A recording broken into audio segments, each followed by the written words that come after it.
T-minus 1 minute and counting. Countdown.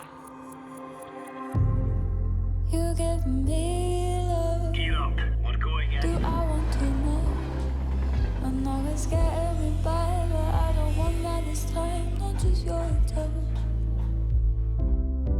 I feel the space in between. You're drifting further from me. Boy, that sucks. Round and round we go. You only love me in half time, and it's just not enough. You have me between lines, but I need is full love. You only love me in half time, 'cause it's just not enough.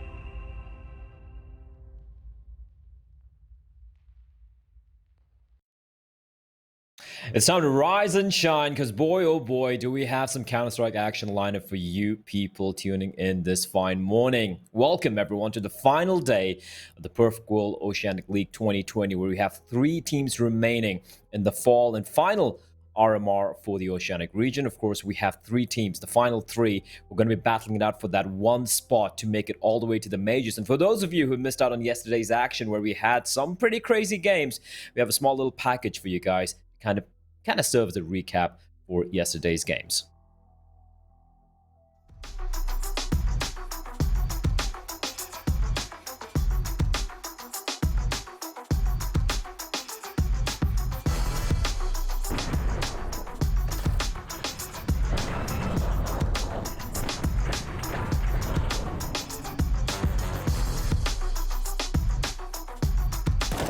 Jimmy, though, he's a lifeline, but a 1v3. He might be. Oh, what? They're like 20 HP. They just shut down 4. Stop it! Stop it! This is unreasonable. Jimmy is a monster. He's checking the right angle. He spotted him out. Jimmy swings and catches that frag.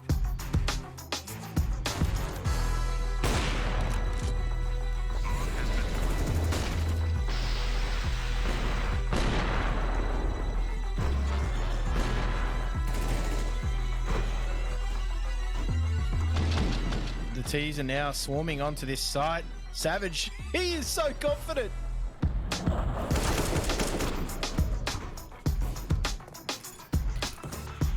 Bomb will be smoked. CTs are going to use their positioning and their utility.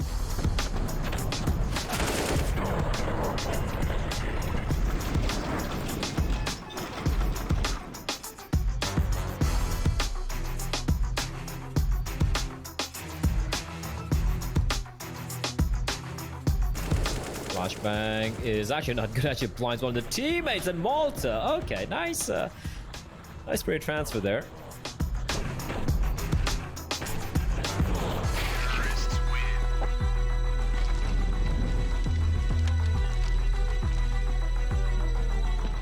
What, Dexter? That was so clean. That was sick. What? He can also kill people through the smoke without seeing them.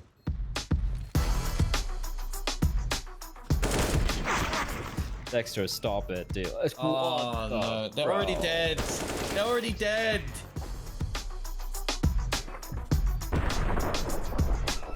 This is risky from Malta, but I really like it. They're boosted up, and Inns has just come up with 2 headshots.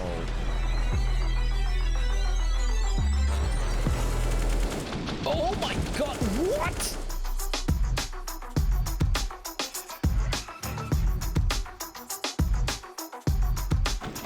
Three players towards the B side. Alistair has to do it all by himself. Luckily, he's competent. He finds one straight away with the off. Looks for a little bit more. What is that? Almost another Jira finishes him off. And Alistair closing this round out in just a second.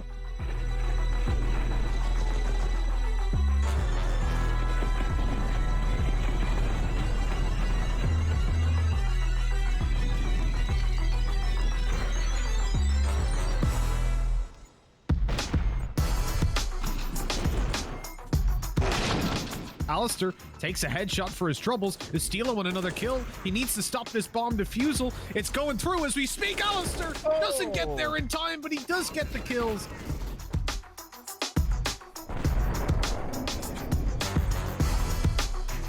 Seeing the barrel of Valiance. Oh, takes him down through the box. And it's now left Estilo in a 1 versus 1.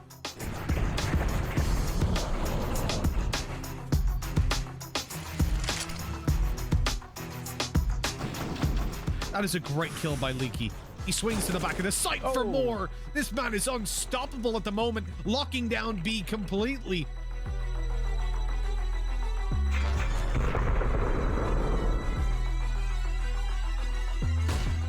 I think Moot making so much noise has only made them more suspicious. What is that? Valiance with a double dig.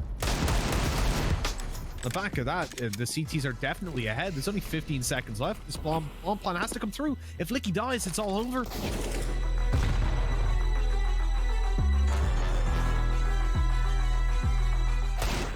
Oh, they've been absolutely flattened in this round. The Pistols got it done.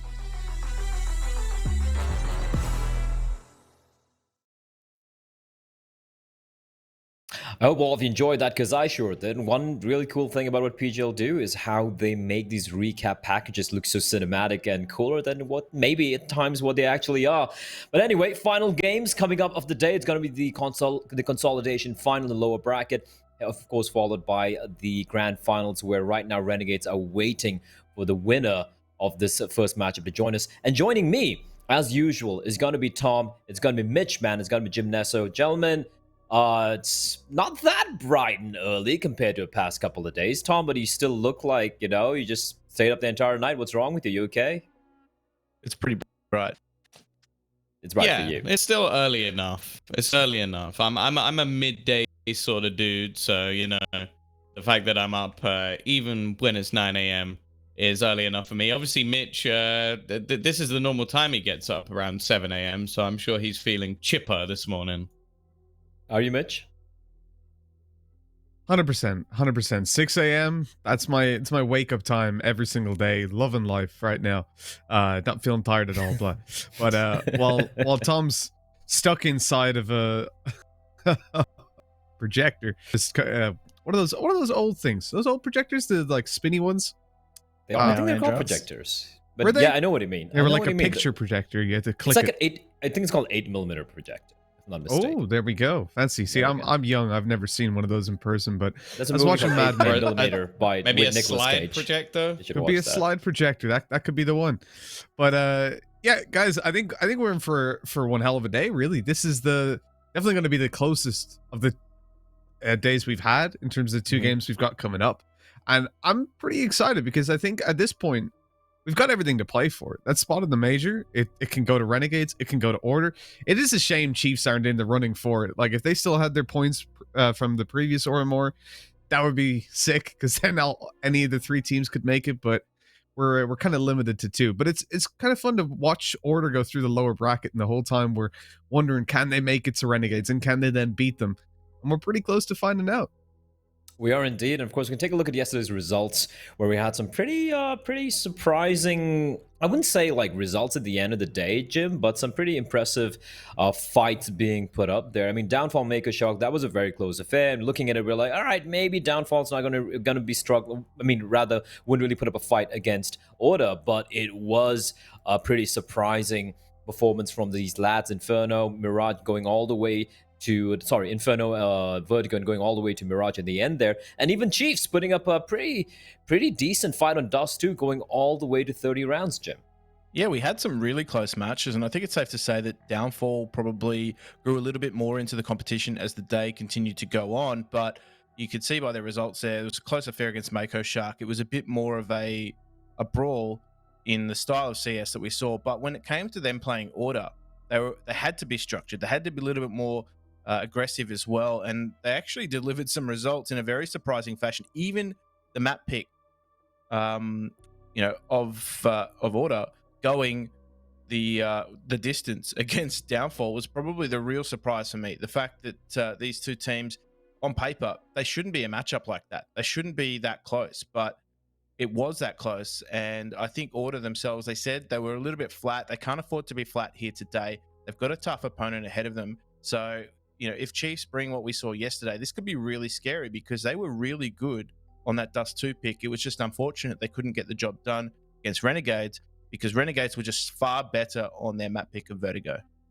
Oh yeah, they were, but Dust 2 indeed forcing Renegades to kind of go into the 5th gear that we sometimes see them go to. We do have the brackets for you guys watching from home right now, where we can kind of narrate what's really taken place over the past 4 days. It's been some intense Counter-Strike. Day 1 was, of course, Chiefs, Mako, Order, Paradox, Renegades, Rooster. Pretty one-sided affairs. I think Day 1 was the only day where we didn't see any upsets whatsoever. Then we saw Ground Zero getting knocked out on Day 2. They played 2 best of 3s. It was Rooster and Downfall who basically kicked him out of the tournament, followed by Mako with a tiny little upset over Paradox. And of course, we look at the upper brackets, the way it played out. Chiefs having that upset win over Order, meaning, Tom, this upcoming matchup, it is going to be a revenge game, Chiefs versus Order, to kind of, face off against the final boss of Renegades in the end. Yeah, and it's one of those matchups that we normally talk about is that you never really want to play a team you've beaten again, because a lot of the time you're going to see that series go back in the other direction, especially if they're the favored team. So I think Chiefs a little bit hard done by. At the same time, they have the chance to play the villain, because ultimately the final you kind of want in a sense is the one that decides the major spot. That will probably be the pinnacle of everything. Whereas they can just decide the major spot now. They could just destroy Order's dreams of getting there, take themselves some extra cash, and then go on to fight against the Renegades and at least give themselves a few extra points. Obviously, it makes no difference over who's going to finish first and second. It's still going to be Renegades and Order. But at least it makes things a little bit more interesting. I think also they kind of deserve that second place spot as a minimum. They have looked very, very good this tournament, no matter who they played against. And I have been thoroughly impressed considering how new this team is.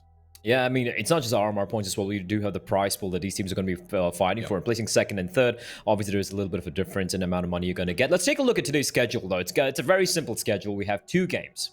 It's a lower bracket consolidation final. And then, of course, we have the grand finals at the end over there, where Renegades, once again, the final boss of Oceania Counter-Strike, lying in wait to take on whoever is going to come out on top of the first game of the day, Chiefs versus against Order, who have... Yeah, like they got upset earlier on, Mitch, and Tom, like Tom mentioned right now, you don't want to face off against a team that where you lost earlier. And that is going to be the game of the day, I might say. I know we have the finals coming up, but I'm more excited about the Chiefs Order game because it's so even, right? You don't know which way this one's going to go. For the matchup against Renegades, whoever goes on through, you will have to favor the Renegade side. Yeah, oh well, of course. You're always going to be favoring them. And I guess in this Chiefs Order game, there's 2 minds in it, right? Chiefs have definitely looked like the better team. They've played better Counter-Strike from start to finish, and they've already beaten Order once. But also, Order will have watched that game back. These guys will have studied the hell out of what happened, and no doubt they'll be ready to just roll on through and defeat Chiefs. If it's the same veto, they'll know their mistakes. And obviously, they know they've been playing super flat, so I'm curious to see what they've changed in between these days, and also if we're actually going to see this team right here of Order go for a different veto, or rather, even Chiefs would be the ones that would want to go for maybe something different in this one, because okay, you beat Order once on that map. If you come back to it now, you're not going to face the same team. Yeah, we do. Speaking of vetoes, like you just touched upon right now, Mitch, that is something which, let's look at some of the previous games we've spoken about. We couldn't really delve much into the map bans and pick, Jim, because we didn't really have much data with some of these teams, at least on HLTV, or they haven't really played too many big events in the region. But with these 2 teams, the map vetoes are going to be quite a crucial thing, like Mitch mentioned right there. So before we show the map vetoes, do you want to chime in with 2 cents as to which way this might go? I'm going to be super surprised if we ever see overpass from these 2 teams, because it's just a perma veto from both of them. What about Train? But who's going to who's going to wind up banning it in the second phase? That's my question. Like, who's going to blink? Well, that's the thing, right? I just think it's going to be an opportunity. If it's still there, it's not going to be left until the 3rd and final map. If it does, then I don't know what to expect. It'll just be an all-out brawl between the 2 teams. But that being said, though, it'll be interesting to see whether the veto changes too much to what we saw from them last time. So we saw, obviously, Chiefs bring out their dust too, but it's one of those maps where it's very difficult to find an array of strategy in a day that you have between playing them. So it's not going to be a case of them maybe doing as well on a map like Dust 2. I think Order are the kind of team that will go back and make some adjustments to the way they played if it was troubling them so significantly. But in terms of, if you just purely looked at map stats on HLTV, Order have got the better win percentage pretty much across the board. So I think the important point to note, if you're looking at those sorts of stats, is Chiefs actually have very few results on the table with this new roster. So there you could almost throw those stats out a little bit, because these 2 teams encounter each other once twice a week because they're prac partners. So look, I don't expect the same veto. I don't expect the same maps to come out, but what I do expect is some adjustments if they do. So let's just see how the picks and bans go down. Yeah, let's see. Let's take a look at how it's going to play out. We did see Vertigo getting banned out earlier, and there we go. Chiefs will ban out Vertigo. Inferno getting banned out Order. That is, and we get Train finally. Tom, yes. I mean, I never thought I'd cheer for Train, but it's the first time we're going to be seeing Train here today. And then, of course, we have Overpass getting banned by Order. I like that. I like Chiefs being a little cocky there. They're like, you know what? You guys banned it. We're not afraid of it.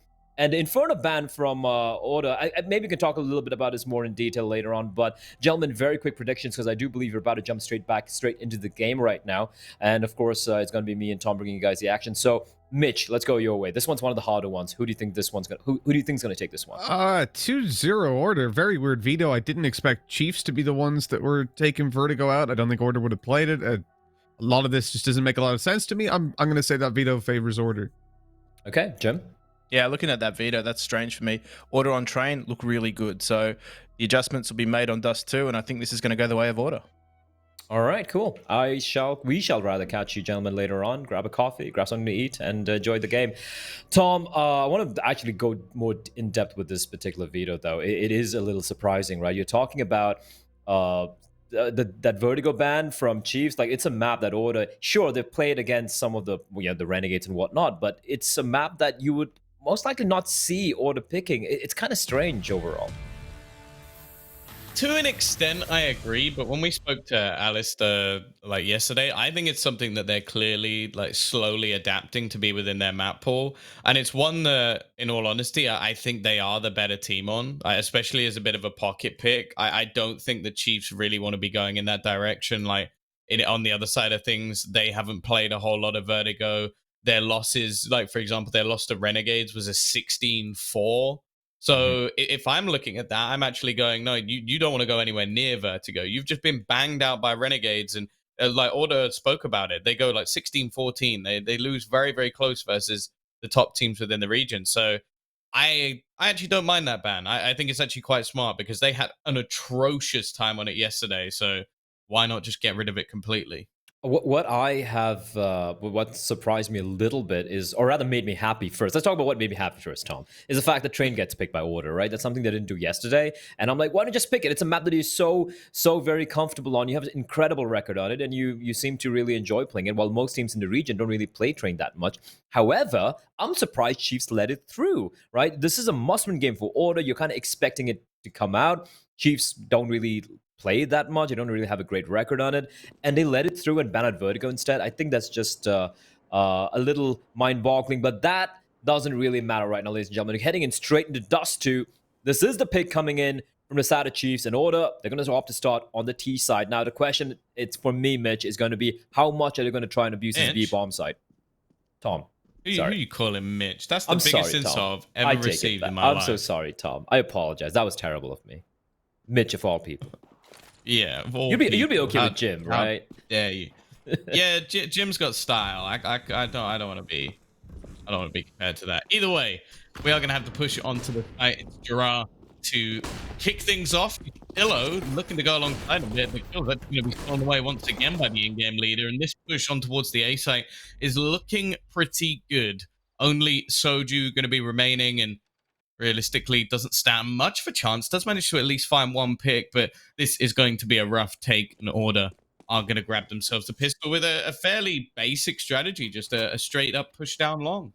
Yeah, nothing too elaborate. Kind of not even like, I wouldn't even say like some textbook take. They just went on in. They used the smokes to cross on over. And Chiefs had 3 plays on that A bomb site, yet not able to get anything done. It's a good start here for Order. Again, we go back to the game. For those of you probably didn't tune in for the previous time these two teams face off against each other on this particular map, it was Chiefs who came out on top. It was, I think, like a 7-0 start for Chiefs on their CD side. And Order, they won 7 rounds in the end. It was an 8-7 half, but all the rounds they got on their T side were on the B bomb side. So already, Tom, it's okay. Hold on. Vex side is looking for more, but it's just good for 1. Yeah, but like if you remember, they didn't get a single round on that A bomb side in I think 8 or 7 attempts, and now already the 1 round they win, it's on the A bomb side. So things are looking different already, just in the span of a couple of minutes. Yeah, the worry for me as well is Ofnu had far and away the best performance we've seen from him in this tournament. So if he gets off to a slow start, obviously they're on the earlier match today. They're starting on that CT side, which I'm pretty sure when you talk to some of the teams, I can't remember who said it actually. Was it Alistair who said that they never want to start on the CT side? Yep, it was Alistair. No, oh no, I think Oh it was no, it was Renegades. Dexter. It was Dexter. It was Dexter, Dexter. yeah. Yeah. So it's like, well, we'll see if that actually plays a part here, because I think if Order get off to a good start, especially on a map like Dust 2 where momentum is everything, I think that they could easily take this one. And I wasn't actually that impressed with Chiefs on this map. Yesterday when they played, it was pretty good. That's a nice shot. And I'm going to shut up for a second because a 1v4 would be a pretty terrible thing to miss. But realistically, no armor available, just a scout in hand, a deagle and a smoke, no kit. Miracle. Gerard is going to be there to put him down. Also, I think that was one of the worst performances we've seen from him as well. Like, that was a game that went to OT and he managed to get, what, like 7 kills? So, like, there's definitely some things within that series that are caveats. And I'm sort of looking this now for Chiefs and saying, well, will he get 35 kills? Have you managed to fix all the problems? Because, sure, versus Renegades yesterday, they looked good. But as said, Dexter literally came out and was like, even though it was a very close map, we don't think we played that well in the first half. And then in the second half, they won. Then here we go. It's going to be Slaughter and Long. I'm not a fan of Apoc Dot going for that. A very clean pickup quad kill, I think, for Gyro. So that's a way to start things off. You know, he had a quiet game earlier this time around. 8 frags of his name. Just a couple of casualties. He still has died a few times, but apart from that, it'll be okay. Yeah, there we go. Anyway, when it comes down to the side of Chiefs, like the APOC had that scout. I know this is like a couple of rounds ago. I just want to touch upon that. He had a scout, a deagle, and a smoke tom, and it was a 1v4 with no kit on the A bomb set. 100% unwinnable round, and he went for it instead of maybe holding on to that scout and then, you know, maybe trying to land some tags in the 3rd round, because it was a full eco anyway. So might as well try and maximize his chances there, right? These are the small little decisions that don't make sense to me, and it doesn't make sense. He was just maybe just going for style points, trying to take away a couple of guns, but it's not worth it. And I feel like these sort of percentage plays is something that is still lacking. Don't get me wrong, we've seen some crazy games, some crazy players, you know, very talented youngsters coming out from the region, but I feel like that's what separates a team like Renegades from the rest of the crop. But we'll get back to it later on. This B bomb site hit is coming in. I don't know how this is one of the changes they made. They now have and Zeph still playing more of that rotator role. Seemingly, Blair, it's made no difference. They've still been absolutely wrecked. This was, as said, the real problem that they had last time they played is that their CT side, B side defense was really weak. Now, versus Renegades, they did a pretty good job, if I'm being honest. Like, a better job, at least. But at the same time, I think that was one of Soju's best performances we've seen throughout this tournament.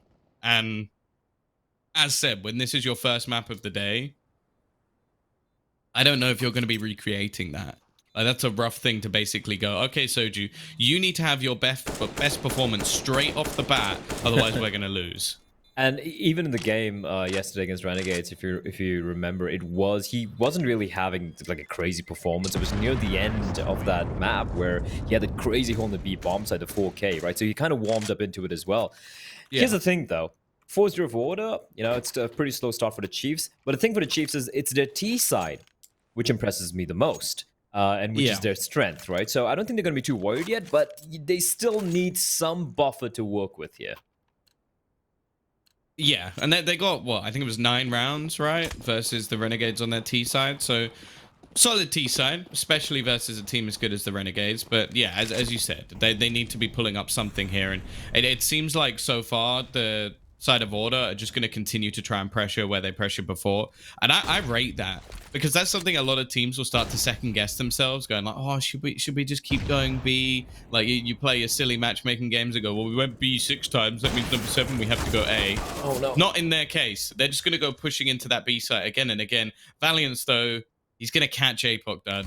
That was a very aggressive play. To continue to push through the tunnels is so risky, especially with an AWP. There is no exit plan. Ofnu, he needs to be a star once again. And in fact, after finding a kill on Long, they're actually going to go switching it up. And he's going to have to try and make a hero play through the smoke. Justillo is going to spot 2 players, but he won't get anything done. However, that's a lot of information for the rest of the squad. And I think they've realized now they have a free path onto this site. And look at the flank. This is going to be perfect. Ricky, all he had to do really was get 1.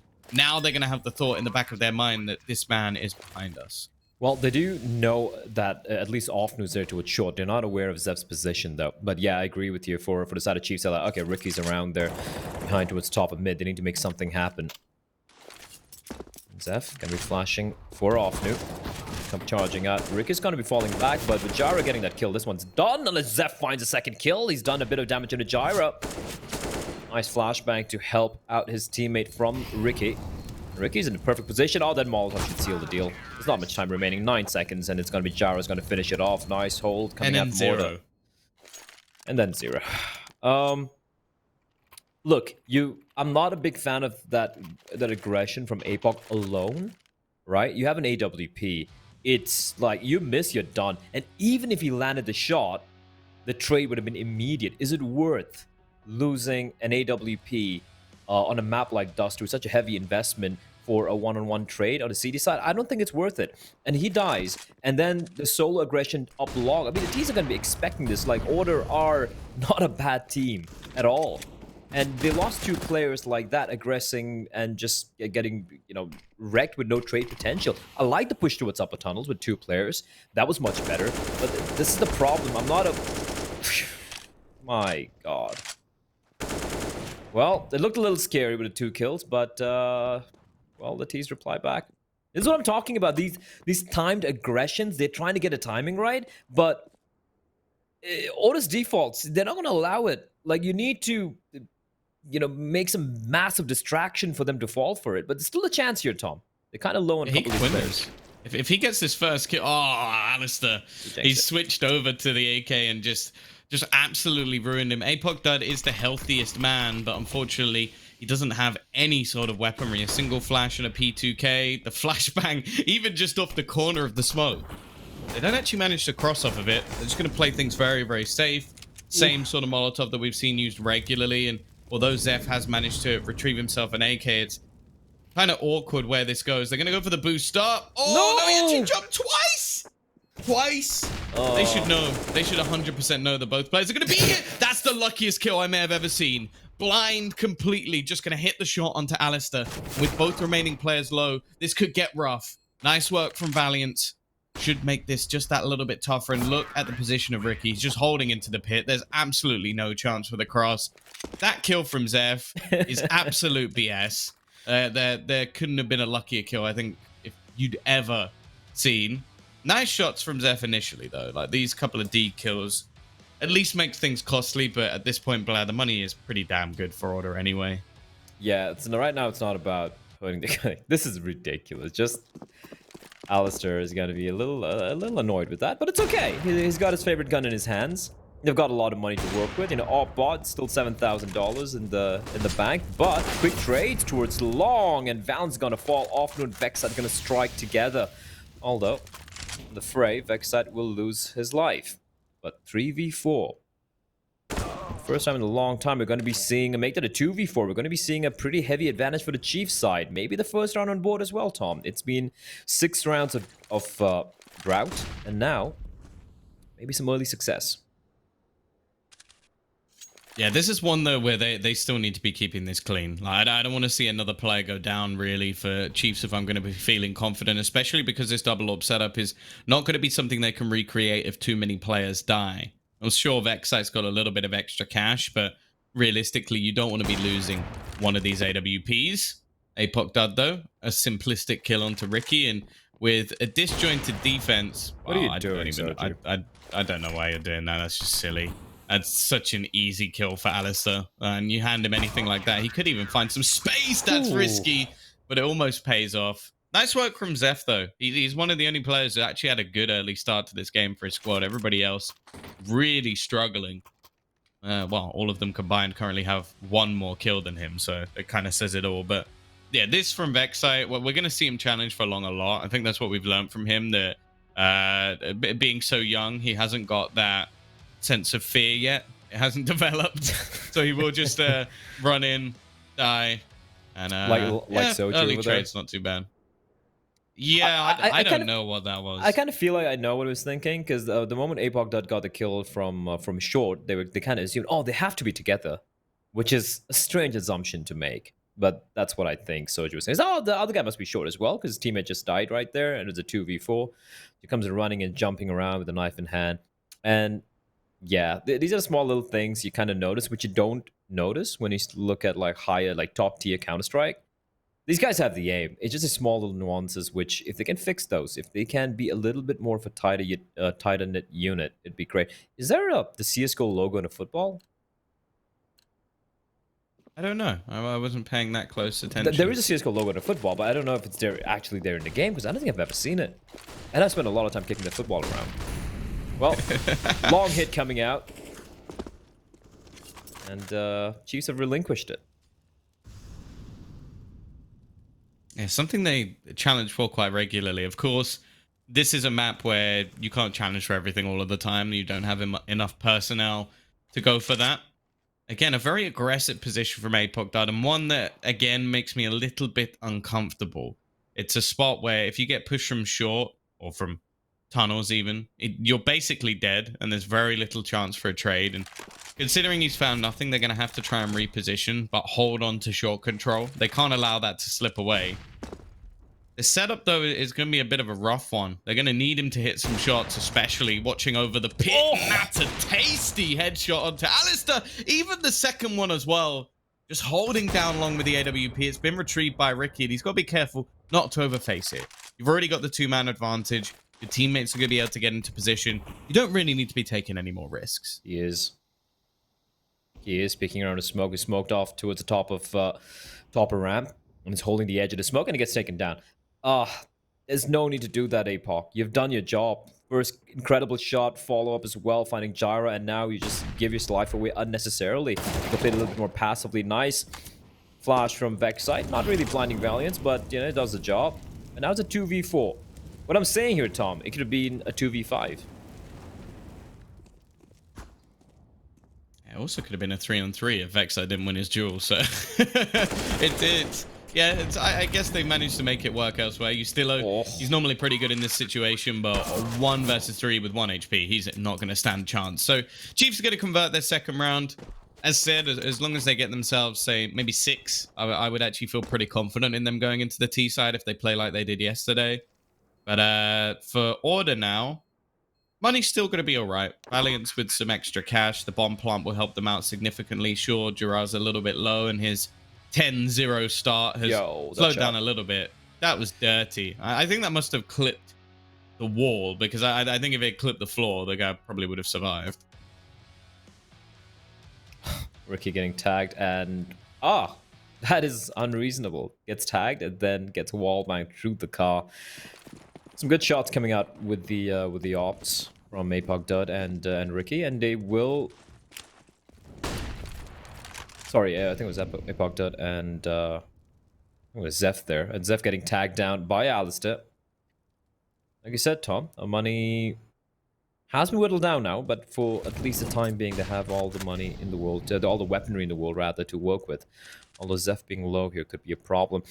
It's interesting how Order haven't really harassed this B bomb site that much yet, considering how much success they found there. But then again, it's working out towards A, so you know, why do you have to like switch something up that drastically? But I still feel like this B bomb site hold from Chiefs, it's very susceptible to, you know, to any hit. Like, could be just a dry B hit, could be like a B split coming in.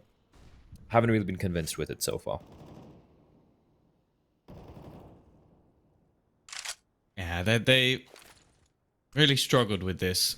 And I'm hoping that's something they've tried to rectify. As said, I think they have switched up slightly the positions of Soju and Zeph. And it was something that they did in the game versus Renegades as well. It is reliance on Zeph doing quite well with the AWP, but thus far he has been. In fact, he's now even going to re-aggress and control into the tunnels. The problem is they have lost middle. They've lost it completely, in fact. This is going to be a rough position to hold. I understand Soju trying to hold it, but that's not going to work. The Molotov into the corner as well should leave Zeph in an awkward position. And again, this hold of the B site just is not good enough. Yustilo, though, he's actually going to be caught. And this at least gives them a chance in the retake. It was looking pretty bleak in the 4 versus 3, but now it's doable. It is. It's definitely doable considering how low a couple of these players are and the lack utility. Nice shot from APOC, forcing Ricky to reposition himself because of the Molotov, but Gyro's alive. And the flashbang is not good enough. Vexite's going to get the kill. That's a great retake. That's a fantastic retake. APOC dud with a triple. I want to see that final kill from his POV as well. And Chiefs get the 3. But yeah, great retake. Helped out by the fact that Ofnu got the kill towards lower dark. However, Tom, B bomb site, we say it again. It is a problem. It is a chink in the armor for the side of Chiefs. And that is something that is going to get abused by Order before this one's done, before this particular half's done. Yeah, I think that retake as well, although very good, there were some pretty serious aspects that I don't think will be recreated again. Like, you still owe... Obviously, you know what he's trying to do. He's trying to come in on the flank, but I feel like that's a risk that wasn't really needed. Like, you have a man advantage in a position where, as long as you just hold your angles, you don't really need to push that. The other thing as well is they had 2 players below the window. Now, I don't know about you, Blair. I don't think I ever see a hold that has 2 players below the window because it sucks. And if you actually look at the Molotov that was thrown by APOC Dud, that was the only Molotov that could have basically ruined their day because it forced both players to move out. One had to move close towards the door. We see moments later, it's actually attempted by Gerard to run through the door. So, because he's in such an awkward position anyway. And then the other player was Ricky, who gets killed by the AWP because he gets forced back into the crosshair. So, I don't know if that's something that will happen again, at least in the same way. They would have to have some more levels to their retakes, and I think they got there very quickly to actually start the retake. So I'm not convinced, especially with how easy it was for Gerard to basically just walk in and double entry the site. I agree with you on that. Also, I kind of give Chiefs Order the benefit of doubt for their post plans because of just the lack of utility, right? And like you said, how quick the retake was. Didn't really have a chance to reposition once more. The hit coming in towards B Tech 9 train, baby. And Zeph misses the first one. Soju's there to help him out. Soju putting in work. Triple kill for him. And that is a very reminiscent hole from yesterday against Renegades. So Soju waking up a little early in the game here today.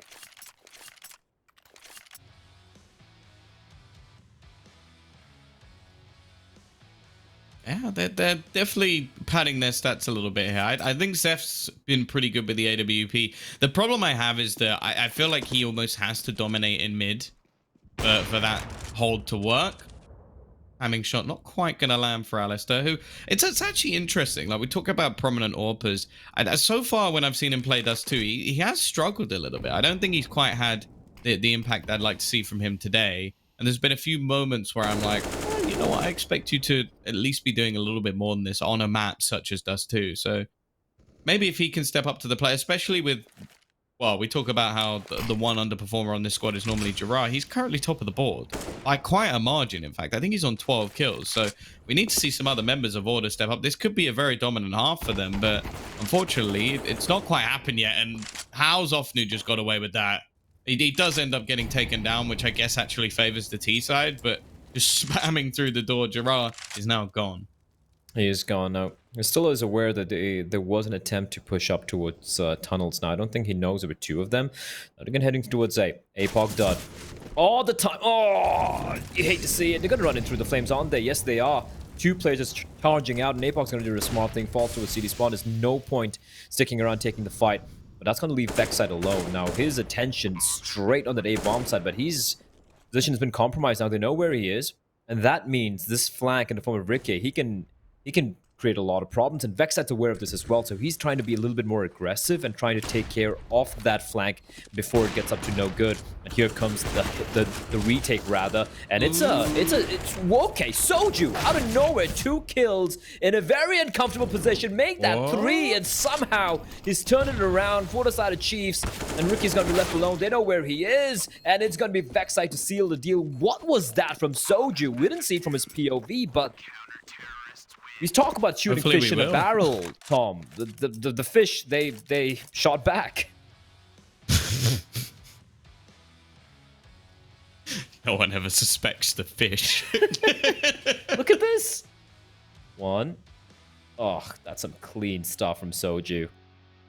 Almost headshot angles as well. Great stuff. Great retake from Chiefs. I thought that round was done, honestly. I'll be honest, I thought this half was done with the start that came out for Order. We were looking at a 6-0 scoreline not too long ago, and Chiefs have now managed to get themselves 5 rounds in a row. I'm going to type. Slight tech pause, Blair.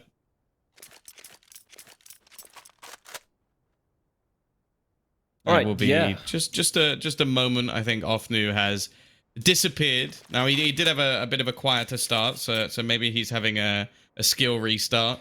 Although that is a joke, obviously, because I think he's having some internet issues. So Oh no, it happens. It's a fact, Tom. Like when you're like missing all the shots, you restart your router, you change your resolution, change your mouse settings, delete a couple of programs, and boom, there you go. You're now dropping 30 bombs. Do you ever do that in single player games? What I would refer to as the skill quit. No. It's like, oh yeah, no.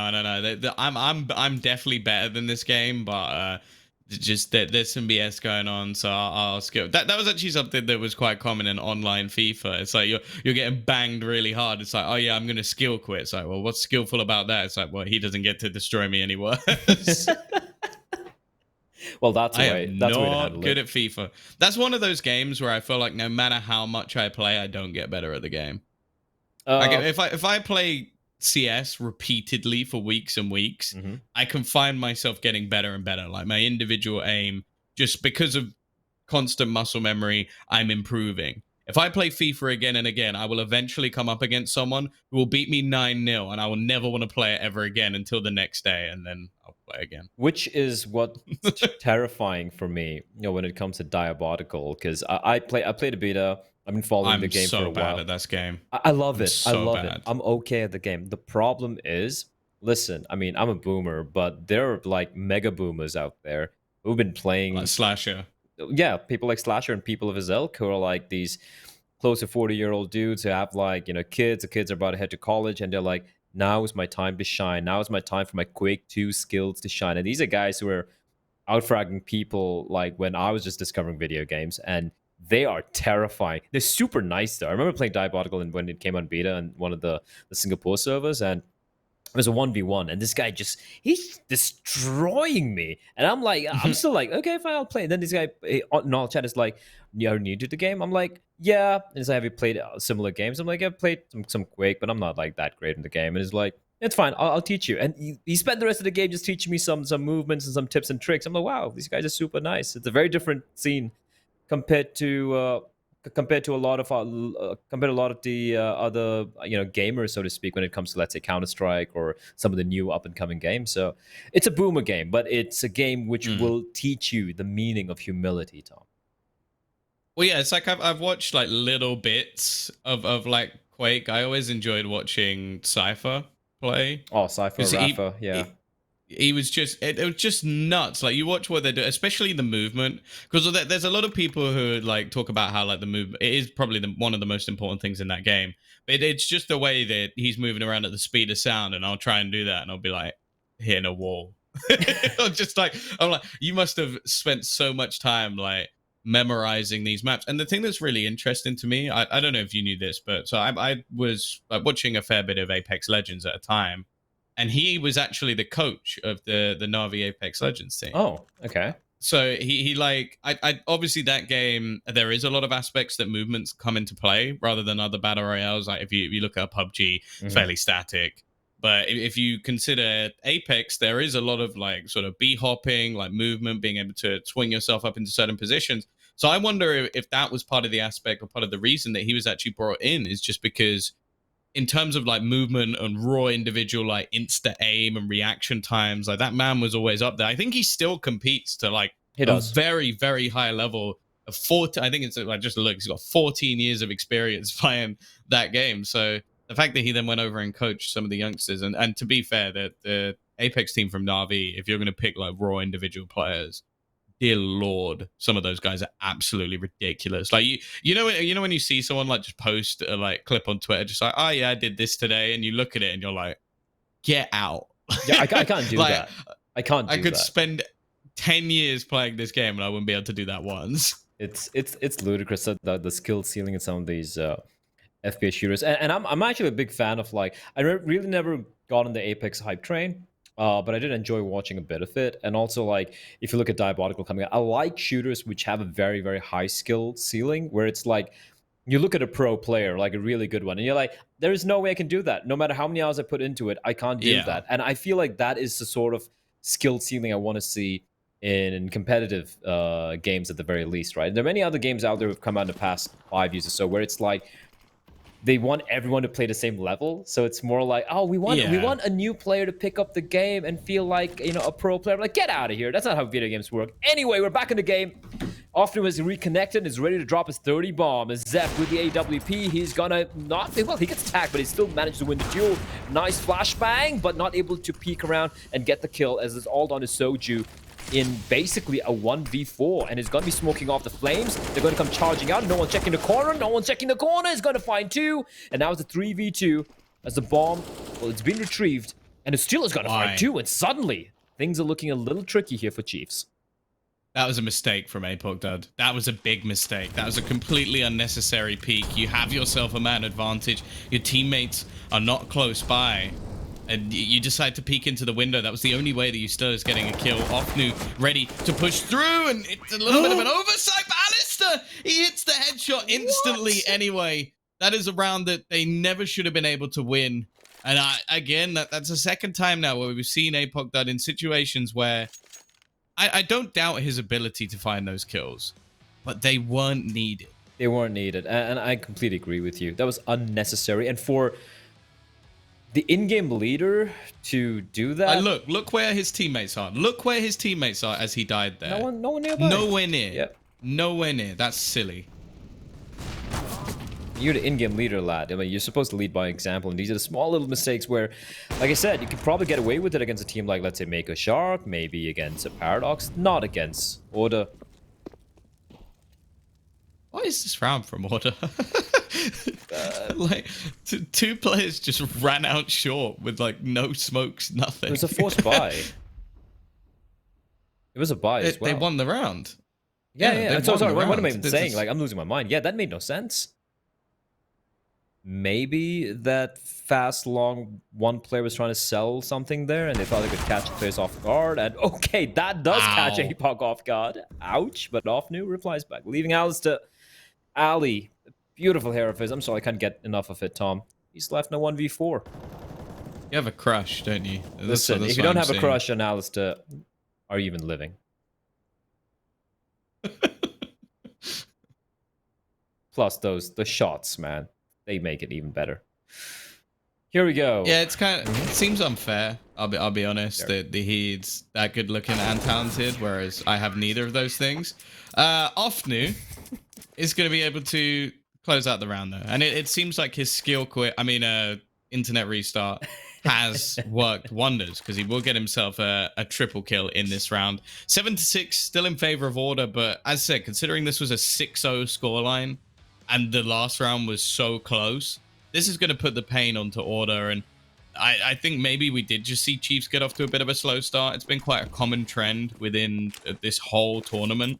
Is that we've seen like 6-0s and we haven't really seen many conversions. In fact, I think that's been the weirdest thing. Is that I think the only team that I can actually think of that had a really big start and actually converted it were Chiefs in like one of their or maybe some of their opening day matches and Renegades. True, that's actually something we've noticed so far. Zeph is feeling fall back. Zeph, fall back. You got the kill. You can fall back now. Done your job. I don't know why you'd stick around. Well, if your in-game leader is gonna do something similar, I guess you might be trying to follow his lead, but that's something which just not worth it. You know, they just have pistols. You know, the buy's rough. Giving them an MP9. And just unnecessary. Well, the bomb is heading back towards B. But Soju, you know what? I'm starting to believe in this lad. He's been pretty solid so far on his B bomb side. And he was pretty solid as well against Renegades. And this position is perfect. Unless they land like some disgusting Deagle headshot. Oh. A couple of players on the other side who can. Smoke going to be thrown over it. Will pull the rotate. Oh. of Ofnu into position, and actually the incendiary is going to force them back. There isn't much time on the clock, 30 seconds to try and make a play. Now the play is being made by Alistair, and he has managed to at least deny the angle being held by Apoc Dud. Ofnu, though, is looking to try and end this round, and he basically has. That's the bomb down. He's just going to wipe them out. The skill quit has worked wonders for him. And now Alistair, okay, he's found a kill. If he can pick up that AWP, he might just want to try and save it, and he's going to be able to make the cross. So, hey, not a bad round, in all honesty. Are pushing him down, Ofnu, holding W, trying to catch Alistair. But yeah, not terrible considering the investment. And of course, they have the buy coming in. Well, Max lost bonus money, and it is a very, very, not just similar, it is the exact scoreline we saw between these two teams when they faced off against each other a couple of days back, Tom. It was 8-7. However, I do believe it was 8-7 favoring Chiefs, though, in this first half. And it's looking pretty similar. And we touched upon this fact earlier as well. It's Chiefs T side where they seem to find us which is their favorite side. So if they're going to get 8-7 rounds here, they're going to be feeling pretty comfortable. Alistair...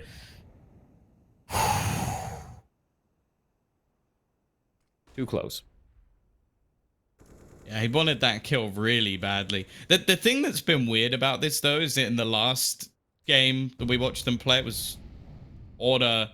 I think it was Chiefs who got off to a flying start and Order fought back. Now we've got Order getting off to a flying start and Chiefs fighting back. Yep. So clearly they're evenly matched, but just in streaks. It's a bit of a weird one.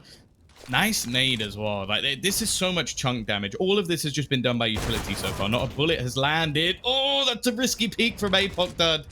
He wanted to try and make the play, and instead has actually handed away an initial kill. Gerard's had a phenomenal first half. Ofnu now going to play again in a very aggressive position, but he's been hitting his shots over the last few rounds, and actually the T's have opted to try and double back. Blair, it's going to be onto Soju once again. The young lad, he doesn't have any utility. I'm sorry, what was I even saying there? The one smoke he has is going to dissipate in 35 seconds, going to be remaining on the clock. The backup's nowhere nearby. It's do or die. You just got to hold on to this.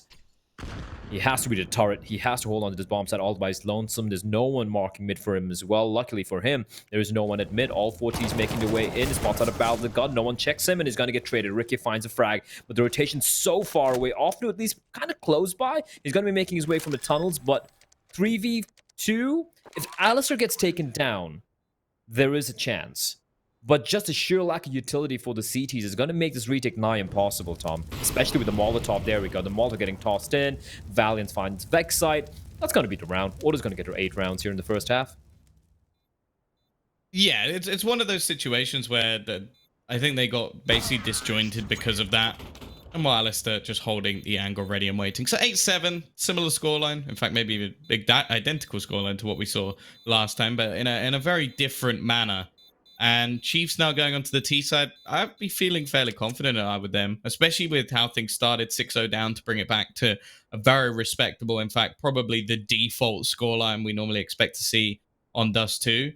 Now, if they can get the momentum rolling and actually stick with it, oh, this is their game to lose, if anything. I'm not going to make any predictions, Tom.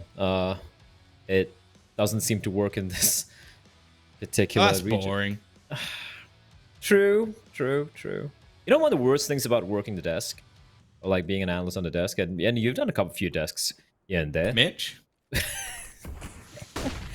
have not had the pleasure of working with Mitch. Oh, no, Alistair, that is so unlucky. Apoc was blind as a bat, and yet he wins. And now the hunting down, you still owe the lobster, good for 1. That's about it. It's a 2v4. And this aggression from the CDs, I like it, but a little bit of good aim, some good timing, and a little bit of luck going the way of the T's. And now Valiant's left alone in a very grim task ahead of him. Jaira finds Apoc Dud. So they have the T's pincered, but now it's retake time. They have a kit, no utility, and his USBs have to be perfect with the shots. Why are they even peeking? I'm not too sure. But Soju, he tags down Valiant and also gets Jaira. And this is going to be impossible. And it's going to be round number 8 for Chiefs. He just completely blinded Zeph. Is he going to do it again? Trying to give him the peak. I don't think it even matters at this point. 15 seconds until the bomb goes off, and well, it's a bit of a depressing save, but it is just going to be some Kevlar kept into the next round. So scoreline equalized, pistol victory for the side of Chiefs. But normally what we see on Dust 2 is a false buy into these next rounds. You want to get Alistair on the AWP as soon as possible. So normally you take the risk here, and we see them go in with maybe a couple of scouts and some pistols. Could be the case here. Let's see how blind. Bro. That was a fantastic flash from Mistilla. And APOC, he doesn't need his eyesight, Tom. Man doesn't need his eyes. He's just hitting shots based off timing. Oh, that's clean from Soju. He gets a gush under the player inside tunnels and then spins around. Finds the player at mid. And I'm surprised not to see a single scout. Usually in Dust 2, especially when you have Alistair and Ricky on your team, you expect to see at least one scout, if not even double scouts coming out here. You know, use long-range duels, you can get the tags in, the Deagles and the 5.7s can finish off the job. Instead, it's going to be 5 pistols, which is a little unusual. Yeah, I'm a bit disappointed. Even like Ricky normally plays a scout as well, so maybe just wanting the armor this time, I guess. But yeah, I like a scout on this map, especially if it's in the hands of Searson. I feel like that's a special treat. But I'm sure someone like Alistair could also use it to a decent level as well. They have a bit of extra utility, and the smoke being thrown down is actually very well timed. It's going to be just annoying. Doesn't quite cover off the angle, so I think they may have actually seen in the gap in the smoke the cross from Gerard, so that could be a big problem. The only thing is, if they try to hard check him, they could end up running into Alistair, and they will. He switched away from his gun, but he does still manage to get 2 kills. And now with 30 seconds left, they're going to have to run the gauntlet all the way towards this A site. There's still 2 players waiting on default. This is unusual for such a long take. Pistols doing some damage. It's Ustillo already managing to pick off 1. And actually, Ricky's still here. 15 seconds. All he has to do is try and deny the bomb plant, but it's actually going to get planted. There's not anything he can do about that. He's just going to wait in the corner. There's no way Soju expects him to be here. The first for free, the second as well. Ricky may have slightly baited his team out, but he wins the round, so who cares? Oh, I still want to... Okay, I want to go back to the 2K Alistair got, right? Was that a bait setup? Was Gyro, like, did he willingly show his feet there under the smoke? Because if that's the case, that is just genius. Like, give him a Nobel Prize. You should never willingly show your feet on the internet. Have you got requests for feet pics, Tom? No. Okay. I know James has. We all know James has. He's got large Why are you feet. releasing my DMs? Oh, all right. Chiefs have got, well, that eco, it was a force buy, but some brilliant work. And like you said, Ricky, he did bait a little bit, but you know what? If you're going to land shots like that to close it out, that's a great job, Valiance. He does have backup nearby, and it is going to be Gyro who gets 1, but falls. And now, actually, no, he finds nothing. Valiance with a spray, a wild spray indeed. He picks up 3. But the bomb, oh, he spots it out. Also spots it out. Oh, the peak, the timing, it's brilliant stuff from Ali. And I guess Chiefs might be pretty okay with that. They'd be a little happy with that. Didn't get the bomb down, but at least they took away 2 rifles with just the Deagle investments. But yeah, it is going to be 10 to way forward. And the money is still looking not too healthy yet. They haven't really built up a kind of like a war chest yet, Tom. Yeah, the T's themselves, though, I think they really could have used that bomb plant. They've gone heavy into the utility, and because of that, come out with the Galils. Jim said before that he was excited to see Zeph's Galil, but he's actually one of the players who doesn't have one, so that's a bit awkward. Spray through, doesn't actually land onto anyone. Again, there does seem to be a lot of openings in this defense for the CT side. There's always going to be something that you have to try and spot out. Want some rotations between long and short. Mid has been left open a fair few times. And if it isn't, then there's normally only one player within this B site in the form of Valiance. Def, though, is actually going to find the opening pick through the smoke. And this does leave a massive hole in the CT side defense, as that was the mid player completely gone. And I think they made the realization, okay, if mid's dead, what are the chances they have multiple players on B? Well, the reaction is immediate, though. 2 players now towards mid, and often spots at least 1 out. And Valiant, he needs backup. And it's going to be Ali who's going to find Zeph, and he is the player who is kind of being the distraction, and he's going to do more. He's going to be the murderer as well. Finds 2. That is huge from Ali. The man does it all, Tom. And now it's all an off new 1v2. He knows there's a player nearby. He has an inkling. He sniffs and spots a barrel. No, he doesn't. And Gyro, the timing is spectacular. Peeks around the corner, finds his head. Great hold from Valiant, but my word, Alistair, he's doing everything right now. Yeah, he basically not only got 2 kills, but he earned Valiant's another one, because when you see someone around the door like that, especially when you've already got a peek in middle, if you're going to make an educated guess that that's the only person there, because why are you facing that otherwise? If you have other players within the site, you're probably not going to take that peek within the door. So Ali sort of baits them in, and then Valiant's just like, oh, no one's going to look in my direction. I'll just have a free couple of kills. So really important play from him. And now the money's actually back in the dirt for the side of Chiefs. And the thing is, having your opponent get off to 1 good start, okay, it's not the end of the world. It happens twice, then that's a bit more of a problem, because that is the case at the moment for Order. Now, a rifle has been retrieved. You still... I don't like this position, but he gets a kill and now can just fall back, so that's absolutely fine. Wanted to make sure this round didn't get out of control. Speaking of control, though, Blair, they actually do kind of have the B side, but they don't have any utility to get them past the door, and Valiant knows this, so he's just going to be holding, wanting to take those fights. They're going to try and bait him in, use those pistols. The bomb gets across. That's all that really matters for the T's. And now, some extra money will be made, and the hold will be attempted. APOC dot with the M4. This should be a rough hold. Like you said, no utility, no Kevlar. The fact that they even got the bomb down and even got the kill on Ricky, that itself is just a big win for the side of Chiefs here and now. Going on to close angles is Gyro. Flashes the pop, and here they come charging in, and okay, 1v1, APOC dot, he's got the M4, he's gonna fall back, and he's got a kit. He can just stick this, and he just might flashbang being thrown into its tunnels. It's gonna completely blind APOC. He's blinded, and he's gonna just stick it, but the spray comes in. Oh, he got just a nanosecond too late. He still clutches it out. That's gotta be heartbreaking for Chiefs. I mean, they would have expected to win the round when it came down to the 1v1. They'd be like, all right, guys, we almost have it, but ooh, what an expensive round for Order. Even though they won the round, I feel like Chiefs actually came out on top there. Yeah, I'm not saying that them losing that could actually end up being a silver lining, but if they win this round, Order are screwed. Like, their money is as bad as it can be going into this sort of round anyway. They're actually going to take a risk. They've sent 4 players A-long. Now, 3... that's fairly standard. 4 is a lot. And Ofnu actually managed to thread the needle. If you run past 4 players and none of them see you, I think you've done a pretty impressive job. Oh.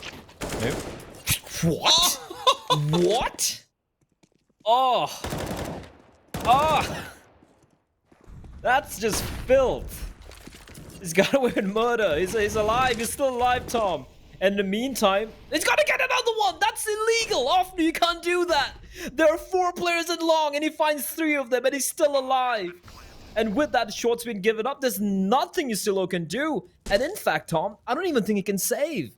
Because he's trapped in the pit.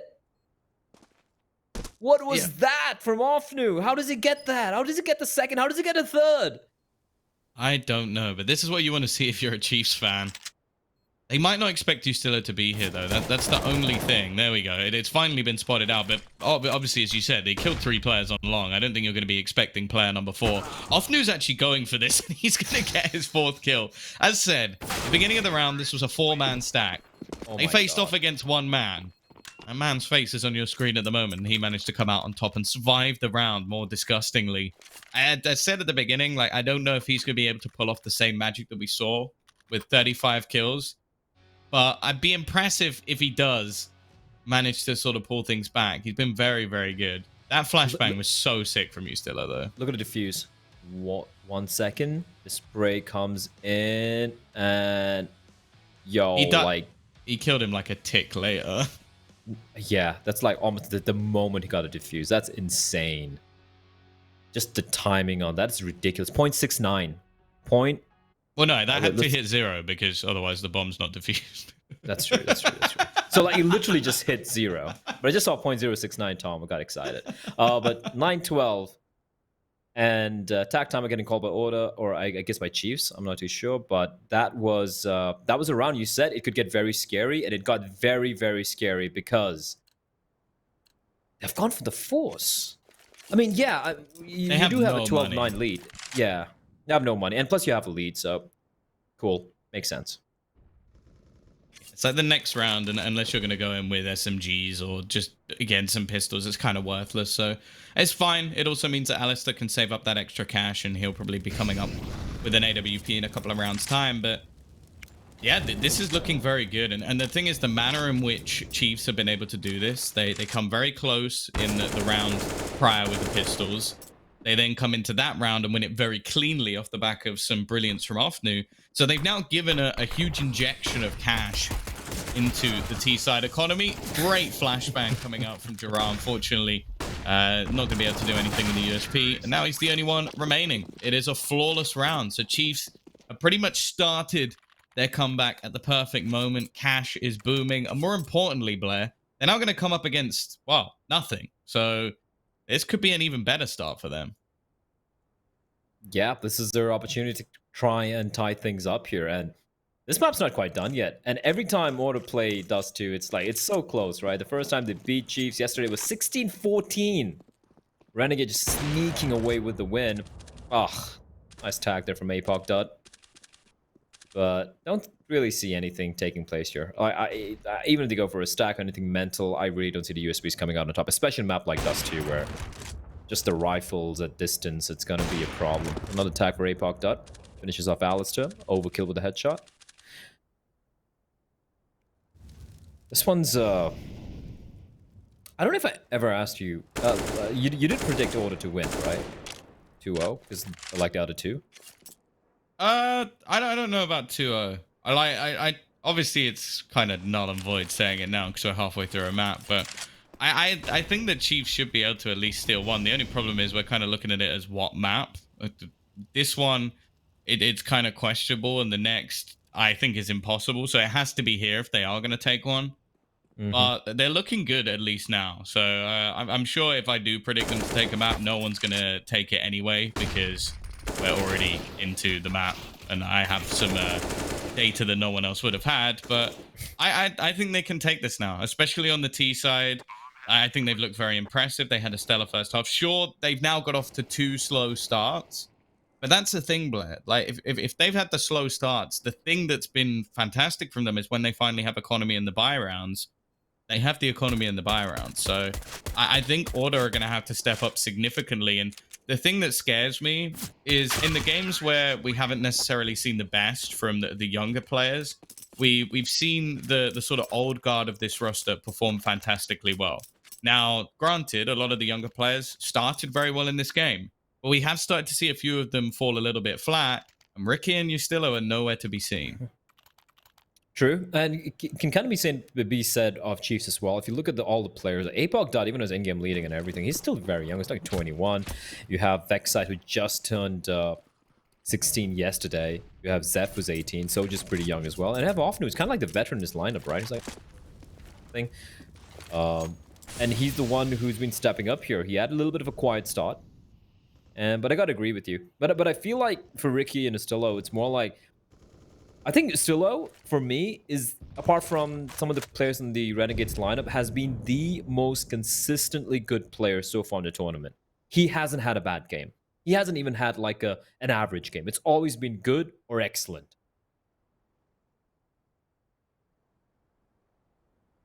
Already. No utility left. Even with the sort of double save, this has not left him in a particularly good position. Ustillo, mention him, and he has stepped up to the plate, flashing him in. That's interesting. Bit risky, considering he only had 17 HP, and he is going to bear the brunt of it. Ricky also re-peeking as well. The old guard, well, maybe trying some old tricks that might be a little bit outdated because that hasn't gone well at all. Now, up to Alistair, a player you can normally rely on. The timing of the drop down isn't fantastic. He's got Gerard to support him, though, and he's actually going to try and play around the edge of the smoke, knowing that Vexite's in the corner. But the issue is they've now rotated very heavily in towards this A site. Now, Valiance is going to try and hold the cross. He might have even heard the footsteps. Goes for the spray through, but 2 players drop within seconds. In fact, Vexite ends up opening up A anyway. Chiefs even things up 12-12. The money, Blair, is actually insane at this point. 13,200, 12,600, 10K for Soju. Like, they have enough money to buy until this match ends. And for the CT side, well, they don't even have that high a loss bonus. I think it's still around the 2,900 marker for this round, so it won't be until the next that we actually see a decent buy. It's incredible how Vexite gets 2 kills from a position. I mean, he did a great job. I like the re-aggression from, I think it was from Alistair, where he gathered information that, all right, guys, no one to it short. And his teammate lost the duel at mid, but still, I think it was Valiant there, but still some great stuff from Vexite on the look. Like you said, yeah, the money's complete opposite. Order, yeah, they're going to save. Yes, they'll have money to buy into round number 26. But for Chiefs, it's just like... it's like the Bank of Abu Dhabi or something. They can literally go with whatever they want. And this B bomb site seems to be their... what they're going to be heading towards. Unfortunately for the side of Order, even... with these pistols, they might have potentially stood a chance. We saw how close that one round got when they went for just the Deagle's retake. But this time around, I don't think that's going to pan out. They're going to be walking into an empty bomb site. And with the sheer complete lack of utility, all Chiefs are going to be looking for here is going to be just some exits. Sorry, Order will be looking for the exits. Yeah, this is done already. It may seem like a little bit of an exaggeration, but... yeah, there's absolutely no chance that they get back into this round. And as you said, just going to want to get some weaponry here. But yeah, Chiefs are now going to take the lead. And I don't know if it's for the first time in this match, but I think it might be. They managed to get back into a closer situation at the beginning of the half. And then we saw a decent streak of rounds off the back of that force buy victory. I think it was 8-8, and then they lost the force buy. So since then, it's been mostly Order. And now we've seen things switch back around once again off the back of some pistols as well for them. It may not have been around victory, but it was one that made things so costly for Order. Nice cleanup. Sure, you lose 1 man and Soju ends up a little bit low, but it really doesn't matter too much. 13-12 in the lead. And I think this will be the first decent buy we've seen from Order in about 4 or 5 rounds. Yeah, I feel like we've just been seeing them with pistols, and every time they get a buy, they just get banged out by some ridiculous play from, I don't know, from Offnu, from APOC, sometimes even Vexite stepping up. This potential 2-0, it's slipping away, Tom. I feel like it's slipping away, and we spoke about this Chiefs T side, and you look at the scoreline, you look at the money they have in the bank, and it's very telling where they found the majority of the success. Offnu, 25 kills. Not quite as monstrous as he was in that win against Order earlier, but 25 kills isn't bad. That's how insane his performance was in the first time he played. I think with 30 bomb, which he dropped, and he's 5 kills away. And there is a chance he can drop the 30 bomb again, Tom. Go long and wipe out these 3 players. That would be a hell of a start. The other thing as well is I don't think he's needed to be as good. Like, you've got Zeph still pulling up just behind him. 24 kills, and then even Soju, I think, is on around 18. Like, they've both been having far better performances than the match where we needed an off-new hard carry. A lot of utility being expended in the early stages of the round, and Gerard, he'll get 1. He's got teammates to support him here. This long control looking better, but he's going to have to do the majority of the work, and he can't quite escape. Both kills traded back by APOC Dud. Zeph also holding for Ricky. Ricky's been having an absolute mare. And, well, it's going to continue by the looks of it. It's now the B site. It's going to be able to be opened up. Did APOC just spot? I think it did. This could they know. Set up Zeph wonderfully. So you're not going to expect him to re-peek back out of the tunnels. Like, that's just such a weird thing to do. You're going to be very confused as to why he's done that. But obviously, he does spot out a player. It's left all onto Alistair. He's not been his best this game, and it's going to continue. Zeph now takes the lead as the top fragger within this server. 27 kills, having a lights-out performance, even with $16,000 in the bank. And the streak for the Chiefs continues. The streak continues, and that was brilliantly done by the side of Chiefs, right? They trade equally. APOC done with the AWP finds a couple. The moment Zeph gets his kill, they realize that the B bomb site's going to be empty. And then this is what I love. They spotted Valiant. They're like, yeah, he's going to be waiting towards tunnels. Let's see him expecting 3 of us just peeking in. 2 especially peeking in from 2 separate directions. Zeph maybe peeked a little too early, I feel like, for my liking, but he still wins the duel and kind of throws his aim off. So it's going to be 14-12. Chiefs looking great. Here's a little bit of a tidbit for you guys. APOC Dud has 10 flash assists so far, despite bottom fragging for his team. Not bad. Not bad. Already. This aggression is going to be shut down. Still one player to deal with, but they've got the Molotov to make this a very awkward position. And Soju, I've been impressed with him this game. As I said, he was one of the players when they first played this map that was very underwhelming, having a poor performance. And we've spoken to APOC a couple of times now, and he said that they need to continuously try and keep him positive. Seems like they've done it today. Gerard not had a bad match, but definitely slowed down for what was the early rounds for him, and there hasn't been anybody to step up in his place, unfortunately. It's been a quiet performance for some of the members of this squad. He's going to try and at least get a kill or 2, and he will take down APOC Dud, close to lining them up, but I don't think their round was ever in doubt. Never in doubt. 15-12. This is looking like it's over, Tom. I mean, it's never over till the fat lady sings, but still, just Go get my wig. Can he sing? You have to wait until we do karaoke one day, Blair. Maybe you'll find out. How have you never wound up doing karaoke? I'm surprised. I think I've done karaoke with almost everyone. Which is I've done terrifying. karaoke with Banks, which was very fun. Must be fun. He ended up singing Buffalo Soldier. I've done karaoke with Duncan and Moses. Can Duncan sing? Duncan is let's just say the man's got a set of pipes on him. Very surprising. I could imagine him singing some proper diva songs as well, but we're gonna have to move away from this topic because this is one that I could keep on for quite a while. It is potentially the final round in the first map. It's gonna be a fast play towards mid. They just started pressuring Ricky. As said, he's been having a mare, and so they're just gonna press down on it, press down on the issue. Gerard trying to hold on. He's gonna help with Valiance as well on the side. Who's managed to come up with 3? That is utter filth. A great hold from him, and now APOC Dud going to be the only one remaining. He might as well go for this. They have the money to buy into the next round, the round after that, and probably the final round of the half as well. So he might as well just try and make this as costly as possible. Alistair? Oh. We still don't know where he is. And APOC waiting patiently. I want to see this, the deal with Alistair and APOC Dud. For APOC, it's about taking away as many weapons as possible. That is objective right here. He doesn't have to save his AWP. Scoped in. No one hears him. He's going to find it first. He knows where the second player is as well. That's one gun too many already lost here for the side of order. APOC Dud. Oh, that little flick towards window. I don't think he spotted. I think it was a body or maybe the blood splatter. But Valiance, quad kill. What a hole from him. He's a player of this order liner we don't really bring up that often. Usually Stillo or Alistair or Ricky. But that round was just beautiful stuff. 3K, all alone, surrounded on all sides by opponents. I love this. Just a spin around to finish it off as well. 2 headshots, and of course, in the end, shutting down APOC Dud before he could hemorrhage his team any further.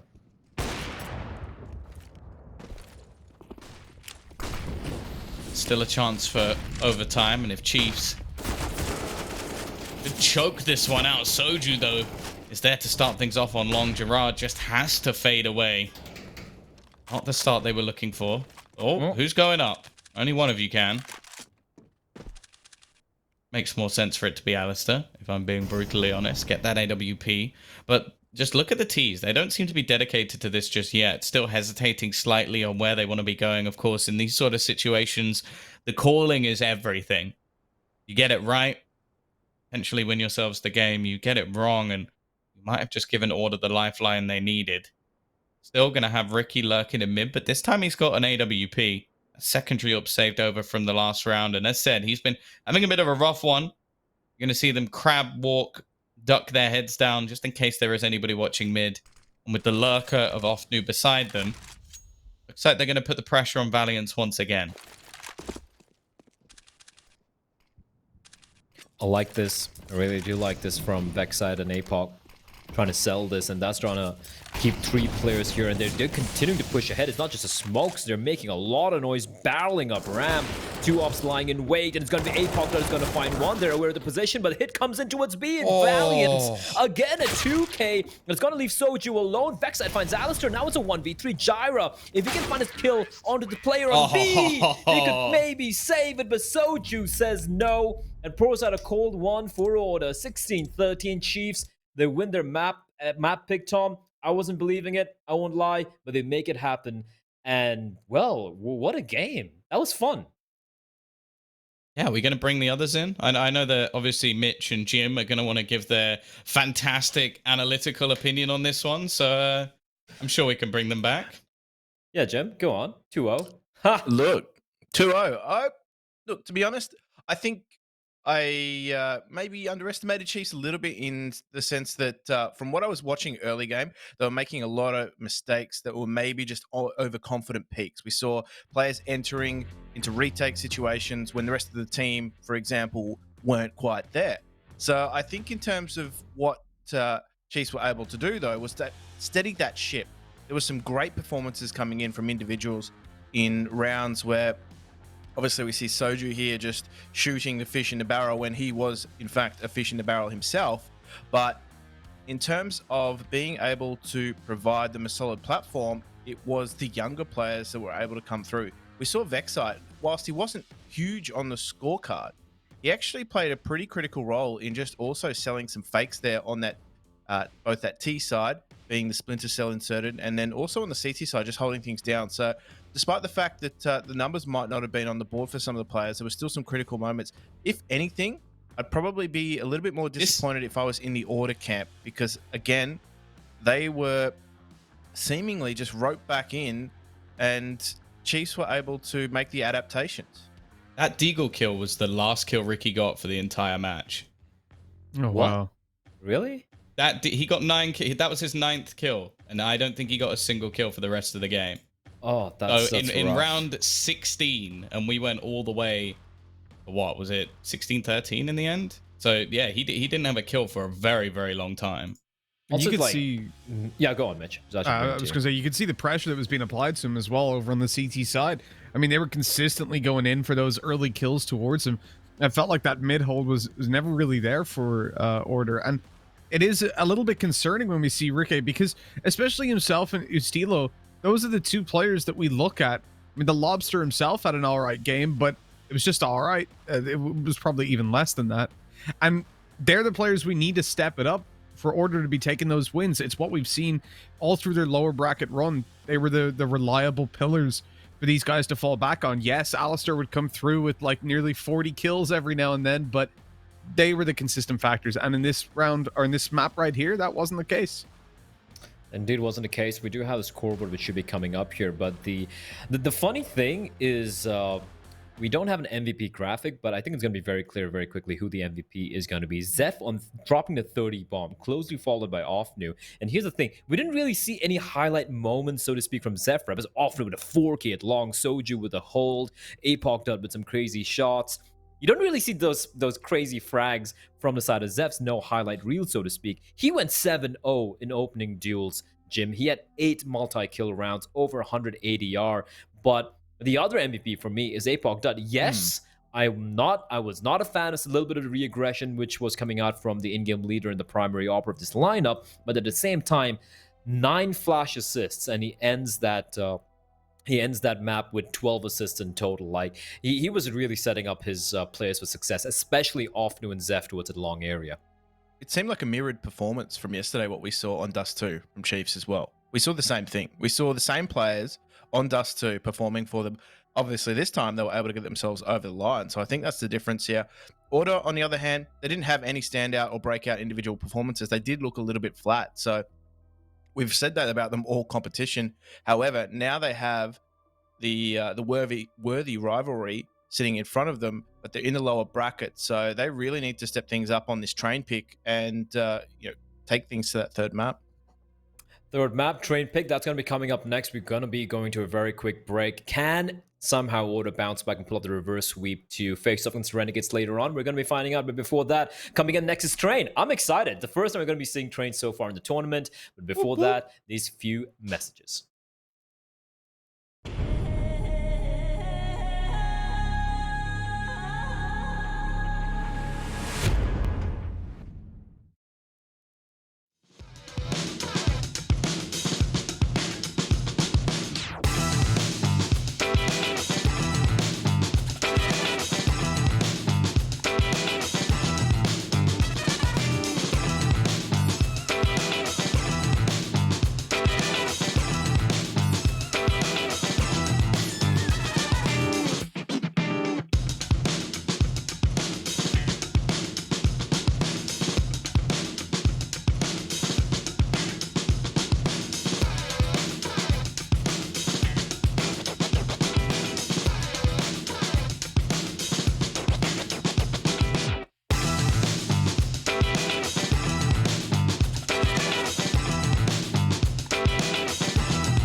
Welcome back, everyone, to the second map of the consolidation final. Winner moves on to meet off against Renegades to play the grand finals. Losers, unfortunately, will be placed third and will have to, well, go home, remain at home. I don't know, Tom. Help me out here. Stay at home.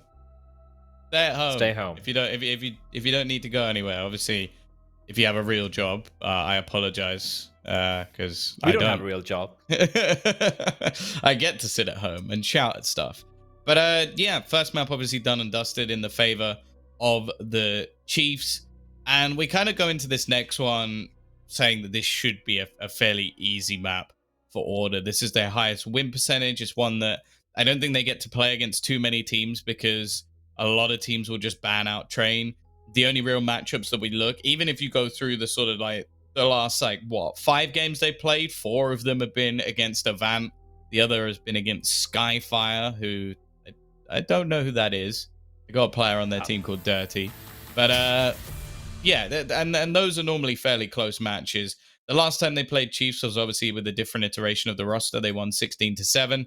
So realistically, I like this little. See, this is my favorite one. We're actually in the windows, and we don't get to see this very often because nobody plays Train. But yeah, this is one of those maps where I think the only way we're really going to see Chiefs win it is either they put in a hell of a lot of time to try and make sure that they're prepared for this, which is something they may have done, or if they just get their individuals popping off. Like we can see sometimes, especially on the T side, those very aggressive main takes that almost just rely purely off individual brilliance and nothing more. If they can get the players popping off like they did in the last map, and maybe we still have Ricky missing. As said, I think it was 13 rounds where he didn't get a kill. Like that's madness. Like if that happens again, obviously I'm going to be favoring the Chiefs. Yeah, it is one of those maps which is so really hard to rely on individuals, so right? Like even if you are a simple, I'm not saying simple hasn't had rounds like that, obviously, but when you're playing in a level like this, even for a play like simple or a Zaiwu, it's not sustainable. Or a Wild Edit. Sorry? Or Will Edit, yeah, for that matter. Yeah, I miss him, man. I miss Will Edit. So much fun. But I do see a world, like looking at a scoreline. Yeah, Chiefs obviously haven't played this map that much as Order have. They've only played it like 4 times the past few months. They've lost to Order very convincingly, 16-7. They've lost to Avant, 16-12. But the thing here is, what I can glean from this, especially with the fact that I believe a few of these games were played with stand-in, either Yam or someone else standing in for Vexite, is the fact that they can play this map. It's not like they're completely clueless about it. They can play this map. But I do want to go back to the Vita where I'm like, what if that banned out Train? By far the best map for Order. What if you banned out Train? And it could have been any other map. It could have been Dust 2. It could have been New coming out. Sorry, Dust 2 was already played out. Sorry. It could be Inferno. It could be New coming in. It could be, I don't know, even Mirage. And I feel like Chiefs would have a better chance in that map, right? This could have been a 2-0. But I have to agree with you. The stats don't usually lie. It should still be the map going the way of Order.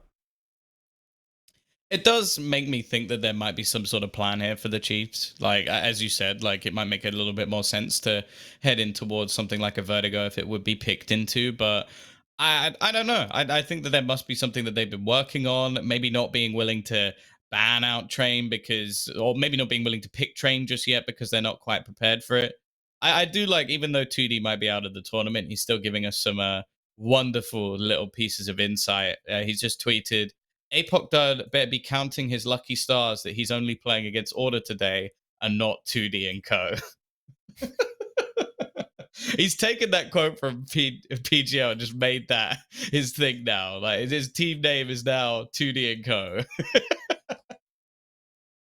God damn it. I do enjoy the like they have their own little memes, like the entire like Moop just straight up lying to us saying Jimmy's wife left him. I looked back at that clip. I'm like, I saw my reaction. That was a genuine reaction. I'm like, wait, what? And I suddenly feel so bad. And then later, I think it was you or Mitch, was like, oh yeah, he's just 19 years. I'm like, there's no way you get married and get like left when you're 19. It can happen. I don't think so. Anyway, here we go. It is going to be the Train, and it is going to be the Glock Train, but off to an APOC. They shut it down. Aggression from the CTs early on, and that's the bomb dropped at their feet. I do like how they fall back. Soju, Why does he do this? He did this in Dust 2 as well. Your teammates are so low. You have the bomb in your control. There's no need to run out like a madman. I guess he was just trying to clear out Ivy. But at that point, I just kind of like group up with my teammates and try and figure out how to play the remainder of the round. Instead, he dies and leaves it a 2v3, although favoring the CT side. It's going to be rough. Already 1 kill back into the favor of the T's. I would almost bank on them winning it at this point. And with Ricky finding another one, it's left all onto Zeph. First kill does come up, and actually Justillo's fairly far behind. Goes for the peek in. The spam shots don't work out, and Zeph is going to keep this one alive. A little bit lucky for Chiefs. Like, that sort of position onto the bomb really didn't work out too well for them, but luckily this man is still alive and kicking. 30 kills in the first map. He's off to a good start here as well. He is indeed, and I like the aggression from Chiefs over here. You know, they're like, all right, this is a map where everyone would expect Order to win. Let's not make it easy for them. Let's just get into their face. Let's make them feel very uncomfortable about it. Again, Zeph being the hero of the round. 1v2 clutch makes it look pretty easy. No bomb planted, no bomb down. Order just with the one deagle buy. That's it. Have nothing else being purchased. The Glocks and these MP9s are gonna have a pretty gonna have a field day just farming up some cash.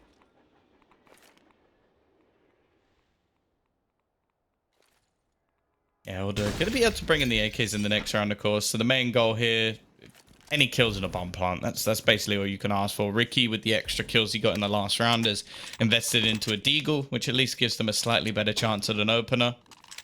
Taking this one very slow though, maybe waiting for some of that extra utility to be expended. Although it may sound a little bit silly, it does make things quite a bit more costly. If you have to rebuy an incendiary, that's an extra $600. Extra smoke, 300. The flashbangs, 200. Like, it all adds up, especially when you consider this to be somewhat of a bonus round.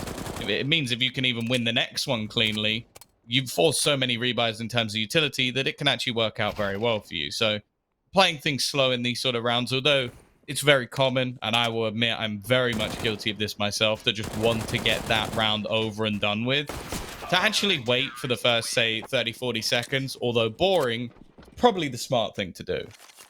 Boring is good, Tom. I'm a fan of boring Counter-Strike. I was a big fan of the most boring team in the world, Astralis, with their boring strats and a boring Counter-Strike. Because, you know what? I'm old school. I like percentage CS. I like when teams win based off not making mistakes, not giving chances, right? Yes, I do enjoy my occasional game of Asian Counter-Strike where nothing makes sense and everyone's aimbotting. You know, that's also fun once in a while, not all the time. And this time around, it's kind of unfortunate that 3 of the kills went the way of Zeph, who, or was it Apoc that I forget? I think it was Zeph who had the FAMAS, so no bonus money. But it is a bonus round kind of with Chiefs. The MP9's not getting upgraded, which is surprising that they've left no one in Pop Dog, right? You'd rather have, you might even have two CDs playing towards Pop Dog with his MP9 to take advantage of the close range duels. Instead, they're going to have 4 players outside. Pretty aggressive posturing, though. 2 players pushed up towards mid. That could potentially catch Order. I don't think it should catch him off guard, but it's going to make life a little uncomfortable for them. Oh, Apoc! What? Did you see that little flick up? Oh, this guy is sick at times. No, that's the thing. I don't think... I think my eyes must be in, like, 1 hertz or something. Because on my... for me, like, I was looking at that and I went, that looked like he just shot him in the chest. Too quick. He's too quick for me. Can't even blame my monitor. As maybe, you know what? I need that new 360 hertz monitor. Then I would have seen it. I don't think my PC can even hit 360 hertz. No, really. I'm sorry, FPS. I'm sorry. Oh, off new. His feet are getting tickled, Tom. Then he will fall back. Molotov going to force him. Oh, this sneak in from Justillo is going to go for the lobster play. They are completely unaware as to where he might be. That's a mistake. That is a huge mistake from the side of Chiefs. You see the smoke, and you're not expecting a player sneaking on out. That's massive. At least a reply, well, does come in. Zeph finds one. It's a 3v3. Justillo's still coming in from the backlines. He's aware of a player right behind him. It's going to be Zeph. What a peek! And now Offnu comes walking out straight to his death, and it's all in the hands of Zeph. 1v2. Bomb down. He knows where one player is. He has an inkling where the second is as well. He's got a kit to work with Tom, but he's going to expect... He spots the feed out, but Alistair white swings and just rips his head off. That was a huge run from Masilo, but I feel like that was Chiefs kind of... I don't know. Comms were off? bonus something? round. Yeah, but still... I'm not a fan of how they allowed Masilo out all the way back towards 1.6 and gets that free opening kill. But that's the problem as well. I feel like this is one of those maps where if you give, especially someone like Ustillo, that much space, you're done out here. Like, it's just not going to go well. That's something that we see a lot of the time with more experienced players. As I said before, like someone like Az is always my favorite player to watch in matches because he gets into positions that should never be allowed. And I think a lot of the time that does come down to experience. I think Hunter is another one who's very, very good at doing that. And of course, well, Art, but he doesn't do it as a sneakily, I guess you could say. Zeph looks like he's trying to be the hero in some of these rounds. That's really aggressive play. And, well, Order just passively waiting for these sort of pushes. In a round where you have a lot of pieces missing, no utility, I can kind of understand it. But in all honesty, Chiefs have actually got a fair amount of nades. So you don't really be needing those sort of risks this early in the match. When you have 37 kills in total in, like 2 maps, with the second map just being 3 rounds in, I guess you're allowed to feel a little confident, but I do agree with you. That was unnecessary, the amount of utility they have. In Order, they switch things up a little bit. They have Ustillo once more on the look, which is interesting, because usually we see Ricky doing that play, going for those plays, being the aggro lurk, but it still is being a little bit more of a passive look. And it's going to be hit coming into its inner. Use up a bit of Molotovs and smokes. I love the minimap showing whose smoke is whose. It's brilliant. A little bit of a change for a little bit of the... I want purple smokes.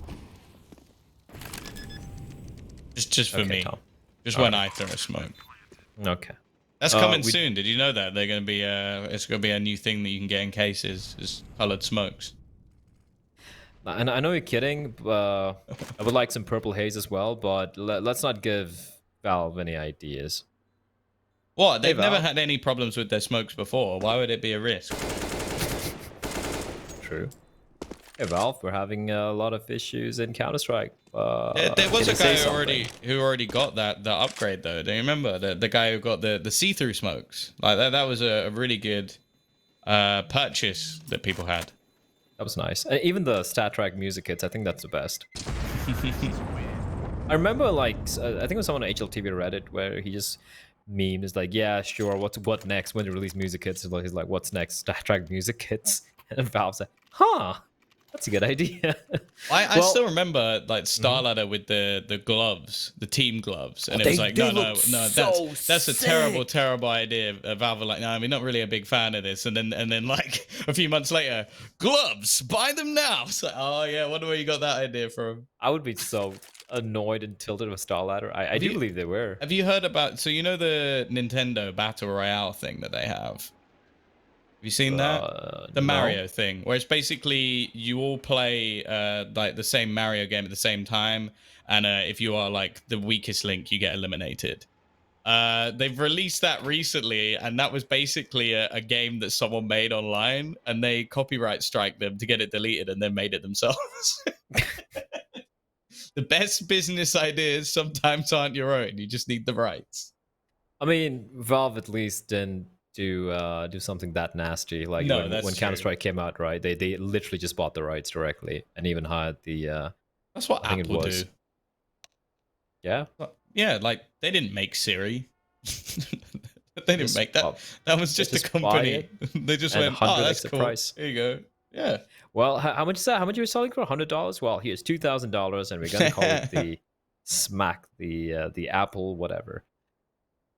I find it very interesting how we do have a player dropping out for Chiefs. So right now, and we had 4 players saving as well. So it's going to be a buy versus buy. We're just waiting for the player to join back in. But in the meantime, I find it very interesting about fandoms in general, right? Like how, let's say, Marvel fans, oh my god, DC sucks, and DC fans, oh, Marvel, it's so kid friendly, you don't like it, it's boring. And you have Apple fans and Android fans. And honestly, for me, I'm like, why are you denying yourself the best of both worlds? Just enjoy both, right? Yeah. Like, why do you get so annoyed with other people. Never really cared, like, especially when it's like, because I'm a big like fan of like all the superhero movies and stuff, but it's like I'm never gonna be like, oh yeah, Marvel, and then like because of that I won't watch The Dark Knight. Like that would just ruin films for myself. Like It's there so are stupid. definitely like films within those series that I don't like, for sure. There's ones where I'm like, like I've never, like obviously the sort of Avengers is probably the pinnacle. Whereas when I was watching like the latest like Justice League film, I was like, It was kind of bad. It was pretty terrible. well, also like for me personally, Superman is the laziest hero ever created. It's like the dude just went, he can do everything. It's like, then how do we beat him? So that's the Green biggest Rock. mistake. No, that's the biggest mistake when it comes to like the adaptations and people's perceptions of Superman Yeah. is when he came out. And by the way, the entire Kryptonite thing was created by the radio show, right? And I think in the 50s, 60s, and 70s, he became like a god, like just unstoppable. So they kind of toned him down a little bit. But the thing about Superman, which needs to be highlighted in the movies a little bit more, it's not about how powerful he is. Everyone knows he's powerful, but it's more about how human he is compared to Yeah, I all the other suppose. characters, right? And they just, but they're like, no, let's make it grim dark. I'm like, but that's not how you portray Superman. There's a comic called All Star Superman by Grant Morrison, a must read. I think they made a DC animated movie about it as well, which is fantastic. The DC animated universe, I feel, is great. It's a must read. It is, I feel like, the Superman story, one of the best ever written. But anyway, screw comics. Just some weeb nerd stuff. We don't talk about that, Tom. We're too You cool are a for that. weeb nerd. I don't know what you're talking about. We're too badass. We're just like all in gangster metalhead in this.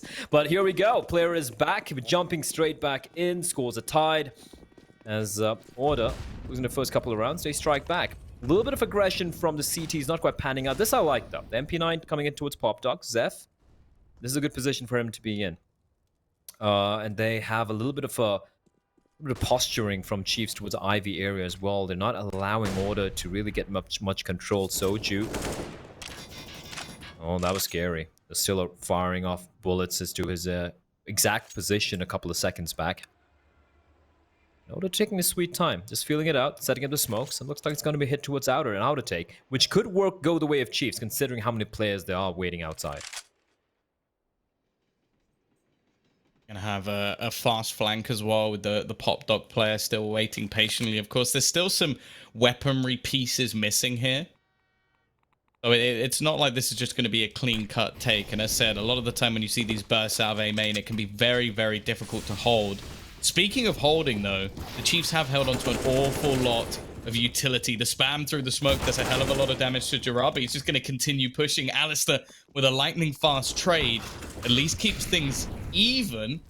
Zeph, though, is still causing them problems. They haven't managed to clear this player in the backlines. They're still struggling to do it. Eventually, Ricky gets the job done, but both with him and Alistair tagged low, this could become quite tough. Timing could be an issue, though, as Ustilla's already going to pick off one more, leaving it all onto Offnu, the B-site rotator, the only man who was on the other side of the map, maybe questioning what has happened here for his teammates. If he gets this kill, he delays it. He tries to wait as long as possible. He even gets the kill on Ustilla, but Ricky is fast enough to trade. That was far too close for my liking, Blair, but Order do get it over the line.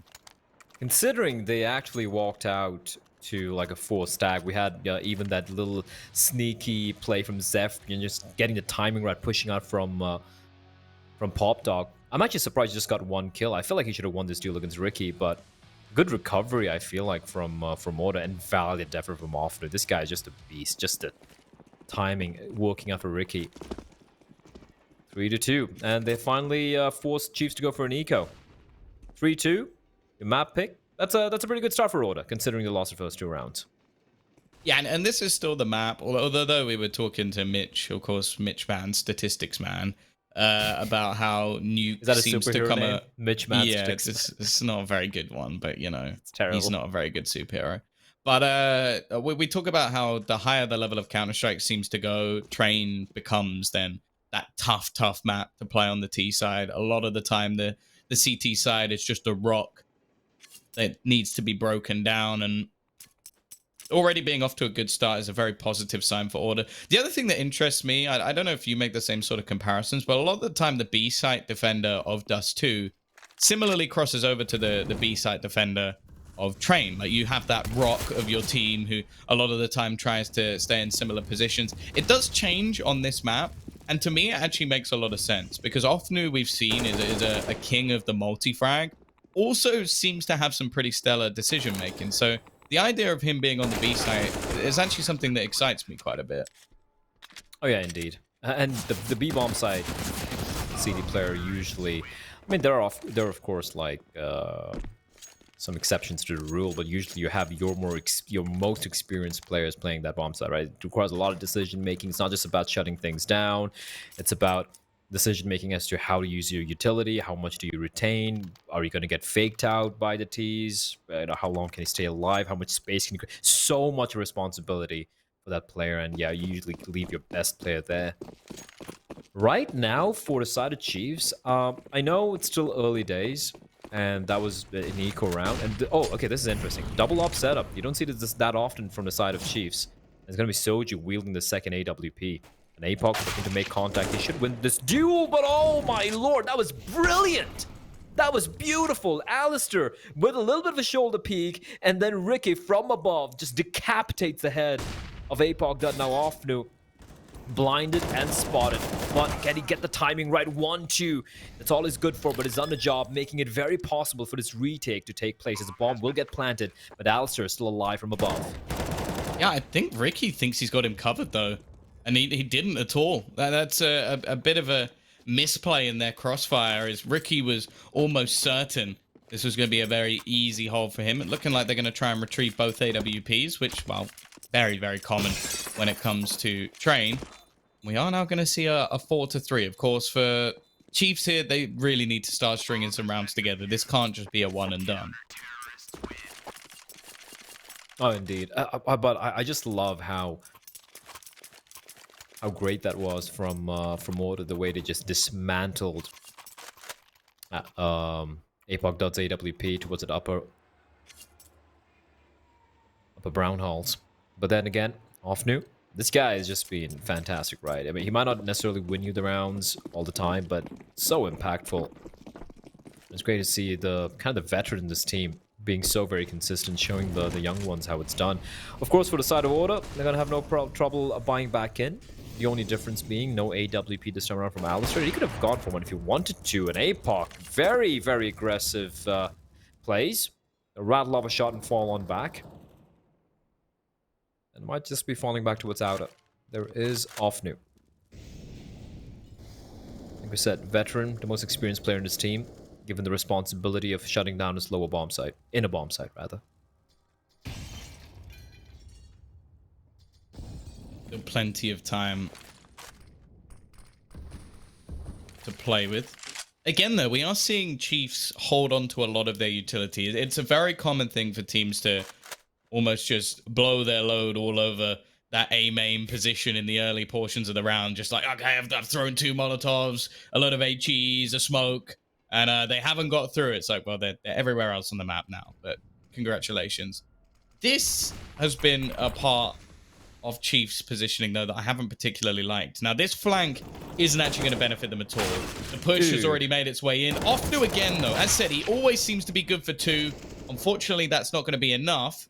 Vexite will be there with 1 on the rotation, and now that flank continues to come in, but it could be a bit of an issue. The flank on the flanker. Perfect positioning from Ustilo. That's the freebie. However, with Soju winning the battle with the AWP, he's now going to be wary. The peak going to be coming out from above. He doesn't manage to connect the shot, and look at the time.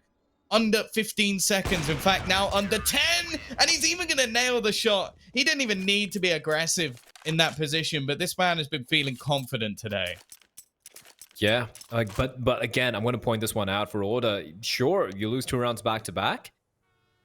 You still take away so many guns, right? That was a 1v1. The previous round was a 2v1. They have been losing a lot of players, as Mr. Swift Eyes, rather. 36% accuracy. And usually we don't see him with the AWP. Ryan is putting up a pretty decent job. I love how you read that as like Swifty as. No, I said Swifty Eyes. Yeah, but then you've just added extra letters. So I did add an extra letter. I tend to do that at times, Tom. adding extra stuff which people don't need. Swifty eyes sounds like a massive insult. Like, you got swifty eyes. So what does that even mean? What'd you say? What do you mean? Wait, what is that? I saw some disembodied hands there for a second. Yes, there are on the left-hand side. Did you see that? There's some ghost arms. People do always say I could use an extra pair of hands, so, you know, that might be good for the Chiefs. For what, Tom? For what? Plenty of things, you know. I'd probably be... No.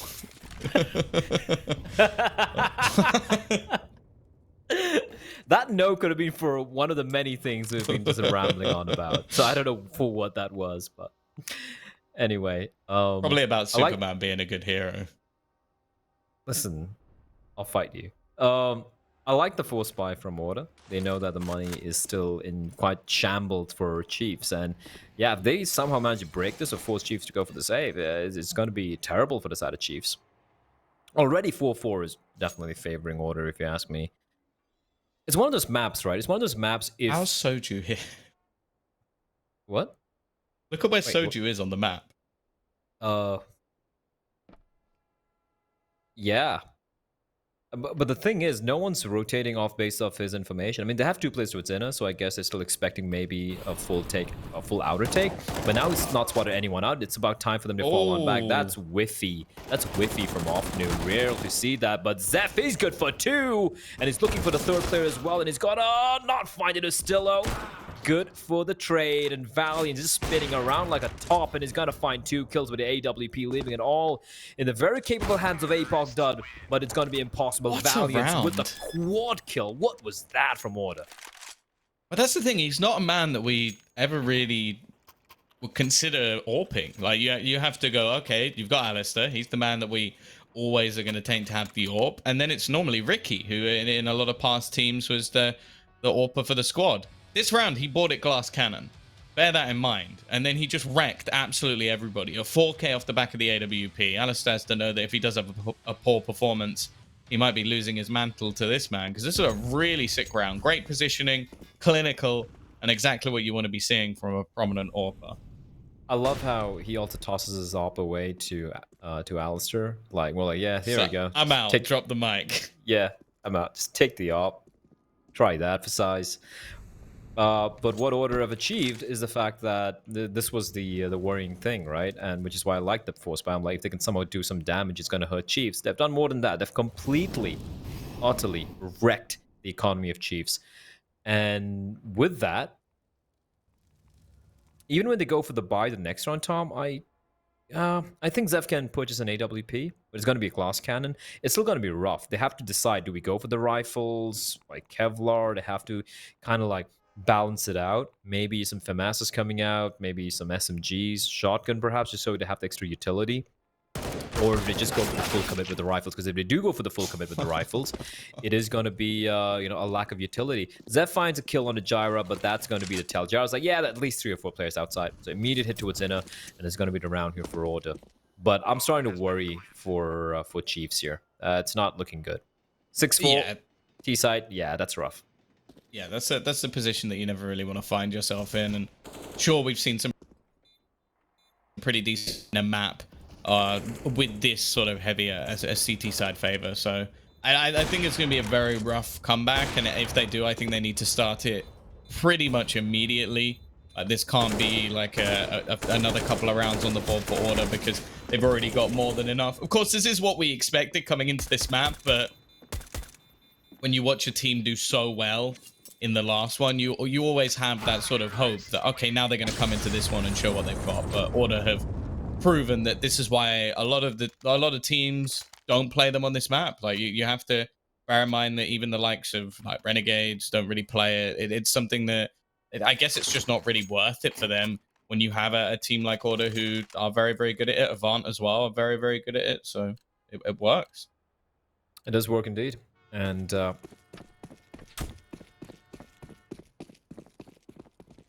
it is worrying.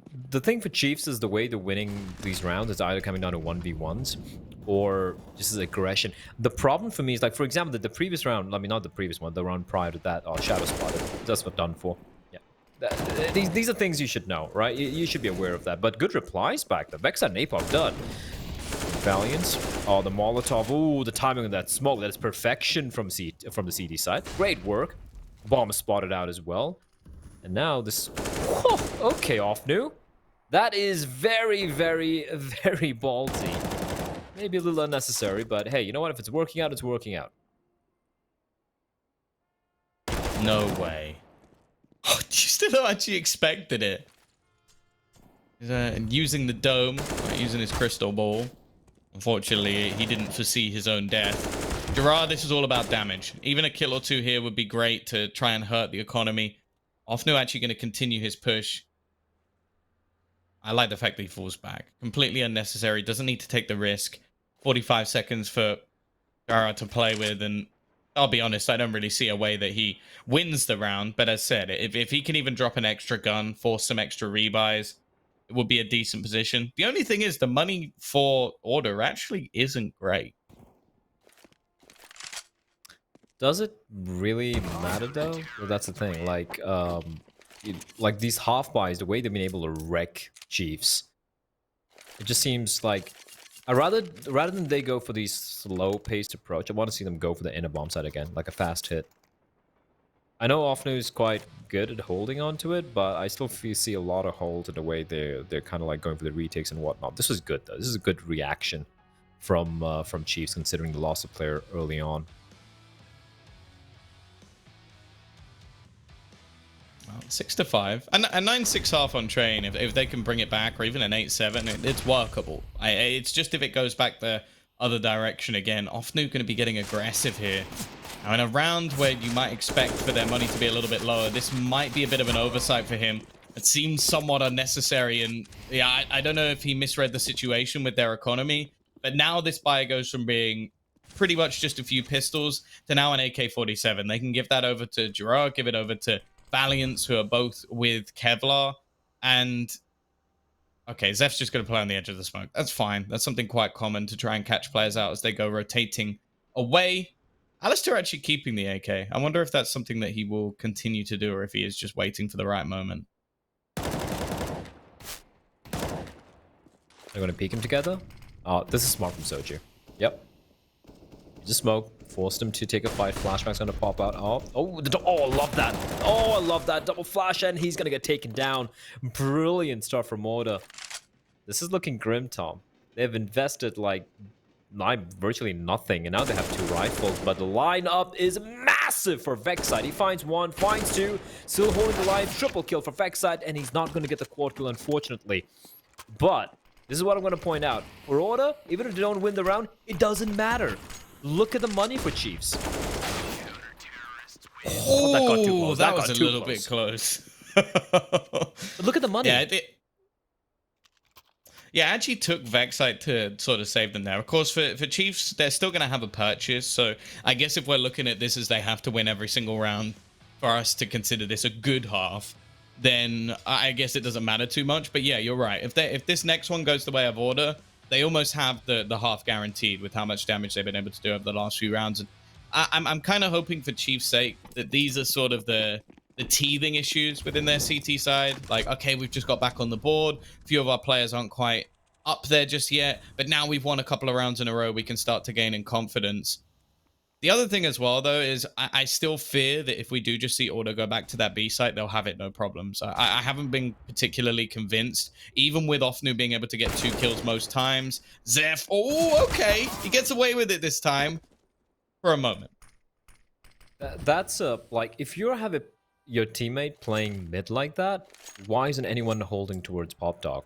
Either inside or waiting towards E-Box, just, you know, having a line of sight there or smoking it off something. That's just fundamental 101 of how to play train CD side. And you can clearly say, I don't want to be too harsh on Chiefs because clearly they're not that well versed in this map. They, you know, it's a map where they don't really have that great a win record, like 50% of 4 maps played. But you know, they do play it, and that's some basics over there, which is kind of unfortunate. But here we go. Inner hit going to be coming out again, and it's going to be Apoc Dud, who's going to be tested. Timing is everything.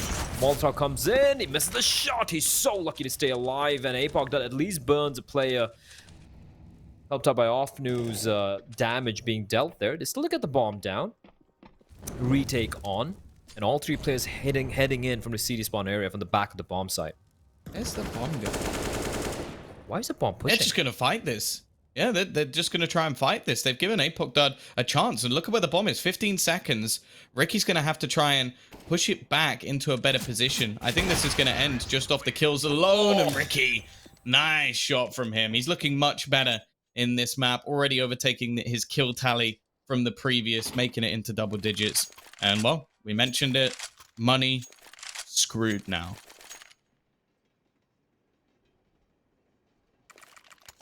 Yeah, that's just rough. A weird decision from Order to just push that. I felt like that could have gotten very scary.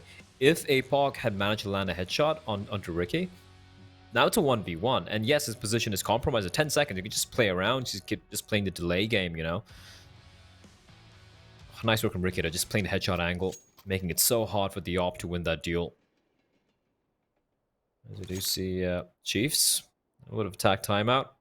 They're going to go for the save. Can't really blame them. They want to buy into the final round of this first half. But Oda, 7-6. Even back when they'd won like 5 rounds, I'm like, yeah, they're going to be feeling happy. But this should be round number 8. And I feel like that's a win condition almost met, Tom. Especially if Trainasia is a map which you have picked. Yeah, no, they're looking very good indeed. Like, there's been a round or two where, okay, maybe again, there's been a few oversight moments that have given it some chances to Chiefs, but I think that it's like, I think I'm gonna make comparisons to when you first sort of watch teams playing Vertigo. The answer to everything was be more aggressive. Like that seems to be the case. It was like, oh, okay, we can't hold this. Let's push down the ramp. Oh, okay, let's just get aggressive in mid and try and take this control.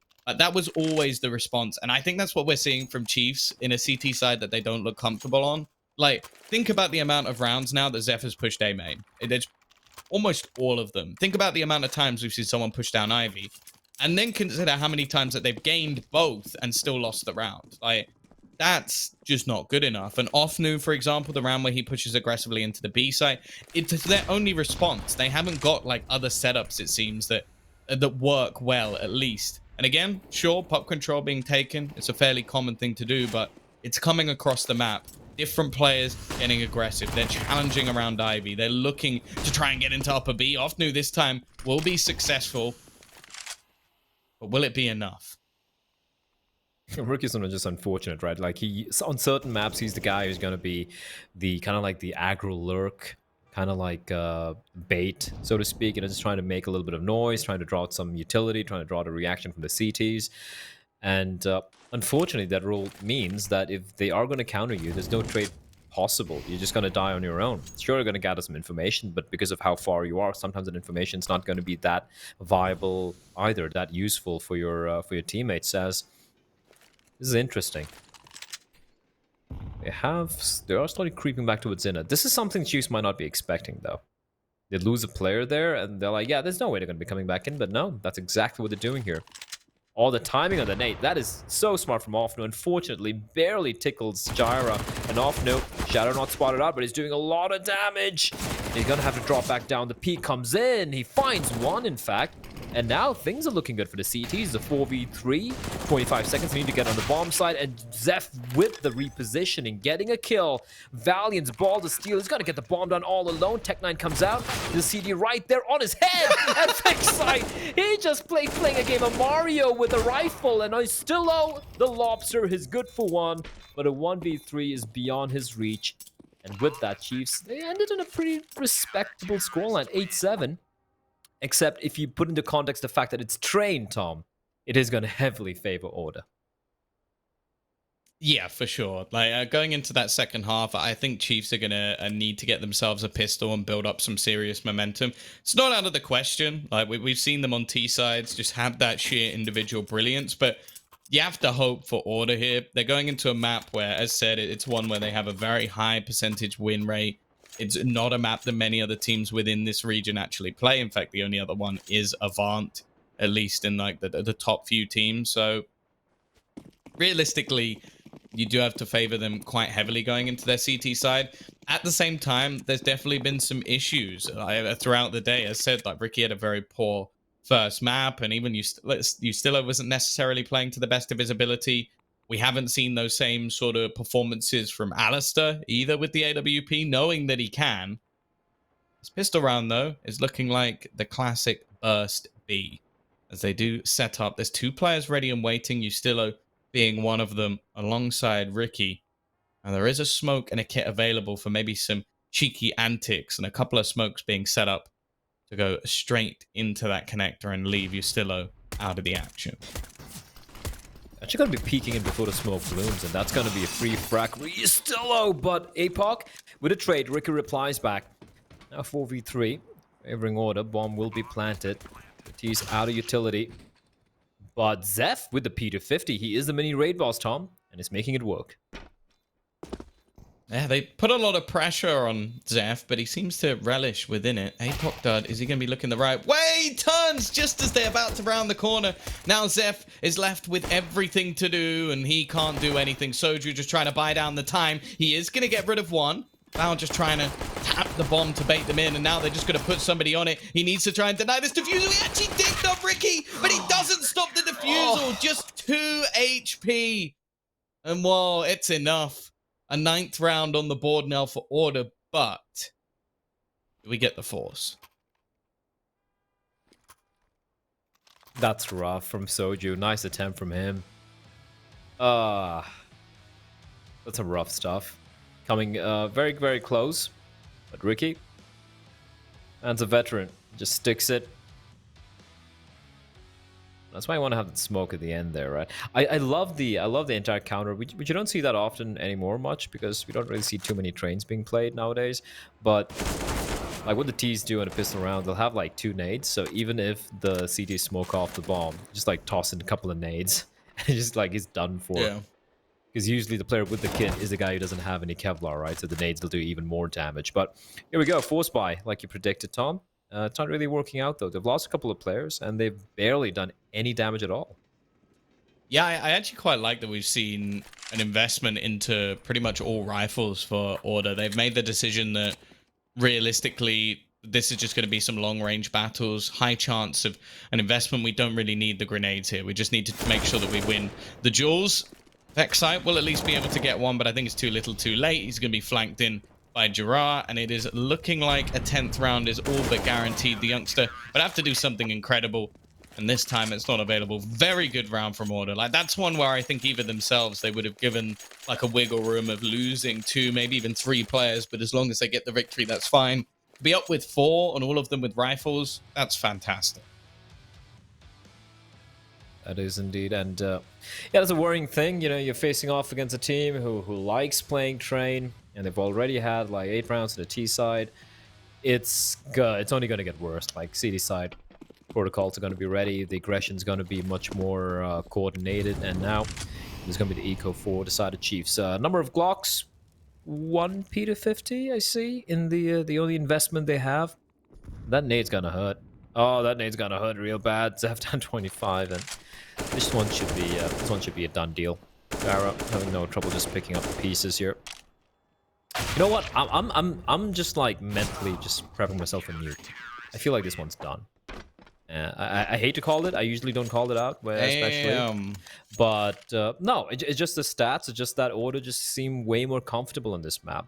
And I feel like this one's done, and I feel like it's going to go to nuke. But if it does go to nuke, that's when things are going to get spicy, if you ask me. I think it's neither team's best map or most comfortable map. I feel like it's going to be a much more scrappier affair than what we've seen so far in the first 2 games. I think if Chiefs bring this back, we need the like the with you like saying it's done. I think someone needs to make that. Fine, cool. But if they don't bring it back, can't really say and much. We get rid of Mitch. If they don't bring it back, we put you and that's sick. We put you and Jim together and watch the internet just fall apart. Get the stream banned. Yeah, it's like, I'm Ricky. sorry, like the PGL stream just gets banned by Twitch, and then like I think they'd take it down themselves. I'll be honest, they'd be like, end by suffering. This round though, I like the re-aggression from Ustilo and Ricky. They combined to bring things back. Gerard in a bit of an off-angle position, but Soju, he's winning those duels. However, not for long. Valiance, Ustillo, they're going to combine to bring it onto just Vexite. The youngster once again, newly turned Sweet 16, trying to win this one out. He's not going to check towards Ivy, and well, Ustillo, he didn't swap his spot. 12th round on the board, the comeback looking less likely by the second. And with a 12-7 scoreline, money, it's not great for the T's.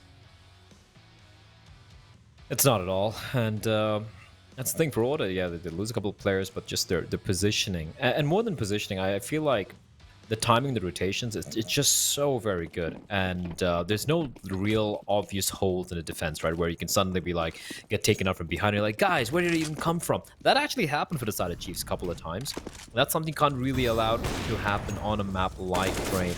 Ulster met with a Molotov. It is, again, a light investment. It's still taking a bit of damage, though, a little bit of a dink, but just a bit of utility, some Kevlar, and some Deagles. Now, that being said, we can do damage. That's one thing we know for sure. Players like Vexite, but Valiance is there, shuts it down. Often at least replies back, but unless Often pulled off something akin to what he did in Dust 2, this one should be done. And there we go.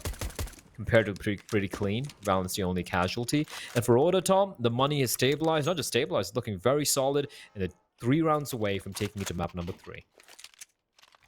Yeah, and unless something drastically changes, I think maybe Chiefs are even going to expect map number 3 to be on the cards. It's looking pretty bleak for them here. Not really even seeing the same individual level from a lot of the players. And although there's been a few glimmers of hope, it's not really been anything too pretty, especially since we've gone into this second half. Not a single round won so far in a sea of Order.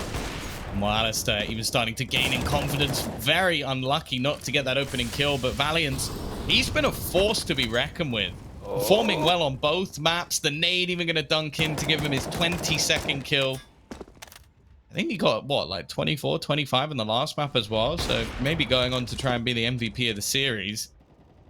Definitely up for it at the moment.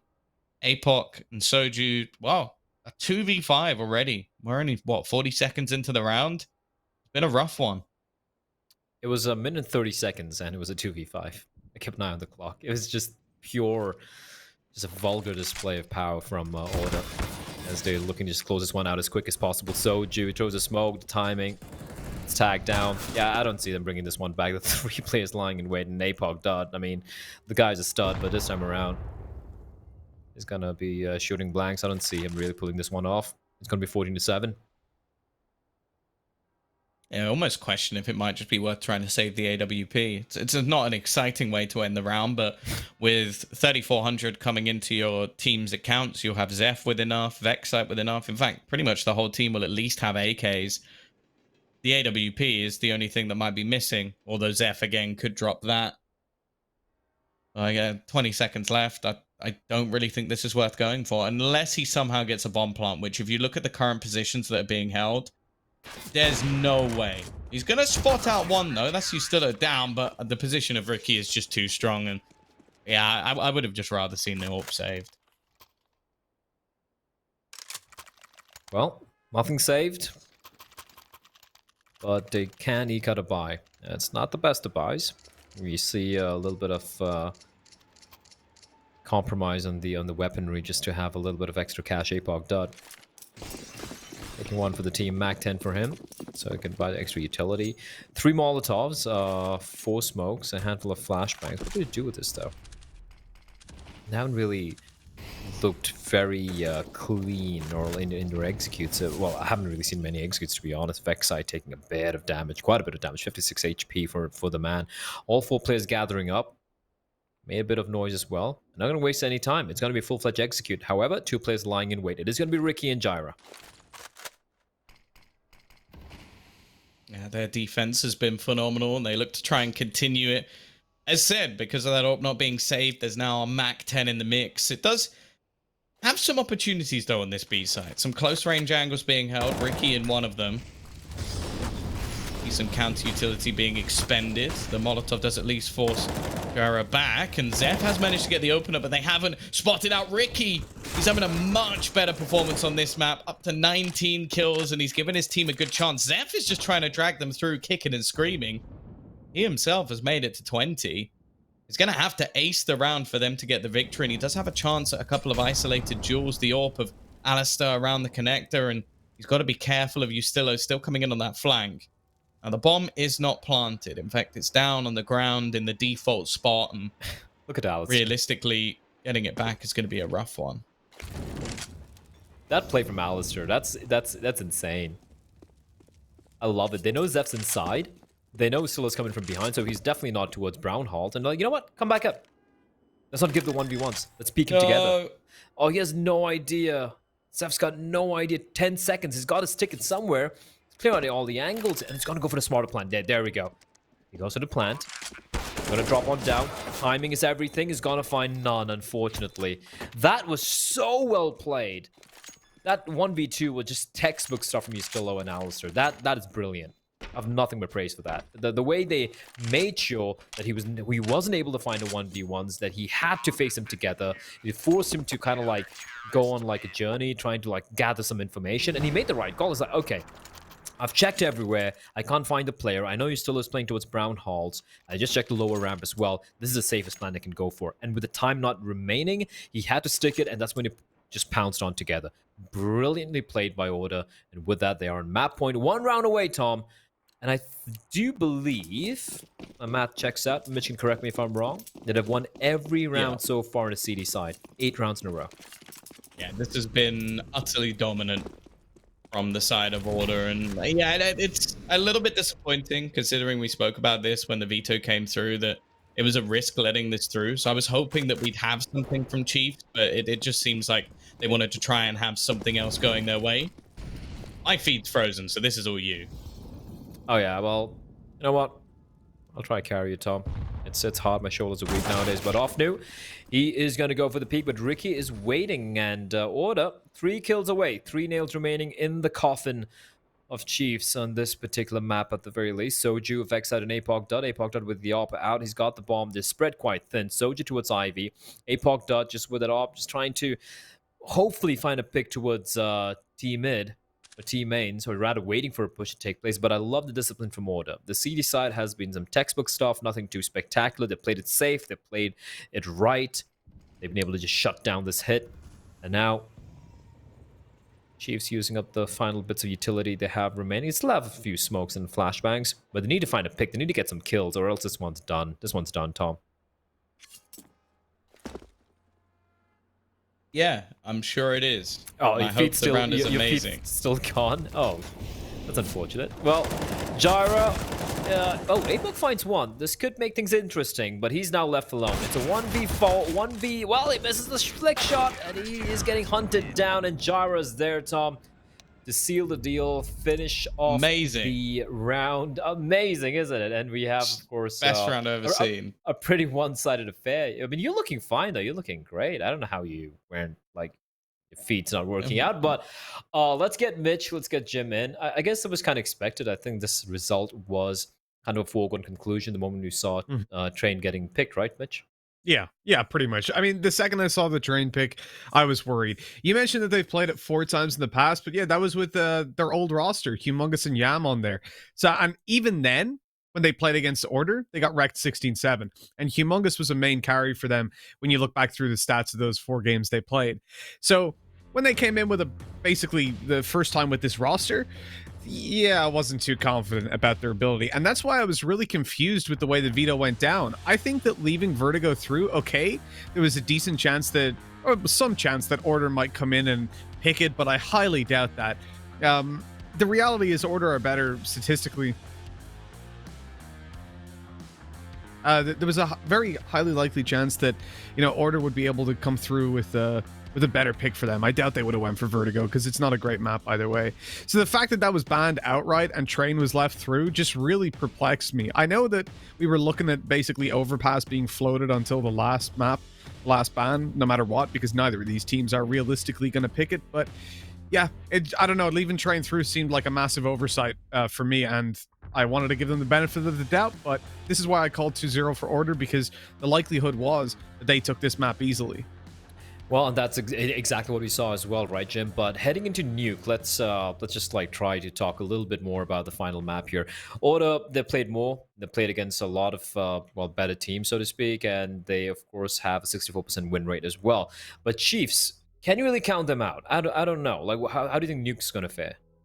I don't think you can really count Chiefs out at all. I think it's one of those key first maps that you really do have to prepare as a team, as a top team in this region. So they're going to bring a fairly, I guess, fluid style. We did see Chiefs already play this as well. So, you know, in terms of what we're expecting from them, and even Ali said it as well, they don't actually play that differently in the competition to what they're used to in scrims. So I think Order should be well prepared for what Chiefs do bring in this map pool, or in this map pick, sorry. So in terms of what we're expecting, I mean, this map, yeah, you can write it off as just Order playing their cards better in the veto, and Chiefs, yeah, I have to agree with Mitch. I think it was just a misstep in what they expected this this veto to look like. So yeah, they've squared the series up quite nicely, and I think the young guns, again, they're going to be looking to the young guns from Chiefs to step things up. But I think, you know, Order should be able to prepare themselves a little bit better.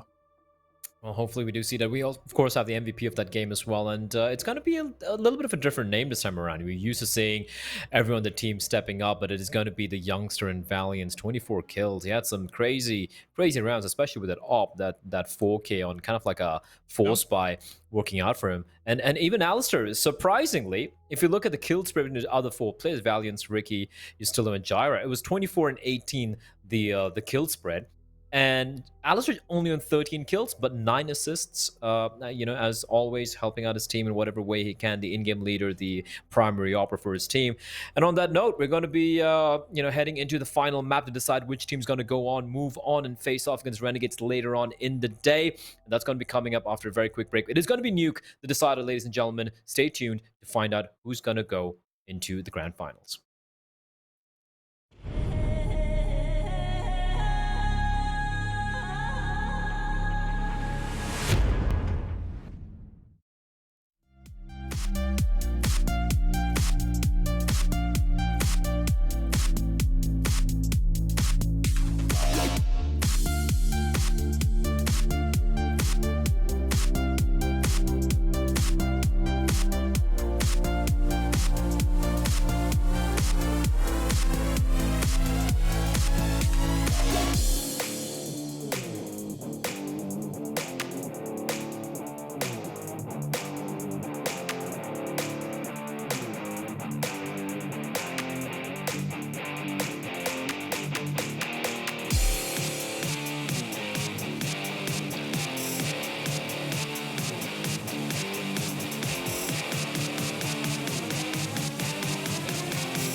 Welcome back, everyone, to the final day of the Perfect World Oceanic League 2020. We have witnessed two very different maps. Dust 2 was a bond, but it was a very close series with Chiefs taking that one, and now Order striking back on their map pick of choice, Train, making it look very one-sided indeed. And heading into the final map, Tom, Nuke, look, the analyst in me says it has to be Order.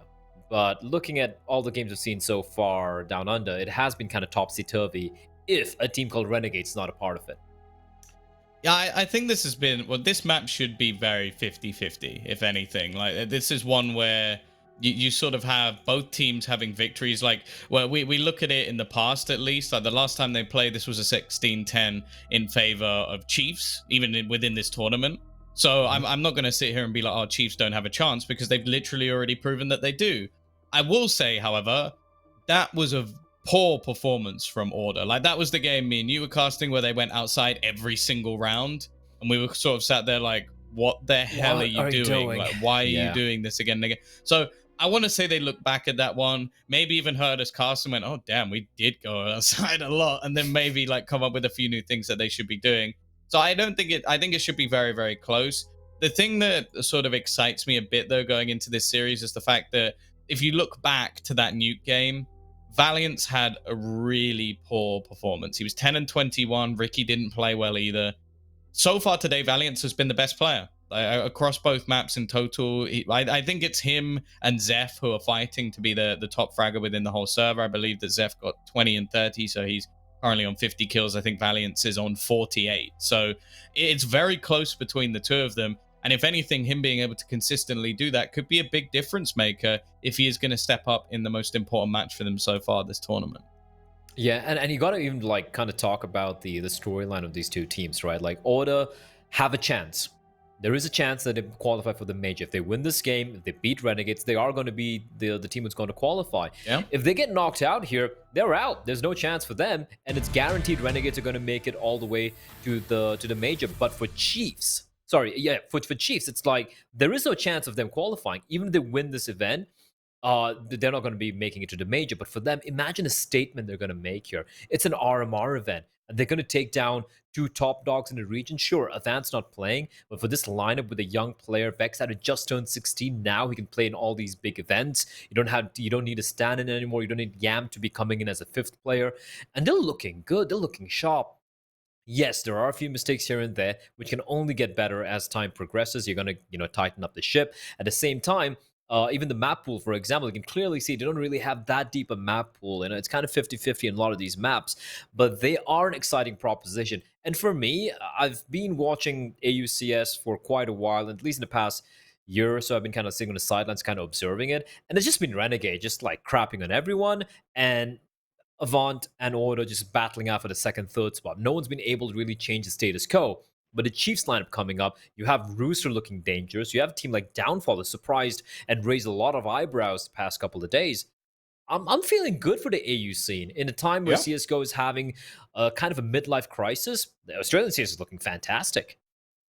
Yeah, I think it's made like the main thing for me is the young talent. I think that the fact that we've seen so many different players this tournament, from your Vex sites who we're currently seeing to players like Savage, Zephs, even within that mix as well. Players that I can personally say I haven't heard much from in the past, like not really being like involved in this region too early. It is far too early in the morning most of the time when you guys are playing a Counter-Strike, and I like my sleep. So I haven't seen a whole lot of games, I'm not going to lie. But it's exciting because that's the thing. Like when you think of Australian CS, you think of the players that don't even really live in Australia anymore. Like Renegades have at least put like another team on the map. But the joke always was, not even with just this Renegades, but the Renegades before that is, oh, you got the Asia minor, right? Well, that's the Renegades minor. That's the one that they're just going to win. It's going to be them and Tyloo, and then we can stop watching because there's no point. Those teams will win it every single time. Now, the fact that we've even had like a close map versus Renegades gets me excited because this Chiefs roster is fairly new. Like, at least with the young senior being able to play, that's something that we want to see more of. And you never know, maybe in the future, if he keeps banging it as well as he does, we might get to see him move up. Or the thing I'd be most excited about is if we get the Savages joining forces in the future. That would be pretty sick, right? I still feel that's a Long while way off. away, Yeah. a long way off. But it is exciting prospect, like seeing young talent coming in, not jumping into other games instead and coming into Counter Strike. And if you look at all these young teams as well, they seem to have their 1 or 2 veterans. Like you have Moop on the side of Downfall, who's been, it just he's like, yeah, we're just here to experience stuff and learn stuff, but he seems to have a very solid head on his shoulders and a little bit of a liar as well. He's telling us Jimmy's wife left him and all of that. I'm never going to let that go. But aside apart from that, yeah, they got a good mix of veterans and newbies. But here we go. Final map of the consolidation final order. They win the pistol round. Sorry, the knife round. They're going to starting things up on the CT side. Aggressive play from Chiefs. All 4 players, all 5 players, sorry, 4 players barreling down all the way into defense, and backside, what a shot on a Gyra, but Alistair with a quick trade. The bomb should get planted, but not before Zeph finds a frag and is looking for more. Even still, though, Utilo's making things a little bit awkward for them. You can see that it looked like the initial plan was to try and gain control of the ramp for Apoc Dud. He said to try and move up his position on the fly. Utilo probably going to be expecting this, and he is already spotting out another. That's his 2nd kill of the round, making this retake a lot easier for the rest of the squad. As now Alistair's been given space, and Soju is left with everything to do. The door slammed shut. He's trying to line up the headshot onto the bomb diffuser, but it isn't going to happen. Valiance helps out. The bomb is planted at least, so there'll be some extra money. Ultimately, Order have got off to the strong start. And as the 2 players you're always going to keep an eye on when it comes to Order, right? Yes, you said Valiance has been perhaps the best player for Order so far in the first 2 maps, but you still, though, you have Alistair, you have and Ricky as well, but especially still Alistair. 4 kills between the 2 of them. Excellent retake. But Chiefs, though, they get the bomb down. And that's going to be the force buy coming out. AK-47s on at least a couple of the players, the Deagles, for Apoc Dud and Soju, and Ofnu with the Galil. Pretty barren when it comes to utility, and they're going to be going for kind of a contact play out to Yard. That is very risky indeed, and Istillo is going to win the duel. The M4 coming out on top of the AK. It should be retrieved by either Apoc or Soju. The problem being they have sacrificed all their money just to afford these rifles, meaning they've got no Kevlar, but that is a big mistake. Gyra not expecting another player to have crossed and over, but Alistair comes in from secret. 2 huge kills. He's dropped Apoc and Ofnu. There's another rifle taken away, another player with Kevlar taken away, and now it's all in the hands of Zeph, who has been a monster, the best player so far for Chiefs in the series. AK-47, 100 HP. He does have Soju for company, but this might be a little bit too much of a tall ask. This force buy kind of falling flat in its face. They haven't been great in these. They haven't been great in these sort of like positions where you sort of look at their force buys, and the last one they tried on train was also a massive failure. It could be because we are seeing just heavy dedication into the rifles, and I wonder if that means that Chiefs should try picking up maybe some Mac 10s, getting some utility, and trying to force them into horrible positions rather than going for that Molotov is straight onto the head of one of the players, but it doesn't matter. They've already won the round at that point, and it is going to be a 2nd round on the board for Order. Still just dropping and rolling. Yeah, that was brilliant. Like straight under the bomb site. But yeah, they hold on. This force buy not quite panning out. This duel, if Vexside had won that duel, I feel like there would have been a good opportunity for Chiefs to make this one possible, but doesn't quite pan out. That's so funny. Like a swish. Straight on. It's like when you pour like you have the ice bucket challenge, but it's fire. Dear Lord, don't give people ideas. People are stupid in 2020.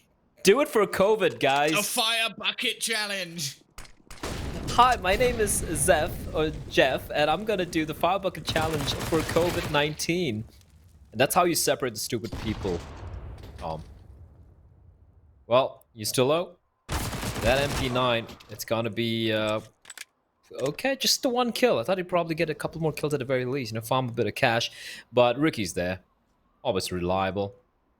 And he should be wary of Vexite's position. In the meantime, Ofnu was dropped on down of Vexite. Young Star, not able to get anything done. Just a 1 kill for the side of Chiefs. No bomb down. You still low. That was just the MP9 loss. So they're going to be pretty happy with the way things are panning out right now for Order. Money looking pretty decent. They have a decent bang. You're still the only one kind of low on cash.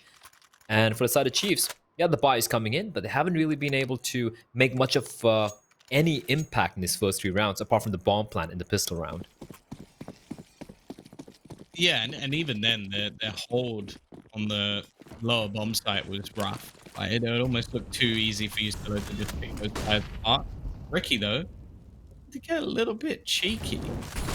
And Incendiary in hand, he's going to try and take What? deep control. Got the trophy cabinet behind him. Yet to claim it just yet, but this is a bit of an awkward position at the moment because they managed to gain so much control, but they didn't actually see anything. That's classic Ricky, though. One thing you notice on Train for the side of Order is how aggressive he is all over the map. He just goes for his solo plays. Kind of, it's sometimes is a little mind-boggling with some of the plays he goes, where you're like, well, why are you going for that, Ricky? But it works out. And the thing is, more importantly, it's kind of like a distraction play most of the time. So Silla's kind of trapped in his corner now. He needs to win this duel. Ho, ho, ho. Wow, okay. There's no way anyone's winning that duel. I feel like Zeph's been through like 10 hours of DM this morning or something because his aim has been on point. Like, it's been absolutely ridiculous just with how clean he's been with all of the headshots running in. Also, you say that, but tell that to some of the Asian teams. I'll watch some of those players. I know they've been DMing for longer than I've been alive. Someone like Zoking is like literally his borns are like moving his arm around like the Flash. His upper bomb side hit. Zeph doesn't check the close angle, and he still wins the duel. Oh, what? That was sick from Zeph. You're talking about death matching, but this is getting ridiculous, Tom. Bomb on. Unfortunately, Ricky's ready and waiting. Trying to dive down the vents, but my god, that second spray. His face there. Sick. His face in his picture looks like, did you just try and go down vent? Look me in my eyes. Look into these eyes. Think I didn't see this coming, punk? He's a super sweet guy, though. I want to see that kill again. Okay, first one. Pretty traditional. Wait, what? How? How, Tom? How does no one not check him? Like, what is going on? I'm gonna be honest, I'm not a big fan of the whole 3 players going up the ladder with the bomb anyway. If I'm being honest, I don't think that's the greatest strategy we've ever seen in our lives, especially if it's not clear. Pistols in this round, gonna be attempting some damage. Nice shot from Vexite. At least gain them presence onto the site, but already rotations are in. Dara, again, he's another one. A bit quieter in the second map, but in the first, he was pretty much one of the only players we really looked at on Dust 2, so it's good to see his individual level, because we have witnessed it a couple of times, especially in matches where things are going wrong. It seems like his individual level it's not that he's playing bad, it drops because I feel like he then has to try and micromanage everything. And I think that's actually where things go really badly wrong for Order, is where he's unable to focus at all on his own individual skill because he's having to try and sort out all the problems that they're having. And I feel like that could be the same for APOC as well at times, sure. right? Like, yeah, like some of the decisions he makes, individual plays, it's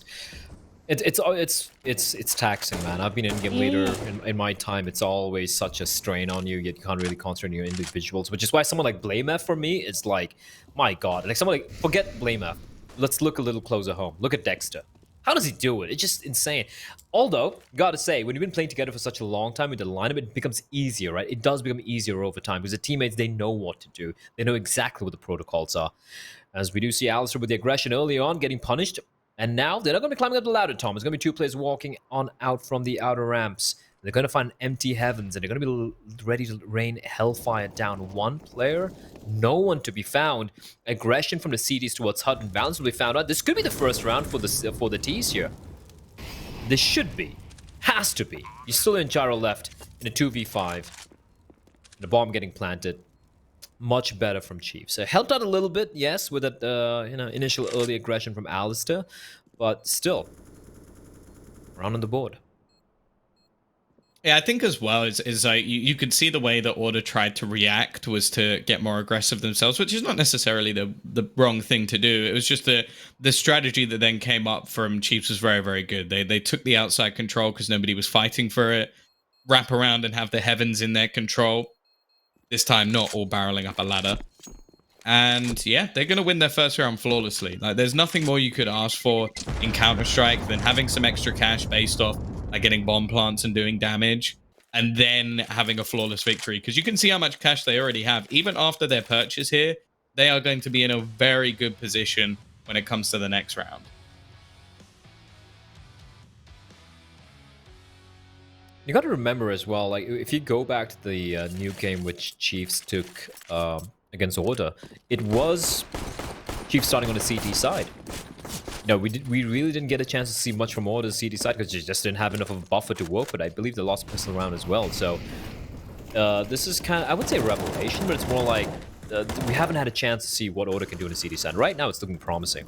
Now, even the T side is almost as lackluster as we saw in that previous time they faced off on Nuke here. If they can build up a substantial lead, like an 11-4 CT side, then even if they have a lackluster T side, I'm still fancying Order to take this pretty convincingly. Ricky? APOC timing not working out. Zeph down 50 HP is one. Ricky, he's doing the smart. He's gonna go for more. He's gonna do the smart thing, falls on back Incendiary to cover his escape. He's done his job. That's as perfectly played as anyone could in that position with the AWP. Once again, ow. Oh, lucky to be alive. I don't know why Gerard decided to turn around at that exact moment, but whatever it was, it almost gets him a kill. Still, a 4v3. Positions on the site are going to be ones that are really, really tough to clear. That boost spot around the rafters is always very awkward, and got players waiting at the bottom of the vents. Alistair with the dig. No Just going way. to spam into the chest. It only takes a couple of bullets for each, and now it's left all onto Seth, and he's caught by the nade of Ricky. I can't imagine that nade even did much damage, but he was so low from his initial engagement that it's still going to be enough. Of course, as mentioned, they do have that extra money to spare, but it's only going to be good for one round. Yeah, even with the money, the elbow showing from APOC. That's just so unfortunate for Zev. He played it so smart, but... And then Alistair with the Deagle, of course, a body tag. I know CSGO has a few other bug fixes to worry about, but I'm still not a big fan of how the Deagle tags are just... It's too much, like, right? You know, just a couple of body shots and you win a duel. It's just unfair. It's a skill-based gun, I agree. Keep the headshot damage as it is. Don't change anything else. But maybe don't make it a 2-tagger. Make it maybe a 3-tagger so that body spams. It rewards skill. It rewards good aim.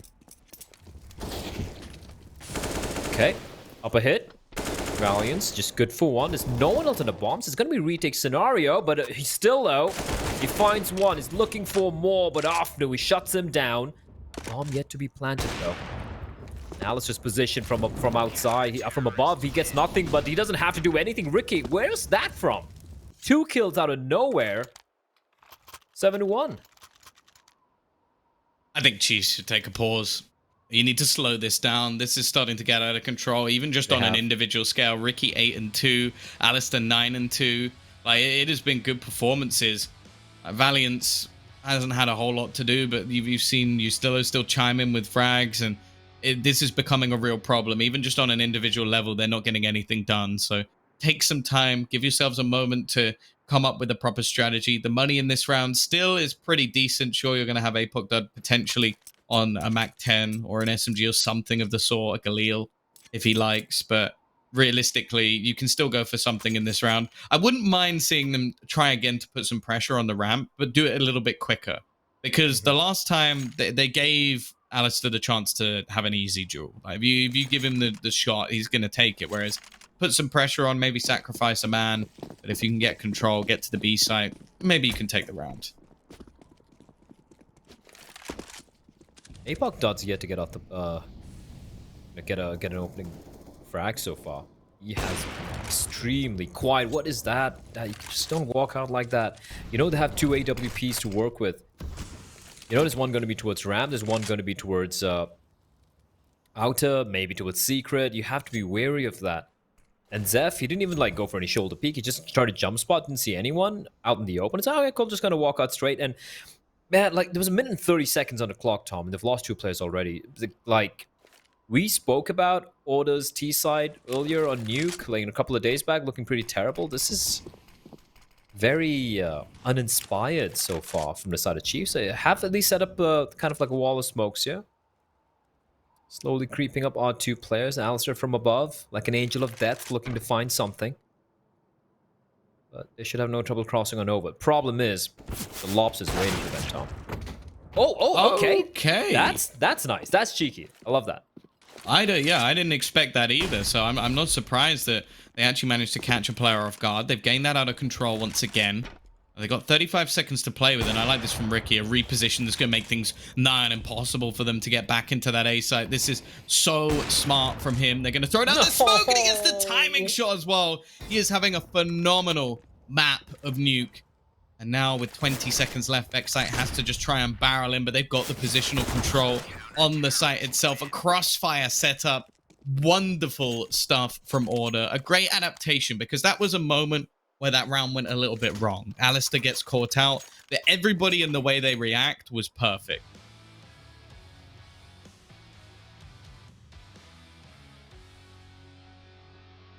And this is just looking very, very grim for the side of Chiefs. And again, right, it's not just about the fact they're getting outplayed, they're getting shut down, they're not making any inroads. It's also added to the fact that the individuals on Order, like you said, everyone's popping off, everyone's having a good game. Fast hit towards upper, Tech 9 train. It's going to work out for one. It's going to be good for one, but just still getting caught out now. They've retrieved the rifle. They have Kevlar. They have a couple of smokes to kind of delay this retake. But a player dropping down off new. What a play. Even though he gets taken down, the fact that he makes it a 3v4 makes Order kind of reconsider if they really want to go for this. But they have so much money. They're feeling like it. Valiance from above. He has been an absolute beast. Comes pushing on out. Finds one. Looking for more. But Soju with a quick trade. 3v2. Still favoring the T's. And now with just 18, 17 seconds on the clock. Are they reconsidering this? I don't know. Jyra gets triple peaked. And Ricky, at this point, you just fall back with the AWP, brother. There's no point going for this. And they're going to be going for the hunt anyway. Up comes out. Finds one. Deagle out. Looking for more. But it is going to be the fast hit finally, Tom. And it is the round where they just have the pistols that they make it work. Yeah, and that's actually going to put the pain on the economy of Order. Obviously, they were going for a very expensive setup. Double AWPs with a call. And because of it, it's actually... well, hurt their economy even when they were winning rounds. That play from Ofnu was really nice. I think that sort of disjointed the retake. We see that same smoke that's been now utilized by every single team under the sun. The one that you sort of throw onto the little paint pot outside of the rafters that gives you a little bit of a shrouding smoke over the top. So something expected. And while Alistair, that's now the second time we've seen that play. And the hero attempt around the outside of Red, it's not been going too well. Also... there's only been one man in the form of Jimmy that we've actually seen bought an over. Ustillo might be taking a leaf out of his book.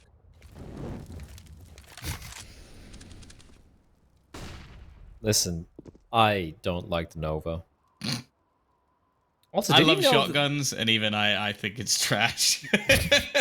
Like Mag 7, auto shotties, even a sawed off, like old J-Dub style, right? I'm down for that. But the Nova, it's such a cruel mistress. It just doesn't work. Like, Doesn't even have a skin. He's not dedicated to it.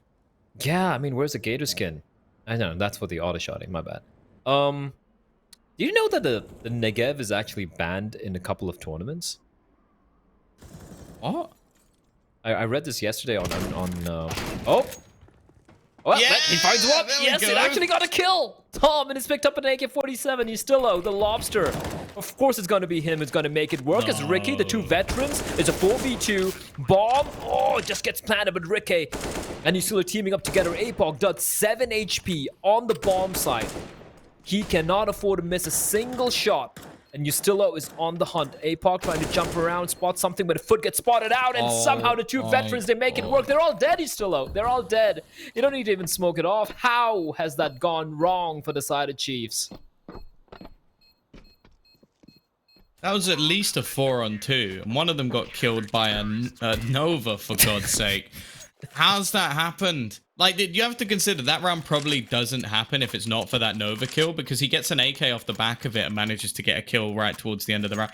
That's a joke. Like, even in the 3 versus 2, that should never have happened. But they get the kills back in. And as I said, like, Ricky has been incredible so far. He has these games every once in a while where he just looks unplayable. And this is one of them. He's 14-3. And like, he's been different weapons. He had an AK a couple of times, had the AWP, M4. It just seems to be unstoppable. Not forgetting Ustillo. Still, I want to say it again, he had a Nova in that round. I don't know how that's managed to happen. This round, decent trade. Soju, he's been having a bit of a mare.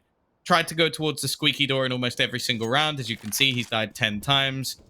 We are currently in round 12. That's not good stats.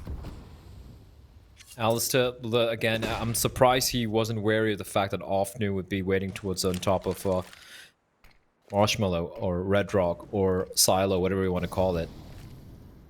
And they bugged it. Ooh, oh no, the timing on that from was still this guy, man. Somehow he brings it back. It was a 4v3, and now he's going to reposition himself, heading towards the back vents room. Often finding Gyra on Garage, meaning, again, Chiefs, they keep getting the man advantage, but still out. The timing. If they, oh my lord, if he finds a kill here, this could be huge. Again, it's Ricky and Ustillo, Tom, the veterans.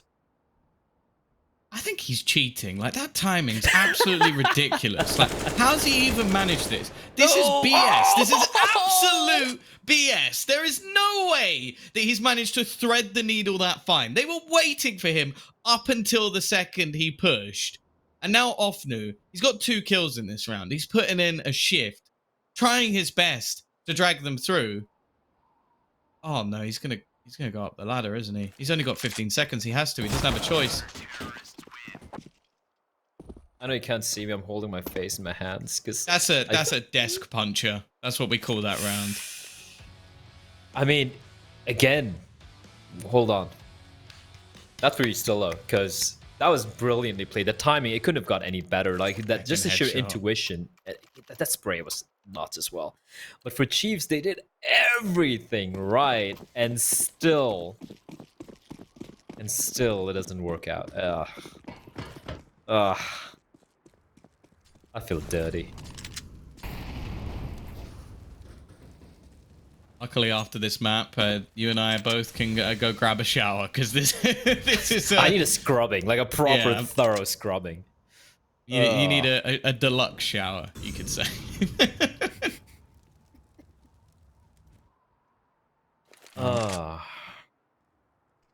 The funny thing is, I was actually curious to hear why the Negev was banned in some tournaments, but I guess that's going to have to wait, because the order didn't really give us the chance to discuss that. Ofnu's not giving us any time at all. As again, they've gone for this wraparound. They seem to be able to gain quite a lot of space. They're going to try and split the ramp. I quite like this idea. Pincer in, but well, the thing with ramp is you can just leave. Yeah, you can just leave. Like certain relationships in life. But you still low. Again, on above. 3 kills. And you said it, Tom. You said it yourself. Yeah, I'm not a big fan of players just coming charging up the ladder. And that's why you still have 3 frags for him. And Soju now left alone in a 1v2. He did a phenomenal job making it into a 1v2 from the 1v4. But still down to just 6 points of health. He has to ensure he doesn't make a single footstep either. And considering Alistair and Ricky are still alive and they're very healthy, they got the AK-47s. 1 bullet, 1 strong gust of wind, and he's done for.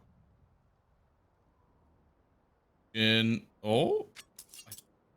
gun. I don't think he did. That's going to allow him to get down the bend. He's going to have to move relatively quickly here. You got to run now. The time is going to be ticking. Be able to get across. That is a bold plant to go for when you don't know where they are, but I guess he may have heard them coming in on the flank. Door going to be closed, which gives away his position.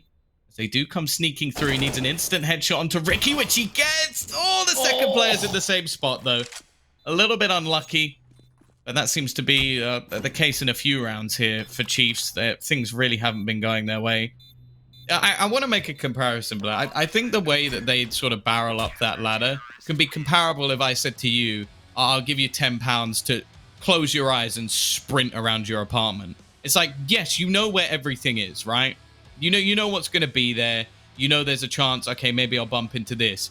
But if Or a you're lobster. sprinting at full speed, you're going to run into something. And, yeah, and that's the lobster just case. waiting. Just like waiting with its claws out. Have you got lobsters around your house? Have you got You know- a pet that we don't know about? I got a lot of pets, Tom. A lot of pets you don't know about. 11-2. This is turning out to be, unfortunately, well, unfortunately, for at least from a viewing perspective, I guess, kind of a one-sided affair. The most one-sided map we've seen so far. Even more so than Train, which is just unfortunate. And yeah, orders, they seem to have woken up. The thing is, I know the T side still has a lot to ask for the way the players are showing up. And you got to remember, on the T side, even individuals weren't really showing up. But here we go. Alcer, Gyra. So much damage being dealt. At least the reply does come in, but it's a 2v3, and it's going to come down to Mr. Zeph once more. 1v3. Ricky. Once more lying in wait. Daring them to enter his domain. And Chiefs are just going to nope out of there.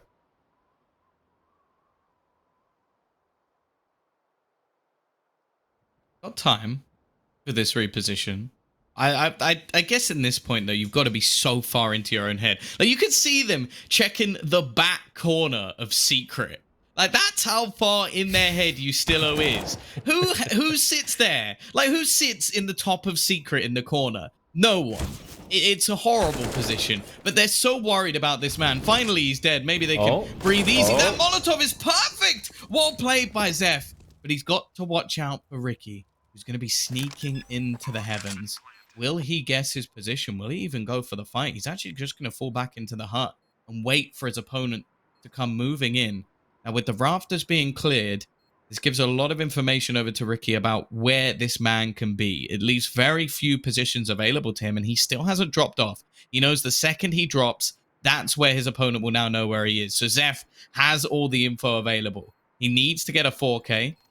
Bomb, I imagine, going to be tapped, and that will mean that Zeph is going to go pushing. He falls right into the hands of Ricky, who's going around the corner, and he has the time as well. The defusal will be coming in the nick of time, and Ricky is unstoppable. 16 kills and 4 deaths, Tom. It's like a 4 KDR. It's ludicrous. And just getting mauled alive. Final round of the first half, though. The buy is going to be coming in nonetheless. And just to finish that topic, because you didn't seem to realize about the negative ban, I do believe it was 2 years ago when the negative the price dropped when Valve made a couple of changes to it, Okay. and they were like, "Oh, it's temporary," and it's been temporary for 2 years. And I remember ESL, I do believe a couple of other TOs were like, "We're just gonna ban it until temporarily." No, I realized. Okay. All right. Okay. Panic over. 5v3. Don't do it to them. They've suffered enough. Thankfully, Vexite's there to trade, and this round's looking a lot better. They haven't been caught with their pants down, and Gyro are going to be the last one left remaining. Looking like they'll at least get to 3, but that isn't much of a silver lining. How things have been going so far. Now, we have to bear in mind, Order did not have a good T-side the last time they played. Are even going to check this angle in an after plant position. This is a bit of a surprise, I would say. Like you're not really going to be holding this angle too often, but he pre-fires it. That's at least one. Molotov should literally burn down the clock, and the smoke will do the same. He's only got a matter of seconds to get on that bomb, and it isn't going to be happening. Chiefs, they finally break the curse of the last few rounds, but realistically, a 12-3 half is something that you can be quite impressed by if you're on the side of Order.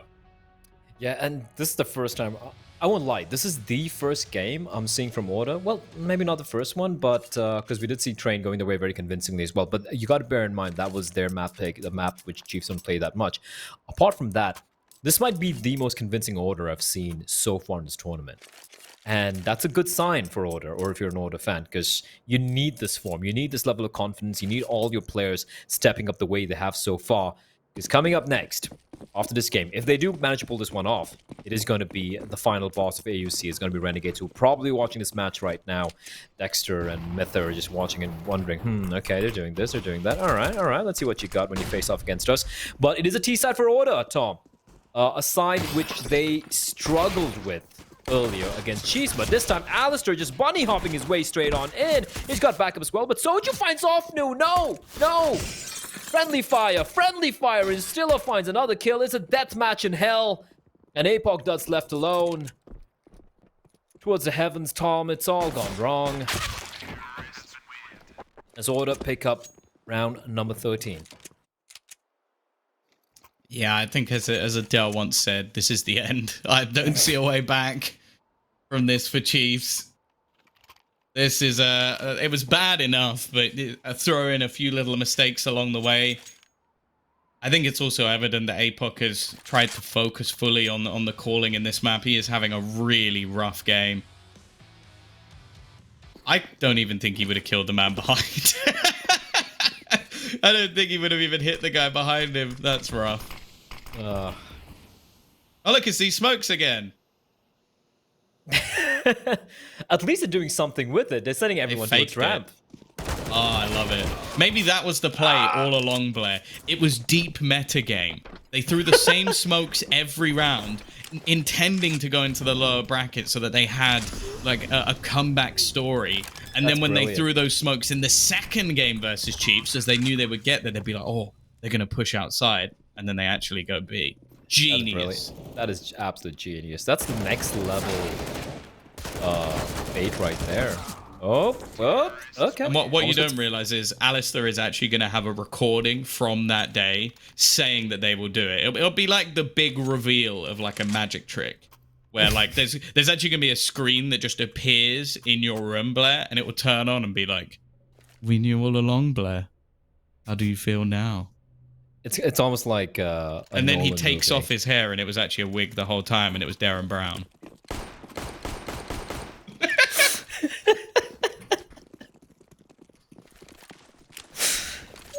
Oh god, don't do this to me. Oh, alright. Deep breaths, and that's exactly what Chiefs need here.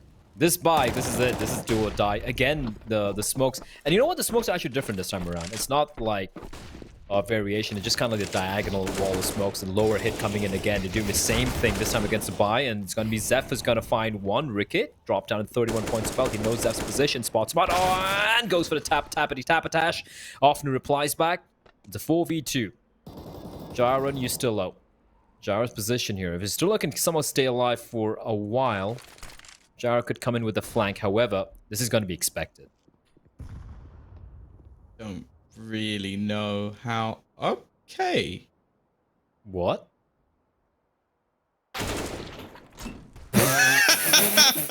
Peekaboo! That, I don't know how he's managed to get there. That's definitely an oversight for Chiefs. Don't see much of a chance. He needed to have an insane spray transfer to get that final kill through. But even still, that's a lot of additional costs that never really should have been there. I don't know how you have the bomb down just outside the squeaky door and you don't have anybody like watching vent or just making sure that they can't come through in that direction. That just seems silly. Yeah, it got a little scary. Imagine he got that spray transfer on the two players coming from back vents. Often must have just like crapped his pants right there. Fair enough. That scared me, and I knew it was going to happen. This force buy, it's not a great one. You're very much relying on the individuals, but Order have definitely had the better performance. The only thing I will say is they don't want to let Chiefs back into this game. If there's any map that we know that you could streak 13 rounds and a half, it's definitely going to be this one. And, well, funnily enough, they only need 12. Nice shot from Apoc Dud. He's already got as many kills this half as I believe he got in the last one, so not a bad position to be in at all. Well, for Alistair and Ricky, the two riflemen, they've got quite a lot to do here. They do, and we did say that previous round was the must-win round for Chiefs, and they pulled it off, although yeah, it's a little expensive. If they can somehow win this one while keeping the majority, and when I say majority, like if they keep 5 live, they need all 5 live, but Soju gets taken down. It was just the MP9 though, so not too terrible yet. But if you can win this, like keeping all the remaining 4 alive, Tom might not be able to mount a comeback because it needs to be flawless for them to win win this particular map in regulation, but at least, you know, save some face. Try and kind of like expose the weaknesses on Order's T side. It's doable, especially this man, Zeph. It's been a rough map so far, but this guy has been a god. His beautiful flowing locks, and he is going to make contact, finds Ricky, and does a smart decision. Takes a smart decision not to face, but he knows the ramp has been given up. It's 13 seconds on the clock. They need to head straight towards lower, and that's rotation coming in from the CDs as well. But the bomb should get planted here. Yeah, it's a bit of extra money. It's probably not going to change too much. It's a bit of a wide peak, but I guess with the trades coming in, that's absolutely fine. We have also had a man drop from the server, so it should be back in just a moment. But, well, I guess to add a slight bit of fuel to the possible comeback, the last time that we did see this map play between these two teams within this tournament, the amount of rounds that Chiefs got on the CT side was 12. So that's how many they need this time. Granted, when you're up by 12 and then you close out the map, it's a little bit different to being down by that many and having to win every single one without losing it. But hey, they've shown that they can do it once. Order's T side, when we last watched them, was, well, trash. If I'm being honest, it was just the same thing over and over again, and it did not work out for them at all. The worry for me, though, is that if it didn't work out last time, they're going to have gone back and watched the demos. They're going to have taken the time to prepare for this one and make sure they improve their nuke. The CT side clearly is something that's stellar for them. So being this far in the lead, having the stars that they have, and needing just 2 rounds, they'll probably get it done. We've got Droney McDroneface coming in with the utility file. Somehow, utility file just sounds like a dirty word to me, Tom. It sounds like an insult, but it's not. He's used utility 45 file. grenades. Utility file. Utility file. Utility file. All right. Anyway, he's used a lot of nades. 45 grenades used already in this map, and it's not like we're still quite a lot of rounds away in this in regulation. He's only had 7 op kills. Only 7 out of the 12 kills he's had, and he's just been a monster throughout. I think a ridiculous KD ratio as well, at least until the final last couple of rounds, which Qs are able to win. I just want to point out as well, just for context, right? The way we're like talking about this matchup, this particular map, it's almost like Chiefs are getting wrecked by Order. They shouldn't be happening. They're not doing anything. The thing is, this is what we expected on the first time they faced off against each other. It's just that Chiefs were a better team then. I don't want to take away credit from Chiefs. It's a new lineup. They have Vexite play who's just turned 16. He's playing perhaps his biggest event ever. And again, all youngsters, and they're kind of not just showing up here, but they're holding their own, at least on a few of these maps, against some of the best teams, not just some of the best teams in the region. Even against Renegades yesterday, 16-14 on Dust 2, they lost. Over here, they took Dust 2 very convincingly. They knocked Order down to a lower bracket. I'm excited about this team. So even if they lose this series, even if they're not able to mount the comeback over here, which, let's be honest, looks pretty likely, I'm still going to be very impressed with this team. Nice chunky nade. He's still lucky to still be alive, but not for long. As Zeph, he's angry, Tom. He is angry. Well, yeah, this is now him reaching 20 kills in all 3 maps already. Oh, we're only in round number 20 itself. So he really has been phenomenal. Even in the last map where they lost quite significantly, he was still able to put up some numbers. So he is definitely a bright spark within this team, and someone they've got to make sure they lock down, because I'm sure that the rest of the teams within the region are going to be having a look at him. Only 18 years of age. It's very easy to focus on the fact that obviously his teammate is only 16, but with how he is performing at 18 years of age, that's scary. So I'm sure that we're going to see a lot from him in the future. And as you sort of said, there are serious prospects within this squad. So I'm excited to see what they can do. Apoc that himself as AWPing in-game leaders, someone I've been impressed by. So who knows? Who knows where they can take it? Today, maybe not their day, but we'll have to wait and see. As said, they've done it before on the CT side. They've managed to get 12 rounds previously. Obviously, there's going to be a lot standing in their way to try and deny this. And obviously, having the first couple of rounds in the form of the pistol not going in their favor is a little bit different to how it would have started last time. It's not like they completely dominated. So they have a lot less margin for error than they would have done, and a lot more pressure on their shoulders as elimination is looming. It is indeed, and them to kind of slowly, for Chiefs to slowly grind this one back, it's going to take maturity, Tom. It's going to take maturity, which, honestly, considering how young these players are, only Offnu. He's the only player whose name I've seen, you know, over the years in the AU scene. And the rest of them, it's going to require some mental tenacity to just kind of take it back one by one round at a time. It's very doable, though, but it is not going to be easy. First kill goes away. Vapog, the upper bomb side is getting attacked here, and you still, well, doesn't get a single kill. Offly shuts him down. Offly shuts Valiant's down, and suddenly Alistair and Ricky spot Zev slowly creeping up the ladder, and that's her opening. That's her opening straight into the lower bomb side. They have an incendiary and a flashbang. That's something to work with. But now Ricky, what can he do as Alistair finds Soju as well? They've faked that run all the way towards Secret. Ricky not spotting anyone out from the vents. He might actually fall for this. The timing doesn't work out. He spots a second player, and he's going to win it. He finds Vexite, but he doesn't know the first player is crossed on Nova. Offnu's pushed on in, and he's got a peek. Finds a kill. Ricky versus Offnu. Offnu looking for the 4K bomb planted in the open. He's got no utility. He's just going to have to stick it at Ricky. He goes for the peek, and it finishes him off. What a rebound from Order. A 2v5. And they just snatch it away from the jaws of defeat. Yeah, and these are the players that, well, a lot of the time Alistair's always highlighted. Ricky has been phenomenal throughout this map, and 22-8, still going strong, stepping up when they needed him most, not allowing a single opportunity for their opponents to come back into play. And facing off against Offnu, who has been someone we've highlighted in this team, who can just have those explosive rounds, those explosive games. He played him to perfection here. 15-6. Man, Does that, dude, that damage can't be right. There's no way Jara has 147 ADR.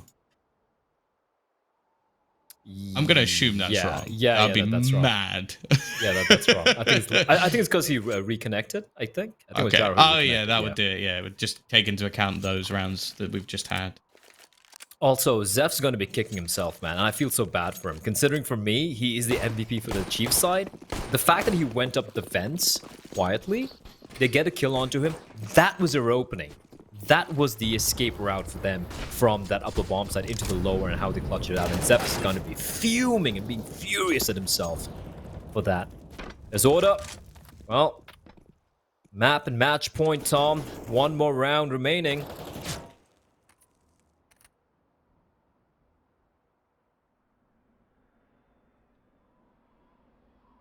The T's are going to try and put some pressure onto the ramp here. And the player on the other side only has a pistol, but maybe that'll be enough. Nice trade from Ricky. Even still, though, they've kept them out of advantage, and more importantly, all they've lost is a pistol. So that's not too much of an issue. This money situation as well for Order is not a great one, but there's been a kill elsewhere. It's turned back again, Blair. There seems to be no round that they can't win, but Zeph, he's running the gauntlet. You said he was angry. He's looking to try and slaughter them here.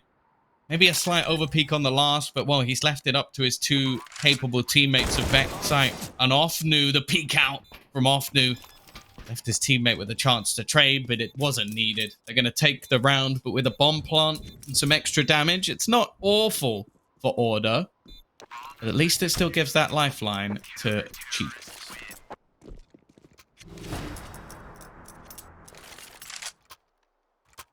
It's a whistle in the middle of the Pacific, Tom. It is a lifeline. But is there anyone to hear? Is there anyone who's going to listen? Is anyone's going to hear you and come and rescue you? Because this is looking, it's looking grim. And yes, we have spoken about how this Order T side has some problems, but the thing is, they haven't really had to do anything elaborate so far, right? It's just the individual just popping off, and especially when you have a massive lead like that on the CD side, you've done yourself a big favor. Pistols, Kevlar, smoke and a flash. This upper bomb site is going to be where the action's going to take place. And Offnu just blinded. Wild spray from him. Finds a couple. And Zeph is there to finish off the remaining player. Alistair with the Glock in hand, trying to find Vexite. How is he still alive? Has not been spotted out, and Zeph finishes him off. Triple kill for the man. 15-8. They still cling on, Tom. Battered, bloodied fingernails in a precipice, but they still cling on. Luckily, the loss bonus actually still not in a bad spot for Order, so they are going to be able to pick up rifles on the majority of players. CT side, this is a flawless buy, and obviously we're going to see that pretty much until the end of the match, so it's not a bad position whatsoever. But obviously the 7-round deficit makes things a little bit more awkward for them. You have to remember, though, this was, what, a 14-3 scoreline? So they're at least getting themselves a more respectable position. I don't think either of us are going to be true believers, though, until we see like 11 or 12 rounds on the board. It's not going to get to 12. I don't see that happening. Order. This is a thing with many of these teams, right? Like where you have a big, especially in like this tier of Counter-Strike, the tier 2, tier 3 around the world. I'm not just pointing out like Asia or Australia, but even in Europe, North America, is when you get like 15-7, 15-6, that's a scoreline, and you're a team who's on map point, that's when you go for something. Well, I'm sorry, Mitch ain't here. I'm happy. But you know what I mean, where these are your opportunities to go for these Hail Mary aggro plays, right? When you have your foot to the throat, close it out. Don't give an opportunity to come back in. G-strats, just YOLOing in, just, you know, pure vulgar aggression. I don't care. Something just brutal. Just like shut it down. Because it's not just about allowing your team, your opponents to start building an economy or whatnot, but it's also kind of giving them the confidence. And Counter-Strike, end of the day, it's an intangible. It is an intangible, but confidence is such a key factor to make it work. Because we do have this out of play taking place. It's not a fake, because the bomb is with the player. And APOC done. He spots that Valiant gets to kill Incendiary to cover his escape. That's work done. Minute on the clock, and a man down for Order. They're going to go back to this again. They're pushing through their own smokes. This was the main problem we had when watching their T side the other day. It wasn't the smokes themselves. It was the way that they used them. And I hate that strategy because it does not work. It was so poor the last time that they tried to play that map. Now, we've only seen it once, so I don't want to harp on it too much, but you're basically relying on the players on the other side being asleep. That's about the only way that anything really gets done here. Because look, one player pushes, then the next player pushes, and then I'm guessing we're going to see another player peek. It's so easy for Chiefs to clean up that round.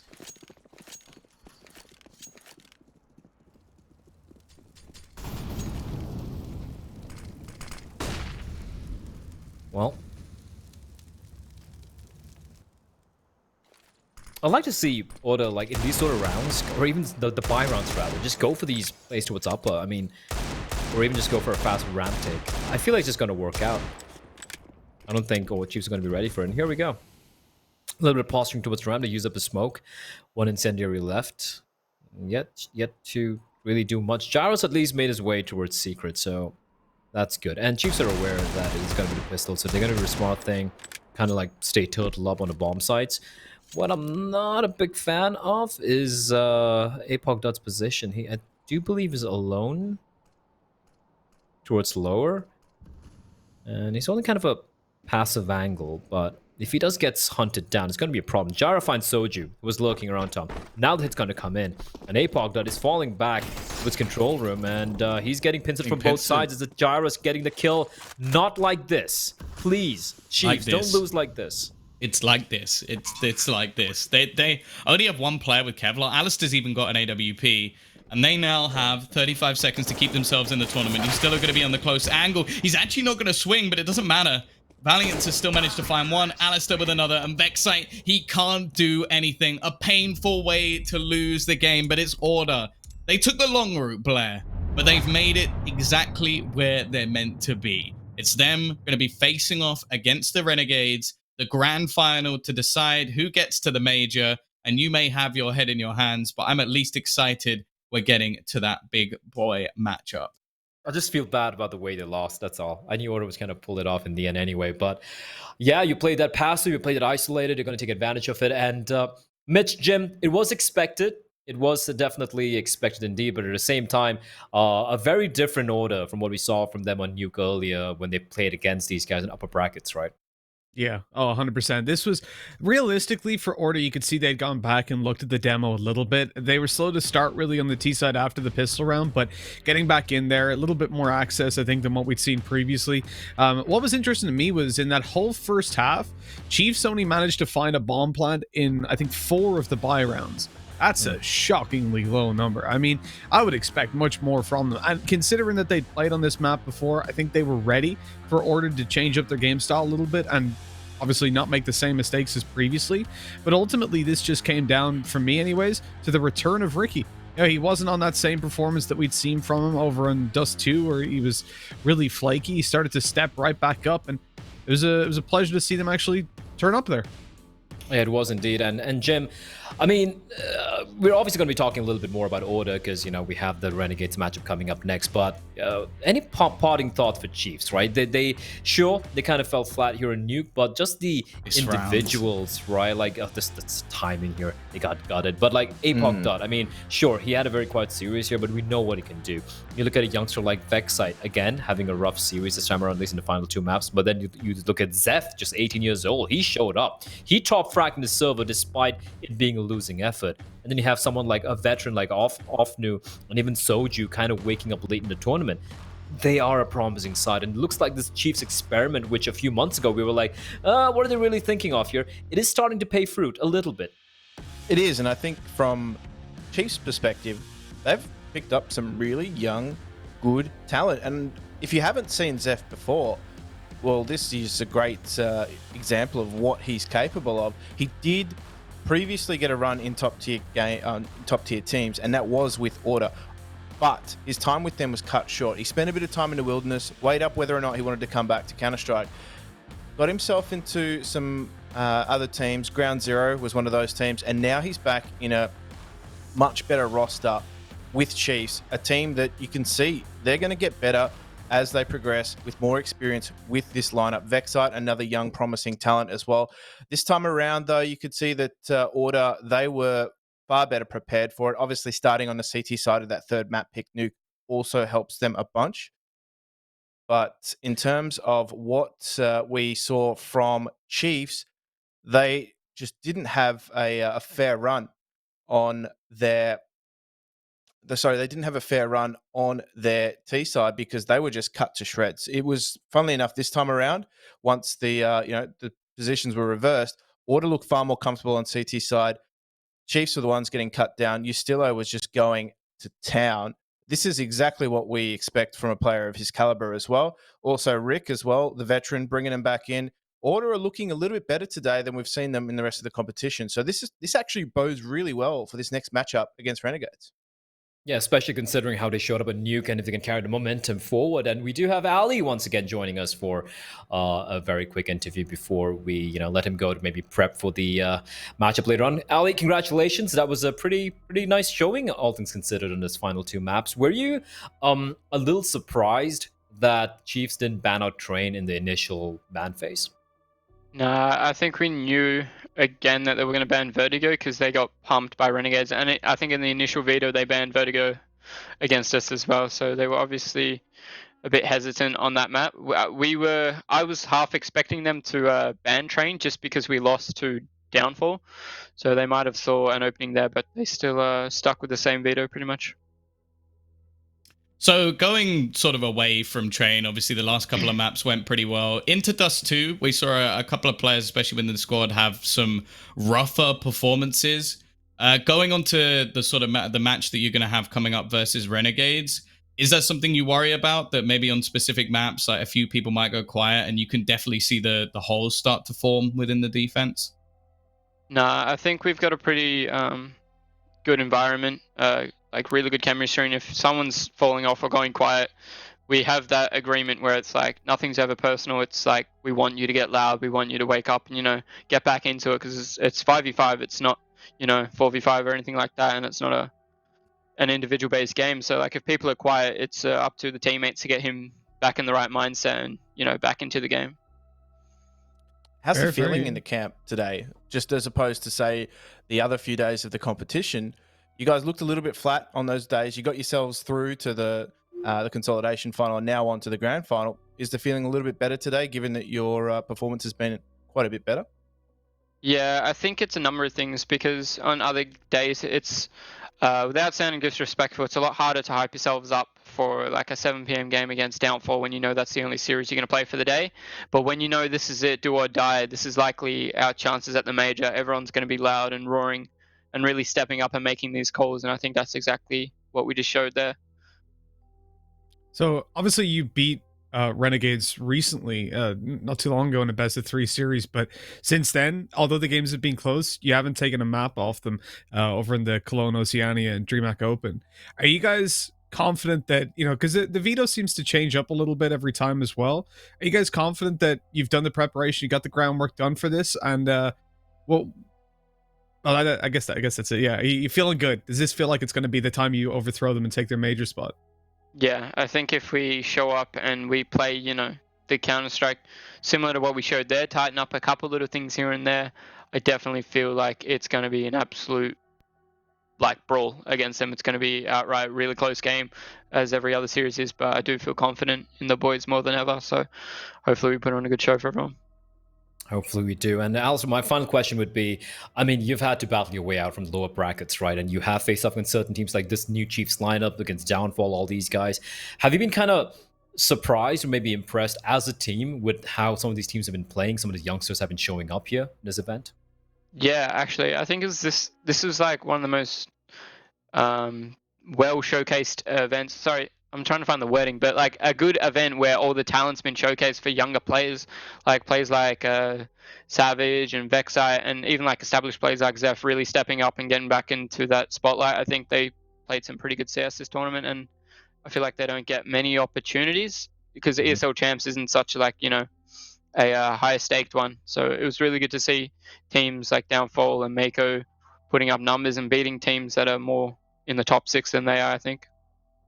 Okay, well, thank you for your words, and I do believe we have a small little break before we do head to the finals. But also, once again, thank you for joining us. Congratulations, and best of luck with the grand finals. I feel like you're going to need it. Thanks, guys. Cheers.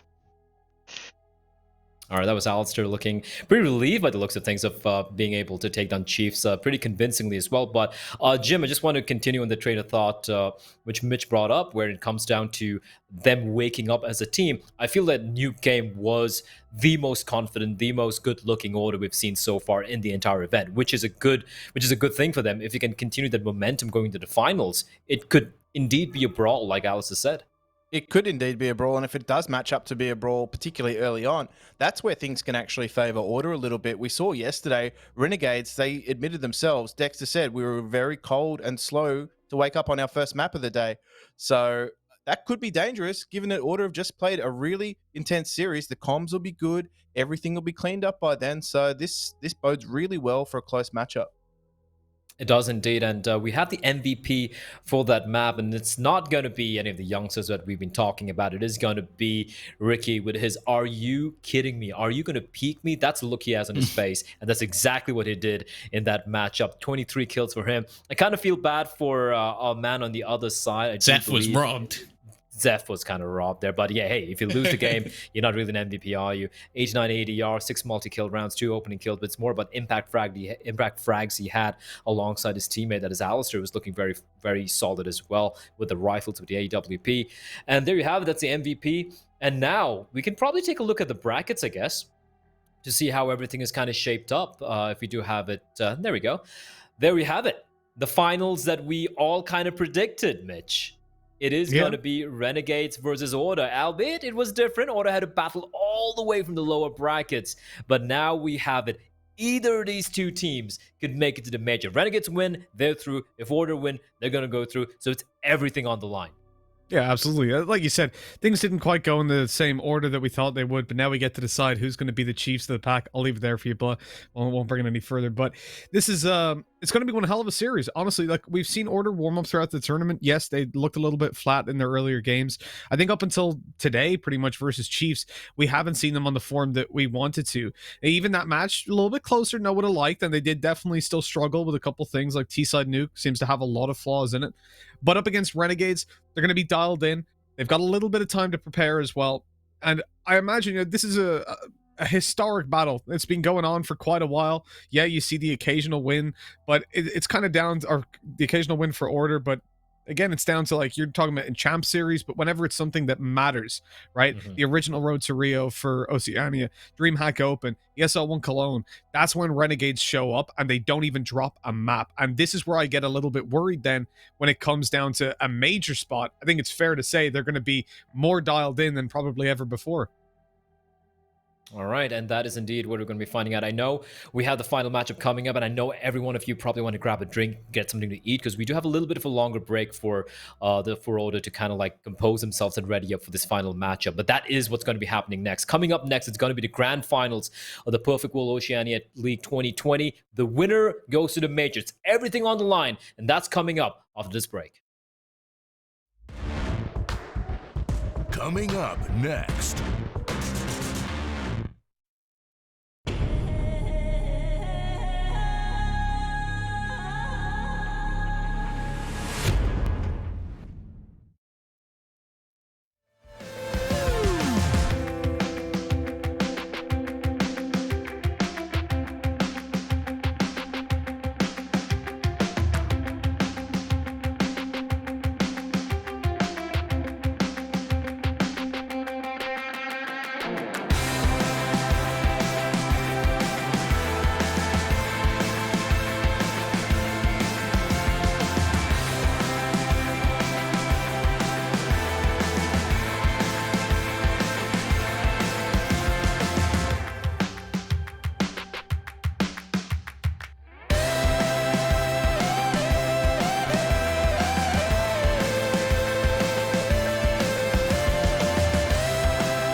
Welcome back, everyone, to the final day of the Perfect World Oceanic League 2020. We have one more game remaining. It is the grand finals.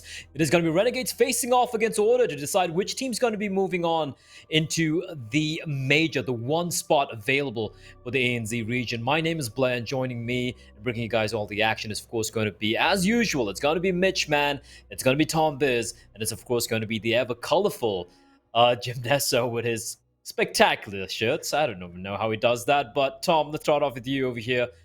Are you excited? Because I am. Because now we have the two teams. The winner actually makes it to the major. Both these teams came in first and second. Renegades coming in first in the previous RMR. So the RMR points different, just 100. So whoever wins goes through.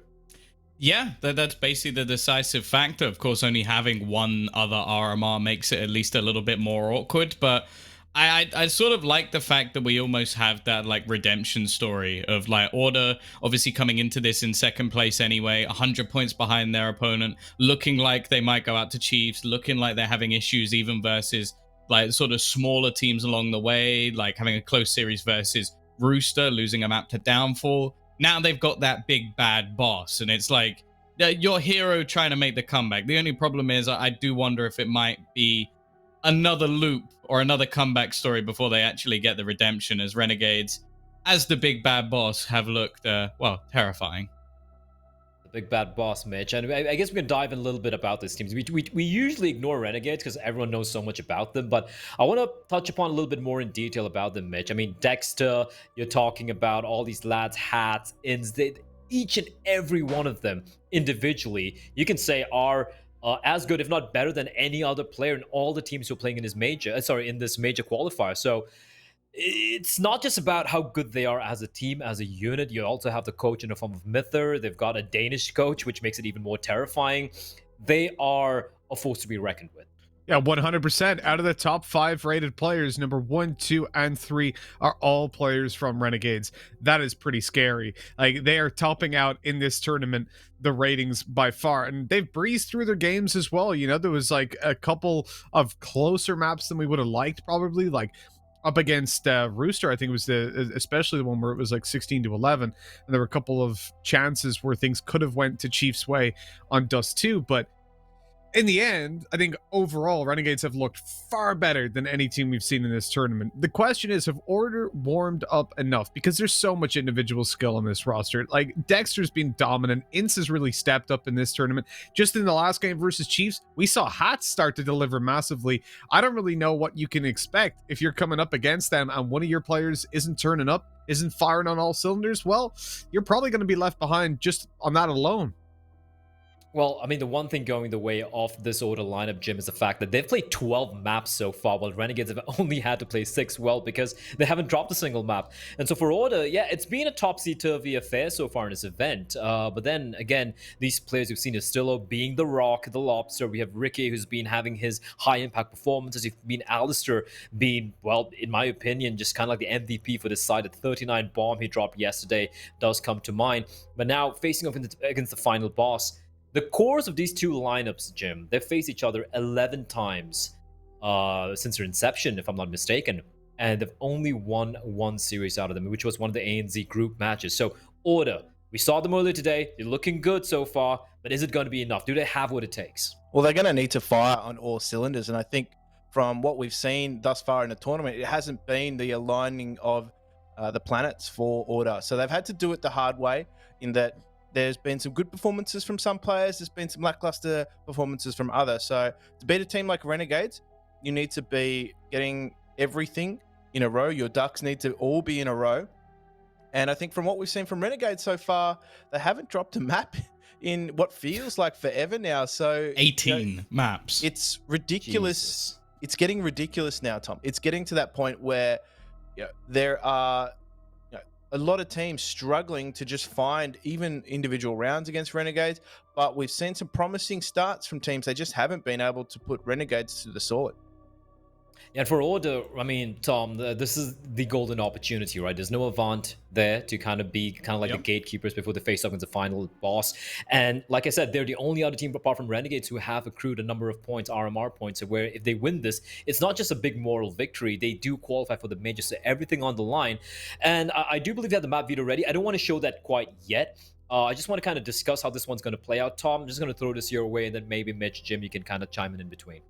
Well, I think, which maps do you think is going to see? Yeah. Like, obviously, it's not going to be Train or Overpass. They're the two maps which have pretty much been permabanned all the way through. The rough point from there onwards is there's not particularly a good place to take it. I believe we can probably just bring it up anyway, because I think we're a little bit short for time.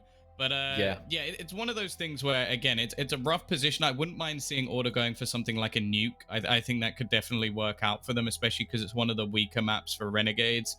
Other than that, I think we might see like maybe a Mirage, because Renegades are currently on like 100% win rate. They're actually going to go for a Vertigo, and that's understandable. Like, you have to consider that although Order seem to have this like sort of thought of, yeah, we're pretty good at this map, they have a 29% win rate. So, you know, it's not great.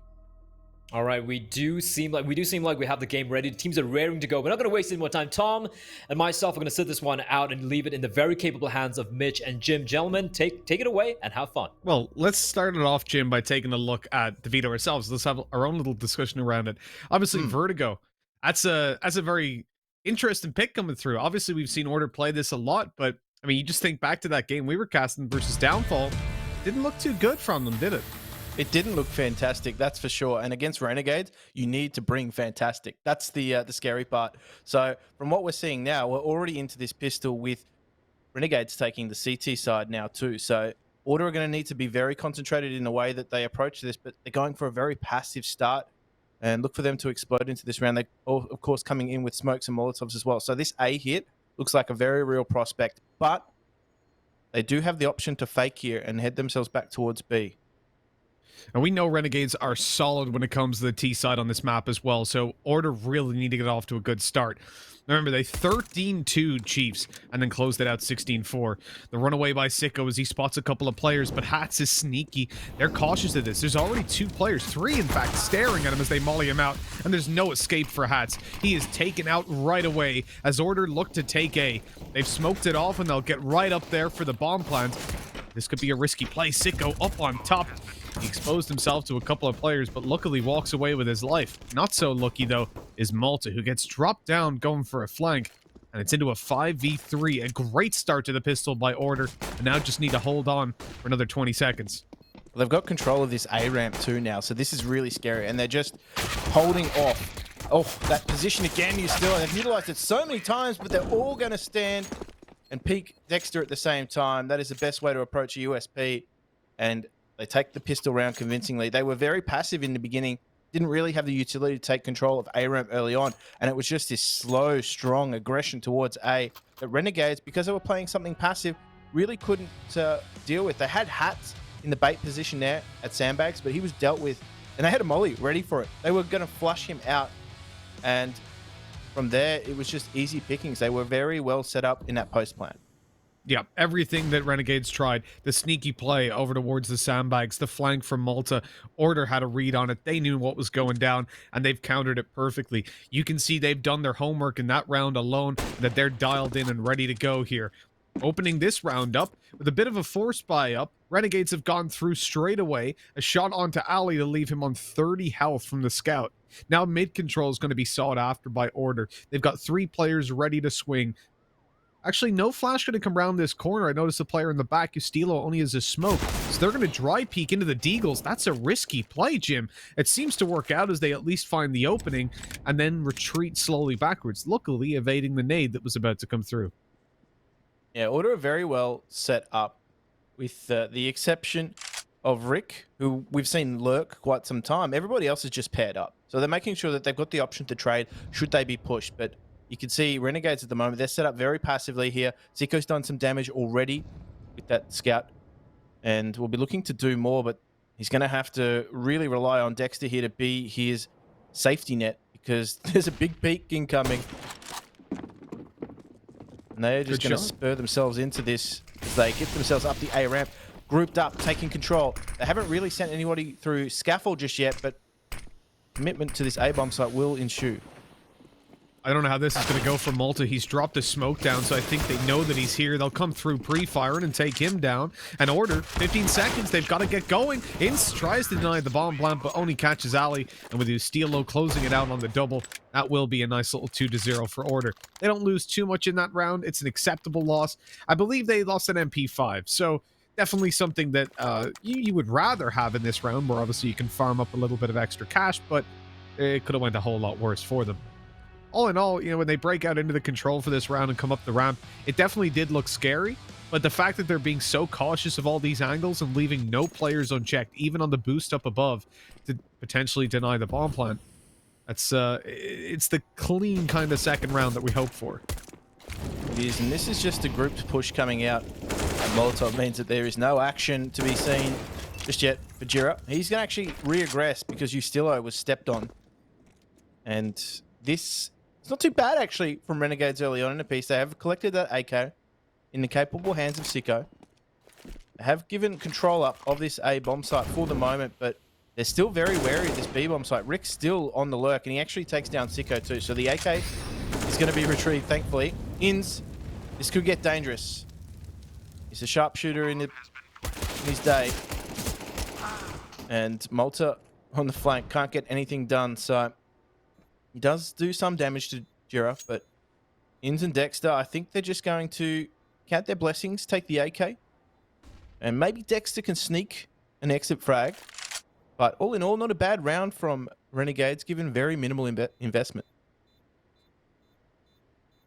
You know, if you walk out of this round with an AK, if they do manage to save it, which it looks like they will, that's more than enough to put a smile on your face. In terms of Order's losses as well, it's not terrible. Ali did come in with just a Deagle, so they've only lost the one rifle, really. It's a shame that it was their AK and not their Galil. But either way, one rifle lost is not the end of the world. Ali's going to go in for the AWP in this round. I think that's why he took the Deagle, or maybe he'll just stick on the rifle. But I presume usually when you see the AWPer take over just a pistol coming into round number 3 up against the Eco, that's what they're kind of indicating to you. But you see another AK bought up, so they are going to stick to full rifles. And T-side AWPing on Vertigo, Jim, it doesn't come through as much as on some other maps. I think it's very situational. And you'll see a lot of... the thing that really hammered it home to me was, like, towards the start of Vertigo, even on the older versions, you saw, like, Poison was, I think, the only AWPer that was consistently buying, and everyone else was, like, maybe 3 or 4 of the rounds on the T side they would have an AWP, and the rest, it would just be AKs. Well, the thing that makes it difficult, too, is the fact that you don't only have to move your mouse on the X-axis, but the Y-axis as well. Yeah. There's a lot of different angles to clear and check, so it makes T-side AWPing very difficult. Absolutely, yeah. You'll see the CT a little bit more, obviously, because you can hold from even those vertical angles and make it a little bit more varied in the angles that your opponents have to clear as you push on through. And that's why Sicko's got the AWP up and is going to look to do some damage with it. He's over towards the B side. And you can also obviously hold mid with this on the rotate, which is fairly handy if you do need to stack up the A site, which could be necessary for Renegades in just a moment. As you can see, Order are creeping on up that A ramp. This is a slow grouped approach we're seeing from Order, and it's getting dividends for them, but they are going to come to a head here in this A bomb site. Again, the passive hold from Renegades, very turtled up. They're not peeking the A ramp like you've seen other teams. The smokes will come in, the executes will come out. The Molotovs will also push them off the common positions, trying to hold this bomb site. So this is a well-researched approach from Order. This, though, is going to be a 5 versus 5 retake situation on the A bomb site, so utility usage is going to be key. Wise move by Dexter not to throw the molly out immediately. He's going to hold it for the retake so they can maybe block off an angle like short. That molly actually pushes him back instead and stops them getting up on top of the red boxes. That's a really smart move. But Hats, he gets one through the smoke. This might spur them on, even with the low time. Straight through the smoke, though, into Ali. He only gets the one, but luckily his teammates are here to answer back. 10 seconds left, and Ince is in a 1v2. He drops onto the bomb, but he drops it right afterwards. His Jira picks up a 3K. And Order pick up a 4th.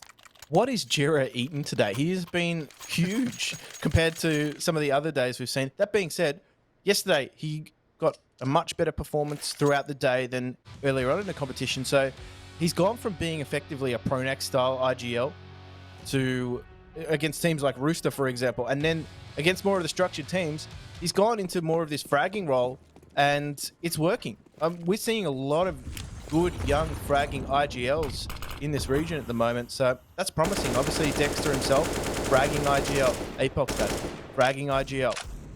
So the fact that Jira's now joining that ranks too, which it makes for a really interesting composition of these teams. Well, it's what we like to see. These players swapping it up, showing us new things as well. I mean, frag and IGLs, yeah, they are so rare to come across, which makes it all the more fun to see. Now, I wonder for Renegades, when you've got these pistols in hand, these Deagles, they tried the grouped up approach and got something for it. You know, they walked out of that round with a rifle. But now that they've got a Deagle instead of a USP, they can take some more individual fights. They can spread out that little bit more, and you'll see Dexter and Sicko holding down on short. And, oh no, well that's gone terribly. Sicko had actually been wallbanged at the start of the round, and they followed up onto him, and then that nade just pinpoint on Dexter's feet. Oh my goodness. Are they a table at like Hurricanes or something? Because they've been fully booked in this. They've been totally red. And it seems like Order's done their homework coming onto this map. So this is scary. We knew Ali said that they had some things up their sleeve. They didn't want to show everything just yet. They had some gimmicky things is effectively the way that he put it. And it looks like the reads on Renegades right now are good. So we said previous history suggested this matchup on Vertigo was going to be a one-sided affair for Renegades, but Order have got themselves off to the perfect start. Maybe these are the winds of change that are starting to blow. Well, they could well be. With Order 5-0 up, we said that Renegades are solid on the T side. We saw it versus Chiefs with the 13-2 half that they had on this map. But my God, Order, they got off to the good start that they needed. Now the foundations are firmly built, and if they can win this buy round, it just keeps on getting better. They could be looking at 7-0 potentially, and at that point, they are massive favorites to close out this map. Renegades need this round, this one right here, and a pause is being called to really discuss the strategy. They know how much weight sits on this one. If you've got a coach sitting in your corner too, this is perfect. This is probably our biggest criticism of some of these teams is where things aren't going wrong. And funnily enough, I feel like I've been harping on this forever. The teams in this region, take tack pauses, take them earlier on in the match. Don't back yourselves into a corner early on and not having discussed some of the problems, because it's too late to change things later on in the match. And this is good from Renegades. I like this. Myth has been a real revelation for them, at least in terms of finding their mojo here. And this is a faster approach now out of the tack pause, and it just gains them some control of this A ramp. But a few tense moments there for Renegades, no doubt. They're playing much more passively earlier on in the round. Yeah, a real kick in the gut for Sicko, who is the only player that had any kind of aggression to start this one off. And he had the opportunity to take Ustilo down, but missed the shot just about. It had to be very quick and a hard one to hit, but he knows that's an opportunity now slipping out of their hands. Renegades back, sitting in the 5v5. The even battle, but Dexter quickly pulls that over in their favor. Ali getting a little bit aggressive towards short by himself, and Dexter is happy to punish that one. He's going to have to pull back, though, and play much more passive. You would imagine on 20 HP. I still see him peeking short as a lunatic, but it is smoked off, I guess, so he's just holding it up close. Although they could get around there, and a stray bullet would take him down, so I don't know. Keeping the control either way. He's going to have to rely on his teammates, too, because he doesn't have any utility to use in the rest of this round. So he's either going to have to be smoked or flashed in, depending on what he wants to do. So keep that in mind as this round plays out. With 20 HP, playing so aggressive is unusual. Oh, Sicko, he's been cut off. But Dexter's good for the trade. Now the AWP recovered. That's going to help him out in future fights, but he might not get any. The opponents are moving in towards the B side, and Ince quickly shuts them down. He's got an angle to see them cross to the right. Knows that he's exposed at this point, and his teammates are on the way. Hats, no flash left. He's playing off the tease flashes at this point, trying to peek out and catch them off guard. The smoke goes down on the cross to get him back over, but as he tries to fall back, Ustilo takes him out. The bomb dropped with a molly trade from Malta, leaving Valiants in a 1v3. We've seen this guy win them before, but the spray wasn't good, and Malta closes the first round out for Renegades. Yeah, time really was against Order too. That was the crucial point. They weren't even in the bomb site yet, and there was 15 seconds left on the clock. So even though Valiant's as good a player as he is, I don't think Renegades were all going to peek him and give him 5 seconds to 1 versus 3. They were going to just play that one a little bit more safely. However, Order finally have found that B bomb site. They haven't had to go there just yet. And Renegades, they find their first round. So it's just been Ricky that has been sent towards this B bomb site to try and investigate, see what he can do. Sicko's aggression has been completely torn apart. Ali, he's aware to that. And that is a great start now for Order in this reply. Fantastic opening, that's for damn sure. You lose a round and you open up the next immediately. Sicko hasn't had a lot of success on those ramp peaks at all, has he? I mean, with the scout, sure, he got a couple of tags. But, whoa, that's not the nade, Ricky. With the scout, he got a couple of tags, but whenever he goes there with the op, it seems like he's just posting up a little bit too quickly to get those shots through. And then the one time he takes his time is when he gets punished. Overstays his welcome. With Order now sat on the man advantage, they control the round. They decide where they want to go. With the defense spread relatively thin, I mean, even the support play in towards the B side is quite passive because mid has to be held by Ints. So they throw a flash to just get a peek out of Hats. He doesn't see anybody below at the time.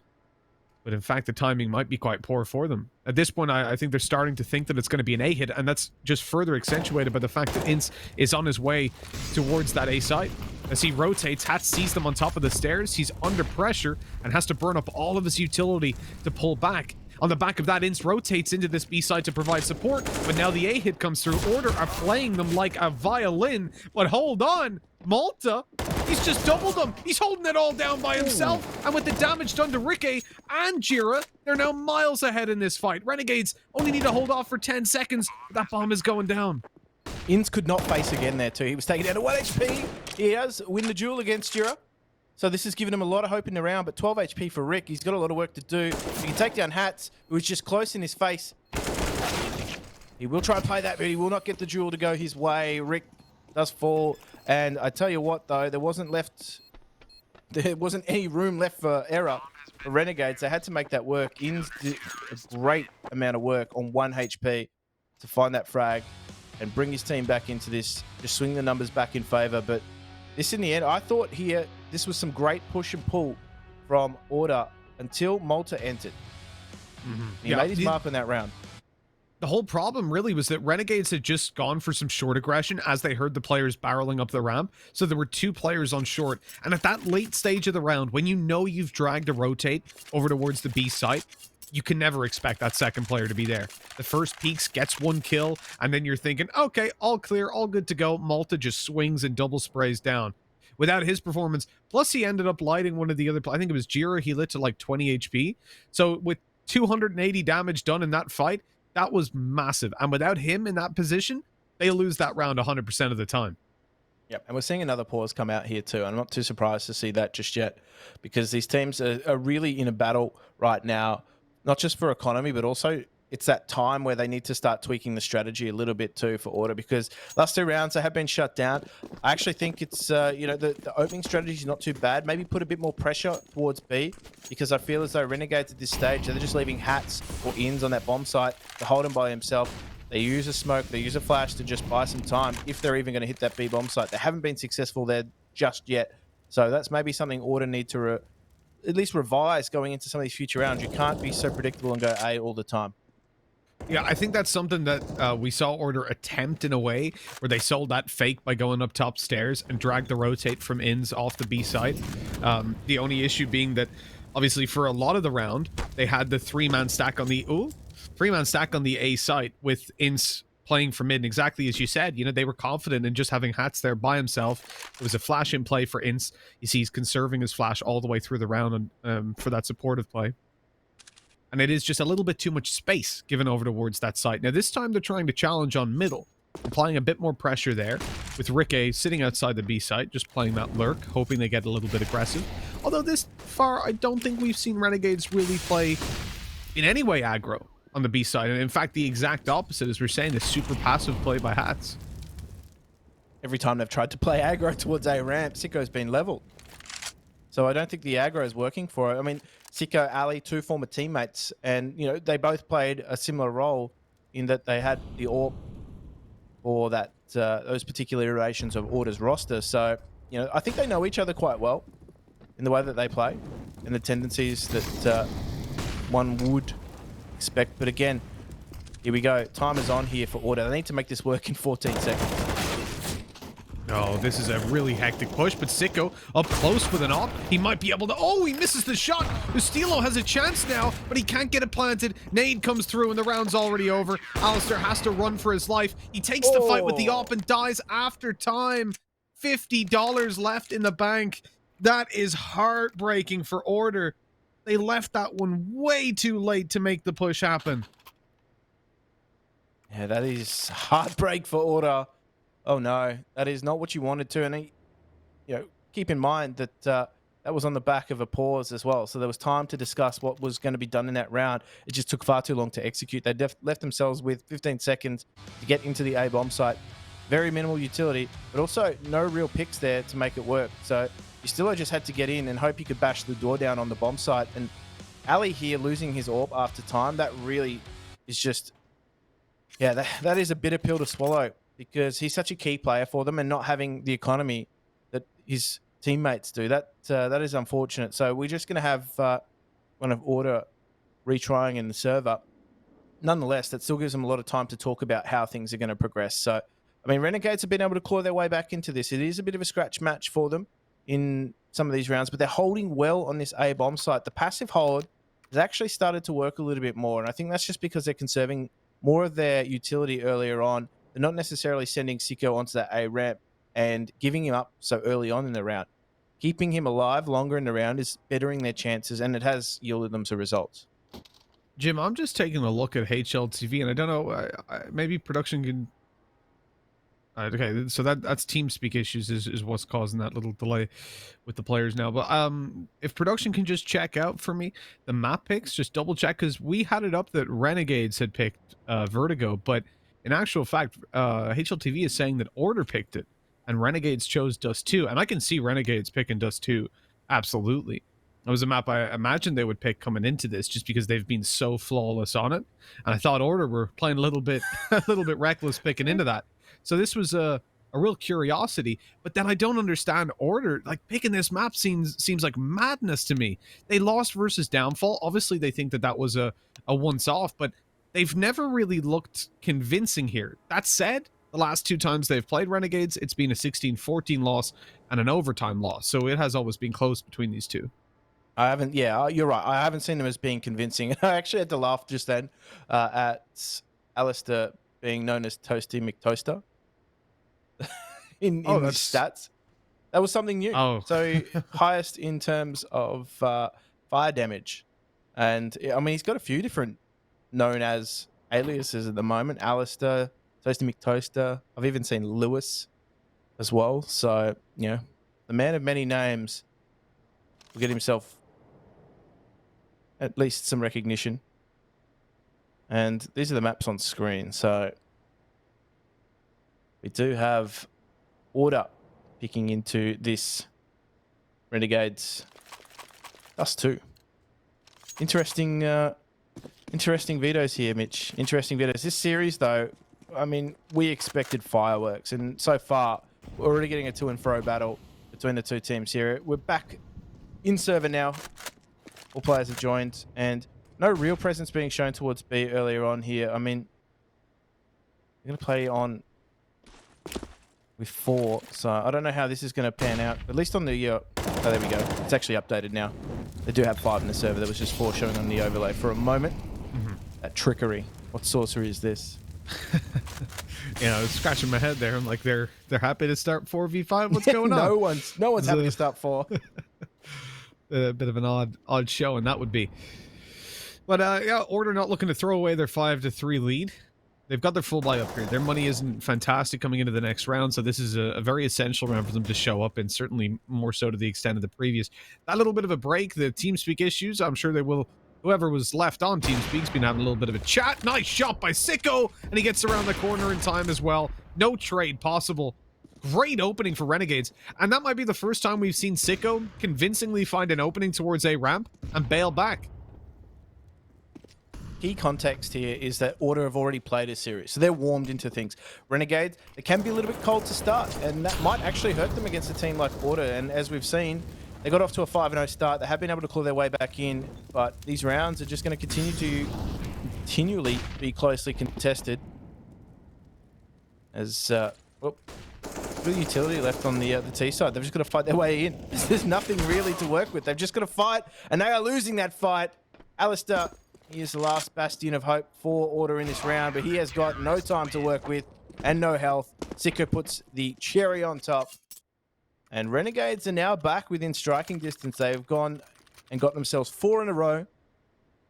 And it was Order that was out to the early lead. So this is a real to and fro battle. Well, this has been a great start still, though, by Ustilo and Jira. The problem for me is that they found a lot of these rounds off crazy individual performances. I guess the same can be said by Renegades, but it just doesn't feel like it's to the same extent. Dexter having his normal day, really coming in, dominating. Malta's had some really important plays as well. And obviously Sicko in that round now starting to warm up with the off.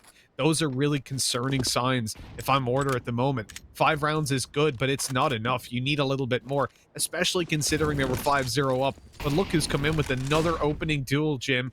It's Sicko, not punished this time either. It is just against the pistols, but hey, you'll take it. Any of those kind of opening frags on the aggressive positions are just going to feed confidence, and Sicko's going to start to feel even more comfortable in his skin. Yeah, they don't have the weaponry or the utility really to push him back on this round either. So this is him doing exactly what he wants to. And you make a funny point there. I mean, Dexter's just doing Dexter things. This is what we commonly see from him in these rounds. For every other player in the server right now, it is Championship Sunday. For Dexter, it's Sunday. It's just another day at the office. Here's a timeout coming through from Order, popping out there first, and I think it's at ample time. This is something that, yeah, Jim, we were talking about this throughout the entirety of the not the group stages, but the rest of the playoff bracket, where we saw that these teams just were not calling pauses, even when they were in these really bad positions, where like you'd see a 7-8-0 or 7-8-1.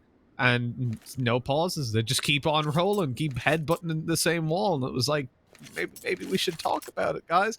And even without a coach, I feel like just taking a breather can be important sometimes. Absolutely. But that being said, though, you're in a high-pressure game. Things aren't quite going your way, but you're still concentrating, maximizing every second that you've got. So they could be potentially of tunnel vision in those moments. It's good having that extra set of eyes. I think it's just natural to have a team with a coach that will take the tactical pauses more often than not. So Renegades are utilizing that quite well. Look at this aggression from Ali. Sicko's all over it, though. He's not taking anything. And that is an early duel again now going the way of Sicko. Usually, what we'd seen early on in the piece was Sicko. He was the receiving end of those duels. But now that Ali's actually having to up the ante and take the fight to him, it's the advantage that is going to Sicko.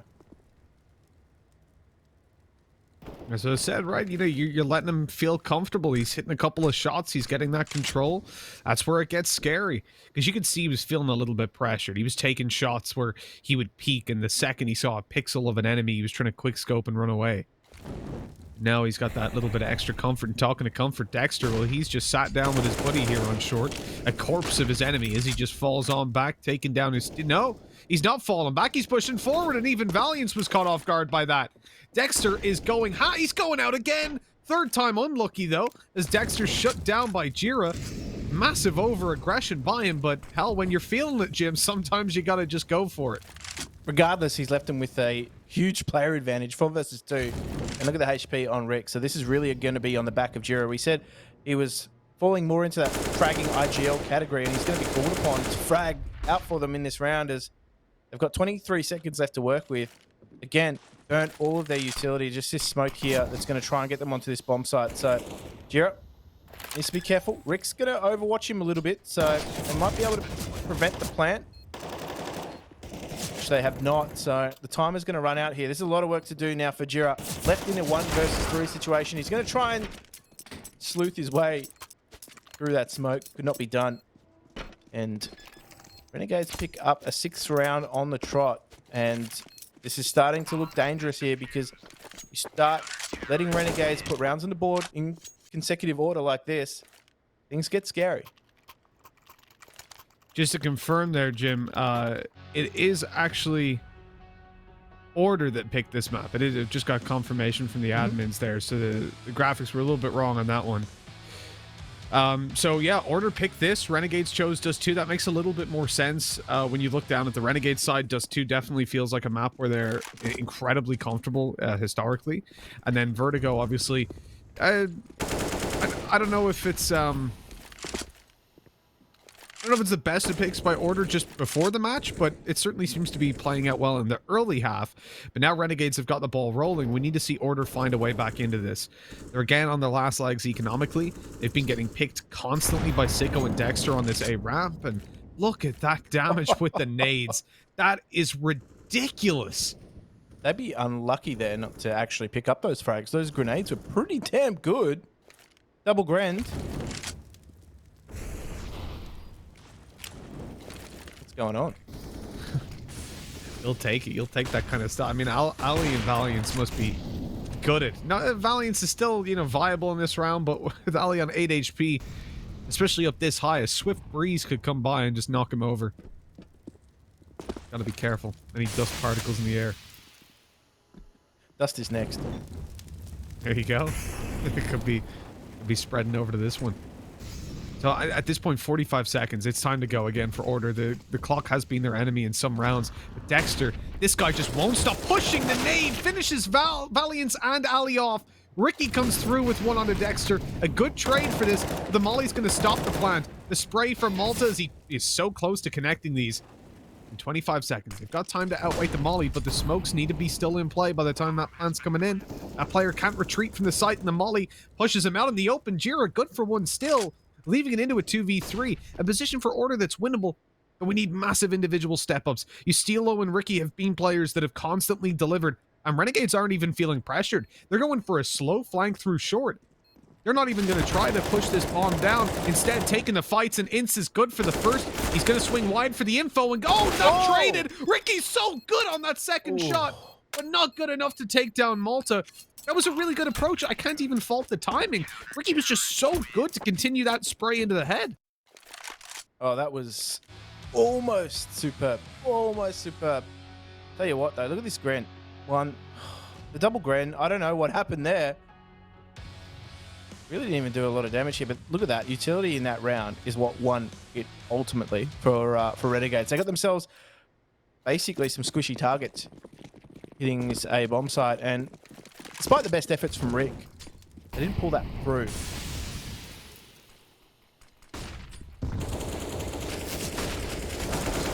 Oh, okay. He got a kill. He actually got a kill on that. Malta has just ran through middle, jumped through a smoke, got a 1-for-1 trade. It's still not a good position to be in, but that's going to put a bit of pressure on Order at this point, because if you can't be safe hiding behind a smoke deep T-side mid, where are you safe? Yeah, there's really nowhere to hide. Really nowhere to hide, unfortunately. But that being said, though, they've got to make this work here. Order's persistence with this A bomb site it's got to yield results.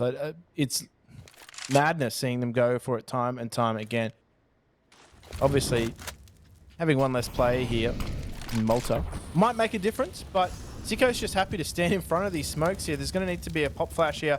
They're going to stop him. They're all waiting. He's good for one. Not the second, though. Valiance gets the trade, but he's quickly put to rest. And now Rick and Jira, they were happy for that fake to be sold, and they will go towards this B bomb site, and they will try their hand here at this 3 versus 2.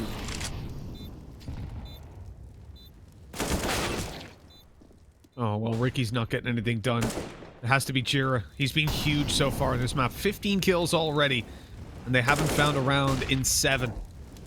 Wants to close this 1v3 out, but it definitely isn't the easiest round he's ever been faced with, and Dexter shuts him down to find... What is it? This is an 8th consecutive round for Renegades, right? It was 5-0 for Order. This is such a huge turn in the momentum of this game.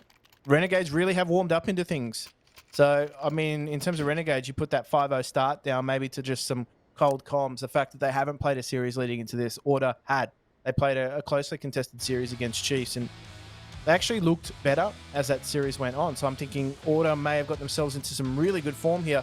But Renegades now are just starting to go through that gear box that we know that they've got. Turns out they're actually now driving an 18-wheeler and have 18 different gears to cycle through. So there's more gears than we actually know that they've shown. So again, we see another pause coming through. Time for these teams to talk it out. Order are yet to really find themselves any hope into these rounds. The best they got there was that 2 versus 3 on the B bomb site after a fake, after taking some heavy losses. So it hasn't really been good news to write home about for Order since taking those initial 5 rounds. Oh yeah, it definitely hasn't. In terms of the access they're getting at the moment, it feels just like they're not even being completely shut out either. It's the fact that they're getting in and getting bomb plants and nothing in post plants is working for them. 1 or 2 rounds have been close, and that is all they need. Just 1 or 2 to be picked up. We're getting towards the end of the half now, and 2 is the most they can grab. They want 8-7. They need it at this point. A 5-0 start, and your enemies potentially finish on double digits. That is not where you want to be. A very fast flank by Jira and Ustilo. They just completely opened up the site. That is one of the quickest rounds we've seen unfold. We've seen Moop do this just earlier on yesterday, but that pace was unbelievable. It's a 4v2. Everybody's low, but only 1 player on the retake has actually got an M4. Sicko getting back in there on an AWP isn't too likely to do a whole lot. All they did was change their focus. That's all Order did. Stop putting such huge precedence on taking the A ramp, and then essentially now, oh geez, Jira thought he was going to get peeked there. Take it down. It's all on Malta. 1 versus 2. This is so doable, but you need to find that onto Ustilo. Could not be done. I don't know. I feel as though as soon as Ustilo crouches in a duel, it's over. He's won. He's guaranteed to win every single time. I gotta say, like, we mentioned Jira earlier, and he definitely did have some damn good games. But this has got to be the best form that he's been on. What is 17 kills? We're still not finished the first half.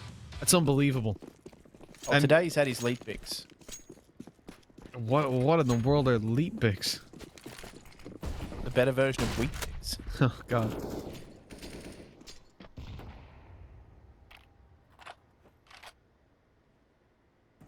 Little boost.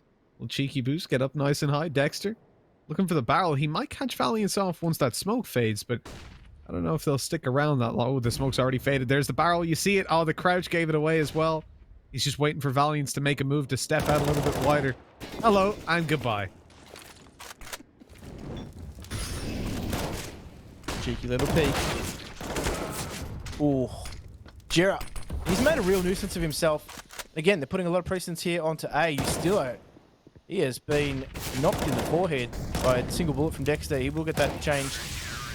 And oh, what a way to finish that half. Such a convincing performance there. Look at that run of rounds from Renegades. That has been a dominant performance once they got themselves into the match. Order really didn't have any answers on that T side. 9-6 is, I mean, it feels very close, right? What I want you to do at home is just have a little thought exercise and imagine what would happen if Renegades won that opening pistol round and the rest of the half went the way it did. This would look a whole lot worse. I mean, Order getting off to a 5-0 start, they made it look dominant. But the way that they've fallen apart, the momentum is definitely not in their favor coming into the second half. It's really not looking good for them. They need to get themselves off to an ideal start on that CT side. So things will switch now. Let's just see what Order can produce on the CT side. It looks as though they did their homework in the early stages of the T side, but that only went so well as Renegades just put a stop to any momentum that they were getting. Early smokes just masking vision onto this A-bomb site. The passive approach from Order means that they don't have any info. Did he just... No, I was going to say he didn't just go in and fake the plant and fall back. The utility came through the molly over, and here's another just to block them off. This plant is just not being allowed. Renegades happy though to just wait this one out and look for the duels as the CTs push through. The flashes around. Valiance though connecting both headshots. Bomb now dropped in the open. Sicko eventually delivering one, but it's taken way too long. All the fights go to Order, and the second pistol round goes their way as well. 2 great starts into the halves. No bomb plant as well, which is a really important thing. I don't know what on earth happened there. They just stopped before they got the plant. That really just held them up. I don't know what the call was there. Maybe they were expecting Order to just rush them through the smoke, so they just essentially decided to to fight then and there, but the bomb plant was strange for me. The fact that they just got themselves so far into the site and then decided to just hold off and wait. The fight never came. The fact that the two players that pushed had the bomb is just, it's really perplexing. I get it if you're pushing and planting at the same time, but otherwise it just seems a little bit reckless and almost pointless. What are you going to do? Get the kill in CT and then rotate back, or push the B site and plant and leave the rest of your team on A? I don't know. Seems a little bit odd. Maybe they were trying to get to the B site through... Well, I mean, that's where all your enemies are going to be at that point as well, so...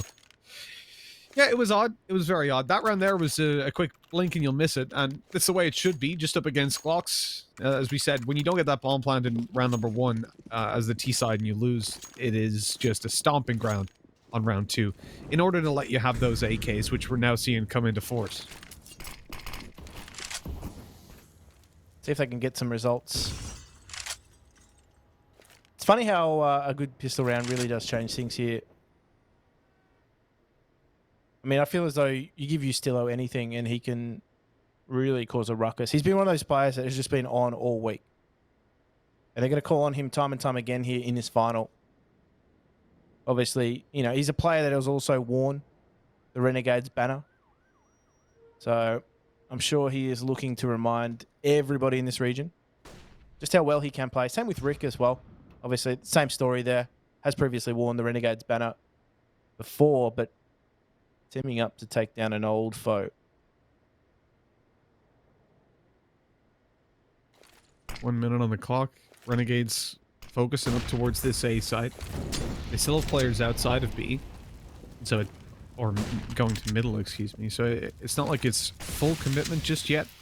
They're poking them out and burning up the rest of the utility that's in play for the CT side.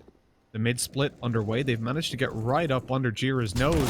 Jira, well, he started to smell them, and a quick double later. They have got that one on lockdown. The push, though, comes through. They thought it was going to be a B hit. Now they realize their mistake as both players fall. Renegades have completely baited them out on that one. The two players on mid selling exactly what they wanted them to.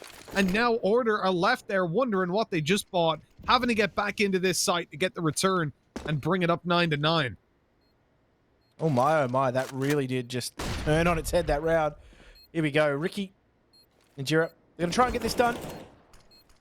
Malta, though, he goes down first. He's only on 2 HP, so this double peak coming out here. Oh, it's just left Hats now. 1 versus 1. He's so good in these rounds. Jira doesn't have the HP to play with. He's just going to play with the time, though. 13 seconds left. The time is ticking. He's just going to try and bait him into another round. Hats going to have to step here, but I don't think this is going to go. Nope, it's not going to go the way of Order, and that is well played by Hats in that round. And what Renegades, they're looking strong. They finally wrestled back some momentum now in the second half. In the CT economy, it's not fantastic right now, Mitch. So this could be a round that is going to stretch that lead for Renegades. Just when you think the round's over, Renegades explode into this next gear. Once they decide where they're going, they're there. That was such a huge fake. Obviously, the original intent of that round was to crunch in on the A site, but as soon as Jira killed them both and they were kind of aggressively hunting over mid, they thought that, okay, this is it. This is our opportunity. Because Order wanted to go for the flanks. They wanted to get the fast play up behind, and I think it was Malta who pushed up closest. These easy kills.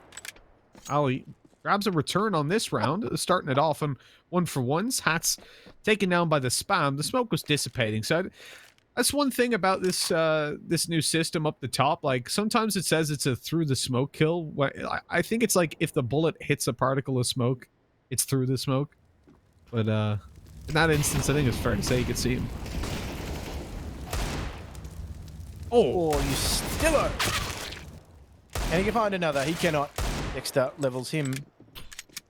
These pistols are doing work now for Order. Still got some work to do, though. It's Valiant. He's going to value his life right now. Wait for Ali to hopefully go back into it. Cheeky peek there from Ali, but he is slammed down by Inns. Now it's all on Jira. That 5-7 on the flank. Should be spotted out here. Dexter. He's aware of that. And far too good in the duel. Renegades now get themselves back out to that 3-round lead. And the buy is going to come in from Order. So Let's just see what they do. Obviously, we know that they've got players that can run a double op setup. They're only opting for the one at the moment, so Ali's just going to be a real linchpin for them. Hasn't had the start that he wanted. Look at the performances here.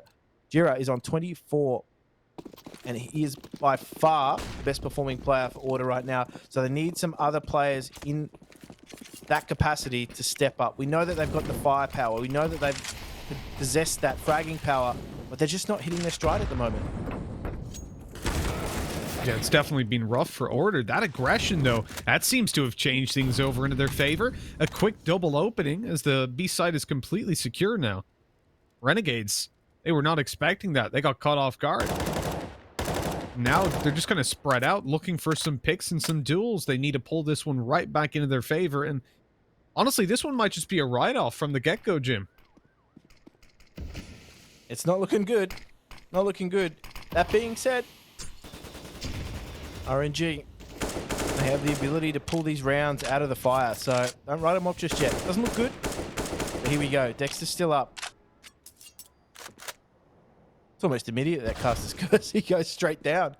As Sicko does make this a 4 versus 2 at least, so he's going to try his best to keep things interesting. That bomb is down. They do not have control of it, so they're going to have to send Hats back to collect it. And in the meantime, Sicko poking, prodding, seeing what he can find, but needs to be careful because he could leave Hats in a 1 versus 3.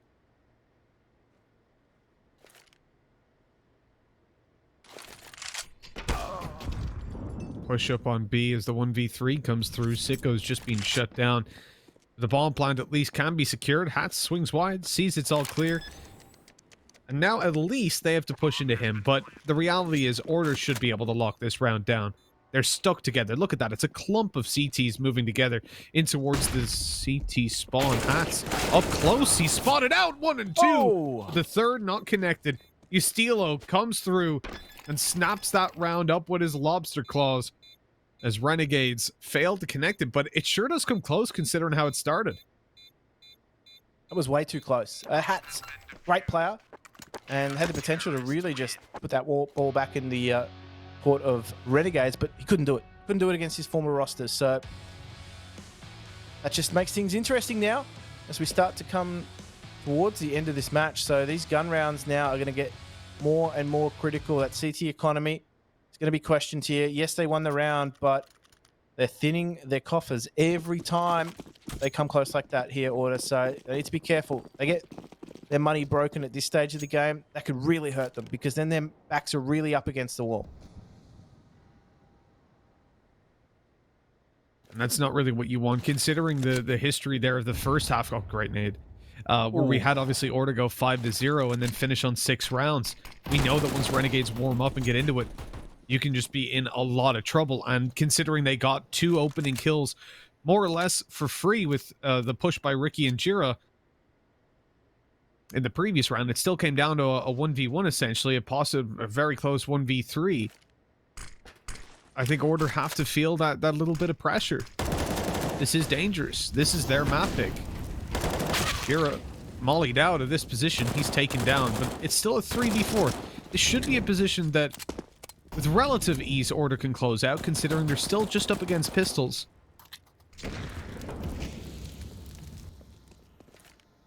Should be able to get this plant, though, so that's really good news for Renegade's economy. Wasn't looking too healthy, so the plant here will certainly bolster things, but... Oh, that is a wide peak from Malta. A high altitude duel. Paying dividends. Malta was even cheeky enough to try it again, so 3 versus 3. The flank here from Valiance is going to be key. Rick manages to pick up wide. Ustilo here has left Sicko now. 1 versus 2. Thank goodness for that flank, because that was of key importance. But again, taking really heavy losses here, the CT side, so they're still in danger of having their money messed with. And as this game continues to go down to the wire, that could be really detrimental to Order at the potentially the worst possible moment. You know, they got really lucky as well that Jira's weapon, I'm guessing, flew off the map. Because he was standing right at the edge, and I saw someone run over his body and not retrieve it. So I think, honestly, had his rifle still have been there, they would have won that round. Because they did it with the pistols. They're very close to it. And here's where the scary times start to come up. Renegades 11-10. They're full by it's not exactly a full force investment. Ince is down just a Galil. And even after the success of the previous round. Argument there, It's one of those potentially, if they things. didn't plant that, maybe it'd even be an eco. To be honest, I think they're at that stage, though. They recognise that the city economy is not that healthy, so they're just going to continue to keep buying in. They know that a lot of these rounds previously have come down to very close situations, so they know the city economy is not going to be super healthy. They've had to rebuy in a lot of these rounds. Yeah, no, 100%. And considering the fact that I think arguably we haven't really seen a full buy from Renegades. The round that they did, they got completely blindsided by the push on ramp over towards B. I think this, being as we're a minute in and no one's dead, this will be the first proper full buy from Renegades. And even then, it's lacking a lot of utility. Still got decent enough utility, though, to sell a fake if they do wish. That being said, it's going to have to be really convincing too, because they've got players that are playing forward from these smoke positions here. So Ustilo, he's going to get up close and personal with that MP9, although it's Hats that's doing all the greeting. He says hello to the A-bomb site here, and now they're being pushed out. Order, they have lost control, and Renegades are getting in and making this force buy work. And, well, this peek from Ali is going to be key, but he is sat down by Sicko. Oh, dear. Oh, dear. Ricky and Jirup. I feel like I've said this combo of names so many times. All they can do is save right now. There is no hope of them taking this round whatsoever. Renegades, they might be down, but they're never out. And that is one less gun in the economy too. That is sad, because that was the only rifle. Rick's MP9, he might be able to steal a 1 versus 1 here. But look at this grouping from Renegades. They're so well timed and close together. Rick's going to be in some trouble here at the moment. An MP9 does not survive. Renegades, this is what I feared. Look at this economy in the CT side. They are in all sorts. Yeah, not saving over those weapons has essentially left them in a position where they're Leia without any Obi-Wan. They haven't got any hope. And considering the 12-10 scoreline, this is a pretty grim position to be in. It's the Death Star is aimed at their home planet, but they're on it this time. And they've even invested up. Oh, this is so risky, Jim. If this round doesn't go their way, it's 14-10. This is crazy. It's funny you mentioned Star Wars, because right now, they're the ones using the Force. That is a very good point. They're not the first order I've ever seen, but this lineup certainly has looked better than some of the others. The thing is, they need to step it up if they want to be overthrowing Renegades. And at the moment, that ain't looking all too likely. It's down to a 2v4. And Eco faces them in the next round. I really doubt that they force buy up in that one. And so 14-10 is more or less where we're going. I think, unless the Jedi can strike back, this could be a very rough ride now for Order. Rick, again, under some pressure here. He's had a tough time. They pressured him at B, or he's been forced to retake A. That's how things have panned out for him. And right now, I mean, Renegades aren't too concerned with hunting him. It's only a Deagle they're taking out of the economy. There's no need to lose anything themselves. I mean, their money's not 100% short up either. So you're not going to find them chasing for any particular frags here, but this is not looking great for Order. They're still going to have some gun rounds, though, to play with, but as that time ticks on, less and less likely that they will have many gun rounds to play with. Yeah, unfortunately, that force just didn't awaken. And even with Ricky, out there lurking around these different angles, he's trying to be a phantom, trying to be a menace, but unfortunately, he's not delivering anything today. And saving over a Deagle, it's irrelevant. Only the armor is what I suppose will help a little bit. As we said, who's going to step up? Who's going to be the rogue one? I wasn't even thinking of that one. Who's going to go solo? Oh god.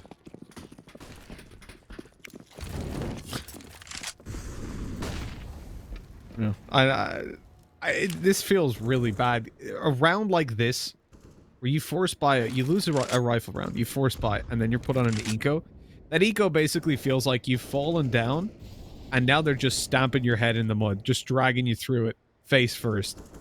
Renegades hitting 14-10 will be a spot where I think Order will realize that they had this one just firmly within their grasp.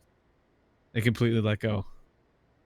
Yeah, Renegades are just quite comfortable at the moment. I mean, if you had to character type Renegades, are that guy in the club that just slaps you on your ass and tells you what to do. That's what they are in this region at the moment. Does that happen to you a lot, Jim? I'm compliant. Well, I can't wait to for lockdown to be released. We go to the club. Who's really the one that's locked down? Oh God. Well, that's up to you. When we're when we're looking at the spot now for Order, I think I mean, maybe if it was Ricky left alive, he'd save because he'd have the piece of armor at least. But with no Kevlar, you don't have to worry about the T-side economy at the moment. Go, oh, well, don't give them the kill for the money. No, you want to find an exit, and that's why Valiance is lurking around so aggressively. Likelihood is he won't find anything. This has to be a very quick shot. It's even trying to be spammed down through the elevators, and Sicko holding wide with the op. That was a really passive lockdown by Renegades. They didn't want to give any room over to him in that 1BX. And so 14 to 10. Look at Renegades' economy. It's okay. Yeah, obviously they're able to buy. They just won the round. 4 players alive. It's all good. But the thing is, they're not going to be losing this round in ecoing. They're probably not going to lose this and one more in eco. They've probably got 3 back-to-back buys, especially with bomb plants. And that is a massive problem for Order, who've struggled to even deal with 2 buy rounds in a row, let alone 3. That is a real struggle for them. That is, I mean, we always knew that Renegades were going to be really strong, but it was Order that needed to perform on all cylinders. They need to fire on all cylinders if they wanted to really push Renegades. We know that they've got individual talent. We know that the players in Order can stand up and perform on their given day. It just, today had to be all of their given days. So right now, obviously this is the first map in this best of 3. So, I mean, I'm not writing off Order just yet, but when we head on to Dust too, they're going to need to step up. They're going to need to step up. They still got some time to work with here. So this buy round here really, for me, is that one last roll of the dice. As I said, once they lost that economy control, they didn't give themselves a lot of gun rounds to play with. So they need to be clean from here on out. That is a great grenade, though. They have booked Jira, his positioning. And this forward approach now from Order. I mean, Renegades really, I feel like they've got the read on it. Well, Order better hope not. With the man disadvantage, they need to pull these kills back right away. No op to quickly get them the kills. The flash that came over, not converted on. Ali's playing a very, very passive role. Short's being covered by his teammate now, but they've just lost B. Ince walked up behind, took Ricky out. And with the 3-man stack towards that A site in a 4 versus 5, Ricky have to do it all by himself. You can't even put a lot of pressure on him. Like, the responsibility really isn't his. The fact that they lost Jira so early on, it did just leave him isolated on an island by himself, and unfortunately he didn't have the survival gear there to fend off 5 terrorists. Not typically what you choose to bring to a desert island. It's not in my top 5, that's for sure. Oh, this line actually. Good for 1. They're going to need to be very aware of what Malta is doing. Oh, they're holding strong, actually, Order. They're still managing to make this work, so unless Ali falls down to a very... Oh, Inns has a great shot onto Valiance, but they hold on to at least 2 of those weapons, so good job from Renegades to take 1 gun out of the economy there. So if they're forced to retake in any of these situations and they don't have any utility, you know why. They've been forced to rebuy into this. So this is rough for Order. Their backs truly are up against the last wall right now. And Renegades could be taking this first map in the best of 3 and, of course, getting themselves closer in those RMR rankings, taking that major spot. That's what they want. That's what they're here for. They don't mess about too when they're goal-oriented and they've got that goal in mind. They really do try and force the issue here. So this is Renegade's game to lose right now. 100%. They're on the T side. They get to dictate the pace and where they take it. The smoke's on top of ramp to start this one out. They've just crept all the way up, giving Valiant an opportunity, but taking him down right away. The double swing over on the ramp. Ustilo, good to shut that down. Dexter and Hat's already gone. And with that, the bomb, it's dropped in the open. It's mollied now as well. They can't retrieve it, which means the CTs are going to be fully rotated by the time they get in gear to actually push this. A really late flank attempt as well is coming through from Ince. He has just made it up through mid. He went up the ladder. But at this point, it's been a good while since they've really gone for anything. So he just pulls back. He realizes they're going to be watching their flank. And so there's no point in him really committing to that kind of a strategy. 44 seconds, if they can just pick up that bomb, they can get back. And it looks like the Order have completely conceded control. They've even rotated one over to hold towards the B site. That could lend itself to an early flank, but not holding onto that bomb could have been a mistake. The molly in play as well, ticking Ali away. He can't really fall back as much as he wanted to safely. And Jira and Ustilo almost fall on the retreat. This is a pretty rough position, actually, for Order, because they're gambling on this flank working out, but Ricky's being watched. It's being watched, and they've got to go for it now. They're committed. They've got their player in the flank here, but they're also low HP on the site here. So, I mean, one good duel here from Inns. This could be the end of things for Order. They do manage to get the trade. Sicko, though, he's keeping it alive. And Sicko now just has Jira to contend with, as Malta is also up. They put the final touches on 16-10. Renegades, a strong first map in this best of 3. Order, they had the start. They were good for the first 5 rounds, but you really did feel the pressure once Renegades started to wrestle their way back. Yeah, definitely. I mean, look, this was non-stop Renegades action from the 6th round onwards. It felt like they just took the reins. And even at, what was it, 5-4, we were saying, like, this really does feel like the punishment that we were expecting when Order picked this map.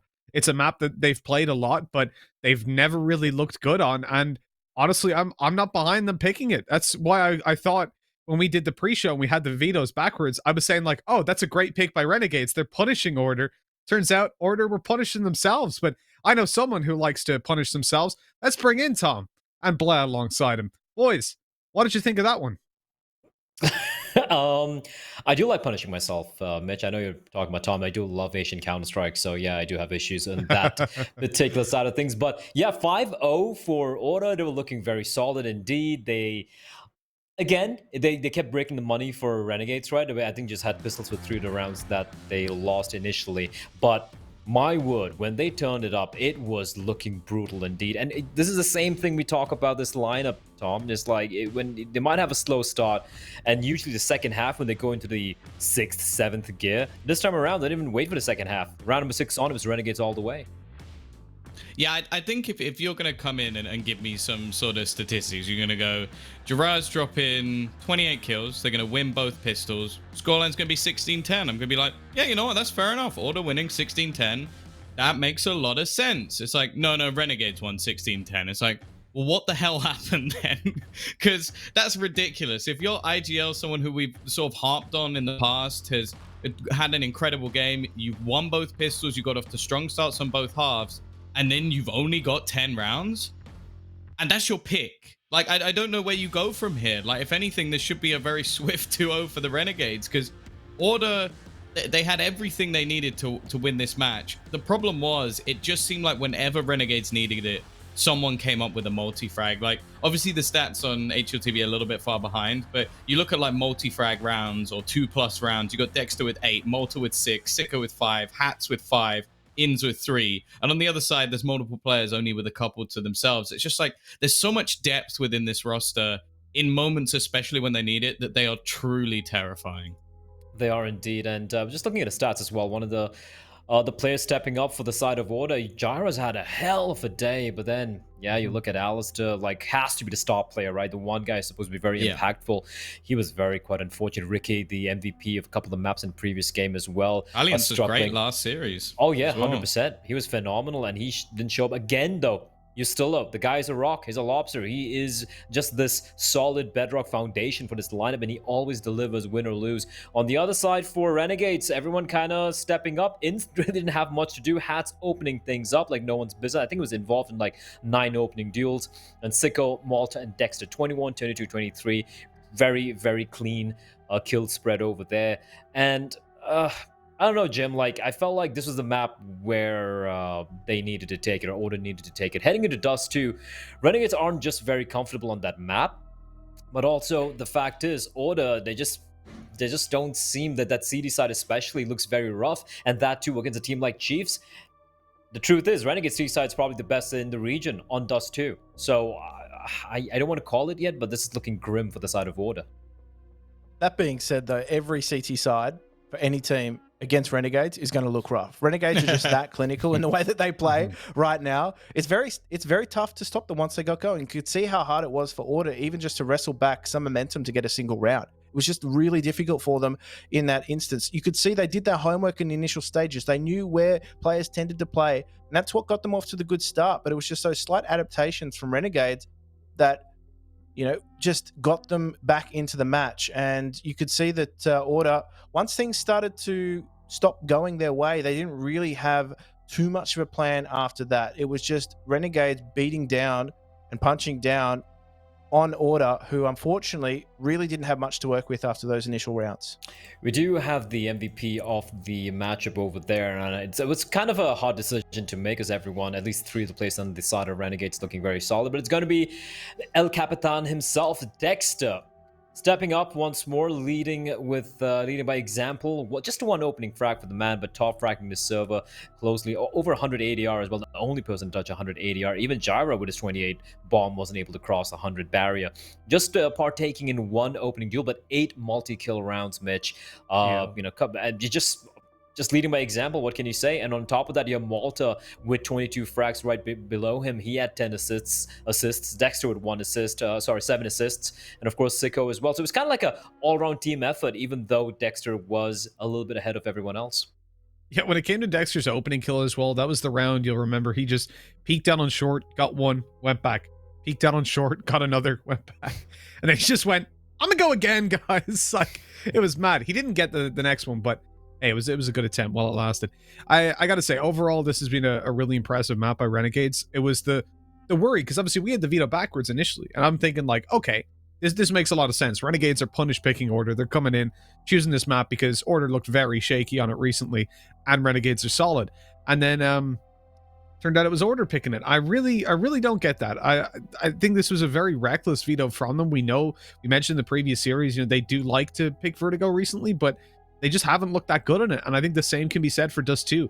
Although obviously the game versus Chiefs was incredibly close when it came down to Renegades versus Chiefs, that was where we saw Offnu, Vexite, Soju all turning up over on the Chiefs side.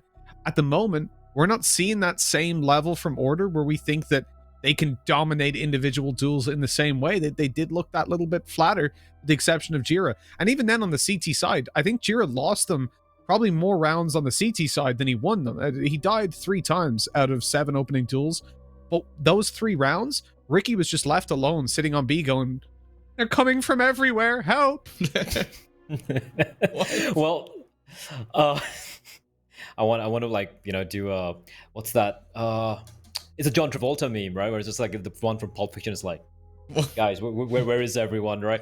We do have a head-to-head for you guys between the 2 top fraggers in the server. Dexter being the MVP, but we do have Gyra put up a hell of a showing. It's good to see, though, despite, when the usual suspect like, Ricky and Alistair not really showing up in a must-win map, it was Gyra, one of the younger guns, one of the newer additions, well, comparatively newer additions to this lineup, really putting in the work. 28 kills for the man. And head-to-head, he actually came out on top of Mr. Dexter himself, which is quite impressive, if you ask me. Just shy of dropping 100 ADR as well. But, gentlemen, Tom, heading into map number 2, it is Dust 2. It is going to be rough. Any final thoughts before we head to a break as to which way this might swing? I know it's going to be Renegades as the obvious choice, but what do you think Order need to probably fix right now in the next 5 minutes to make it go their way? I think they need another hero Ricky to appear. Like, he was one of the things in the last series where it sort of came out of nowhere and he just performed to a really, really high standard, especially with the AWP on the secondary. If they can get that coming up, and of course, it's going to sound like a broken record, they have to have Alistair. Like, I don't necessarily care too much if Gyra is performing to a high standard. Alistair has to be getting that, like, 20 plus 30 kills. And if Gyra falls off because of that, I don't mind. He needs to be in a more supportive role. He doesn't need to be fragging they need those two if they're going to have a chance. And never forgetting the Lobster. Lobster, Tom, I don't think we have to doubt that, man. The guy has been phenomenal. You know, win or lose, I think he's been the most consistent player so far in tournament, apart from some of the players in Renegades. But we're going to be going to a very quick break, and we're going to be finding out very quickly whether Renegades are going to win POL 2020 as we do head into map number 2, Dust 2, or will Summer Order somehow manage to turn things around and take it to map number 3? We're going to be going to a very quick break, ladies and gentlemen. Grab something to drink, something to eat, because the match is not quite done yet. We'll be right back.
If I lose control, would you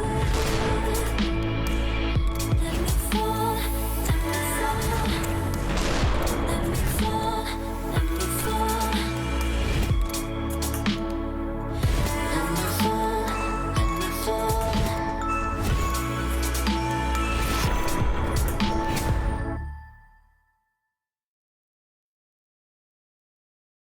Welcome back, everybody, to the grand finals here at the Perfect World Oceania League in fall.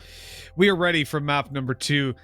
And Jim, this could be the final map of Renegades versus Order. Remember, whoever wins this series, they get a spot in the major. That is a lot to play for. There's a lot of big stakes on the line for these teams, and I think in terms of what Order need to bring to the table is a more inspired performance than what we saw on Vertigo. They themselves will know this. It's no secret to themselves that they said they were having a rough time. They felt a little flat. They showed better signs today. So as a unit, they were feeling a lot better. We spoke to Ali earlier on after taking down Chiefs, a team that they previously lost to in the bracket. They were going to be a little bit better today than what we saw, but we're going to need to see another level from them. They need to challenge Renegades on so many different levels. I thought it was really positive going into the first 5 rounds on Vertigo. Looked like they did their homework. They, even on the first pistol, had that Molotov ready for Hats, who was sitting at the sandbags, and it just looked really clinical. I thought, okay, here we go. Order's got something up their sleeve, but Renegades ground their way back into that match. And it wasn't any one round in particular that maybe broke Order. It was just a concentrated effort on that CT side. They wound themselves back into the sites, turtled up, and made things really difficult. But now we go on to Dust 2.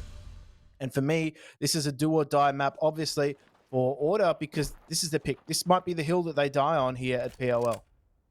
Yeah, this is Renegade's choice as well. A map where they've looked damn solid. The closest game they had was 16-14 over Chiefs.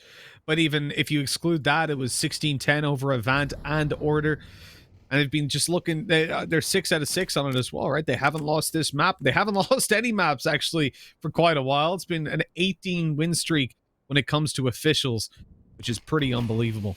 Now we come into the pistol round as Renegades have already got control over A long, and they've crossed to the site with barely a lick of damage taken, but a quick headshot to Malta shuts down the hopes of pushing A. Luckily, though, Renegades didn't put all their eggs in one basket. They're already out on B as well. They're everywhere. They just need that bomb to follow itself in. Ooh, Valiance does keep things interesting. But it's Hats here now and Dexter to combine to make things work. Hats on that Glock. He will escape out of this B bomb site here, but he has the bomb. He is pincered, and it's surely a matter of time before he's taken down. And that is a great round from Order there. You could it kicked off when Ali landed that headshot onto Malta. Things happened so quickly. There was a lot of action across the map, and Order have looked great in the pistol rounds. You can't fault that.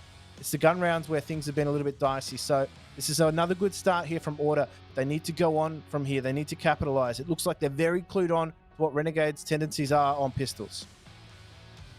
Yeah, certainly. I think as well, when it comes down to individual tools, Order don't fall that far behind. It's when you add in and incorporate the extra levels. Like, Renegades just seem to be so good at playing off each other. And in pistols, especially when you're over on the CT side, but just in general as well, you're seeing Renegades take these tools that are all kind of dry peaks. They're going in head-to-head fights. Whereas when it comes down to the full buy rounds, they've got their utility to play around, and that's, I think, where they just come ahead so much. At the moment, you're seeing even utility being bought up on the pistol. The eco, I should say. They've got some smokes, one already on top mid, or bottom mid, and another still in play to get them across. The issue for them at the moment is that Ali has an M4, not a scope, not a scout. If he had a scout, it would make it a little bit easier, but he can spray them down, fall back, and set up yet again, taking or giving a lot of damage as he goes. Ooh. Maybe a bit too adventurous there, though. He does fall to Dexter, that P250. The flank is coming in from Estilo, and he is supported well, but they need to be careful. Dexter's in a very compromising position at Elevator. He's just going to be rounded out, though, so a good retake from Order, but the objective was achieved. They got themselves a much-needed bomb plant, Renegades, and it's now on Order, just trying to upgrade their weapons where possible. More expensive weaponry, obviously, going to be of key value. Those FAMASs a little bit more likely to contend against AKs, but the Renegades buy surely will come out now. Yep, there it is. Sicko with that AWP, unsurprisingly as well.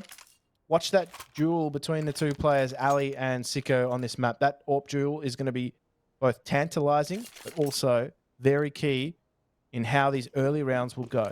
Neither of these players shy away from dueling one another too. What I've always found interesting about Dust 2 is I'll simplify the stats a little bit, but it's generally going to be whenever the CT side finds the opening duel, they win that round. This is just general stats for the map, 68% of the time. Whenever the Ts find the opening duel, they win it 77%.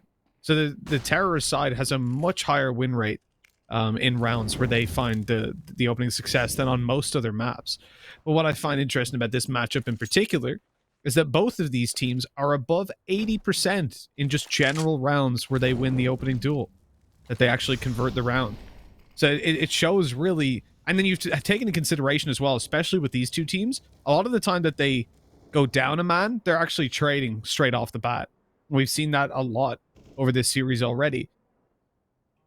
So that it really speaks to the, I guess, the gap in skill between these teams and others in the region. I think like top 4, top 6, especially, versus the teams that they'll normally be playing against. But I think for Renegades, the stats are a little bit more impressive because obviously they play at top level international. Top level A hit is going to be what they have to deal with right now. Alistair gets one. I thought he would have done more damage there to Renegades. Probably unlucky not to, as Malta clears the flank. Valiance, he's left wondering, and now Jira and Rick here. Well, I feel like it's the same as Vertigo. Jira and Rick here left with their heads scratching, forced to retake the A bomb site once more.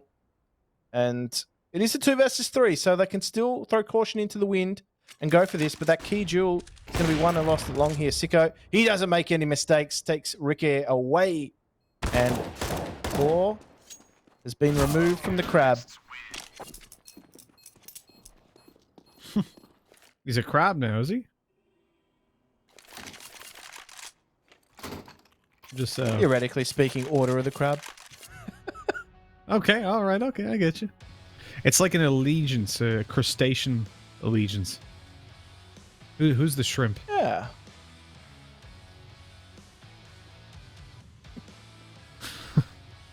Oh, one of everything. It's like the Covenant vote- in Halo. Vote for Zoidberg.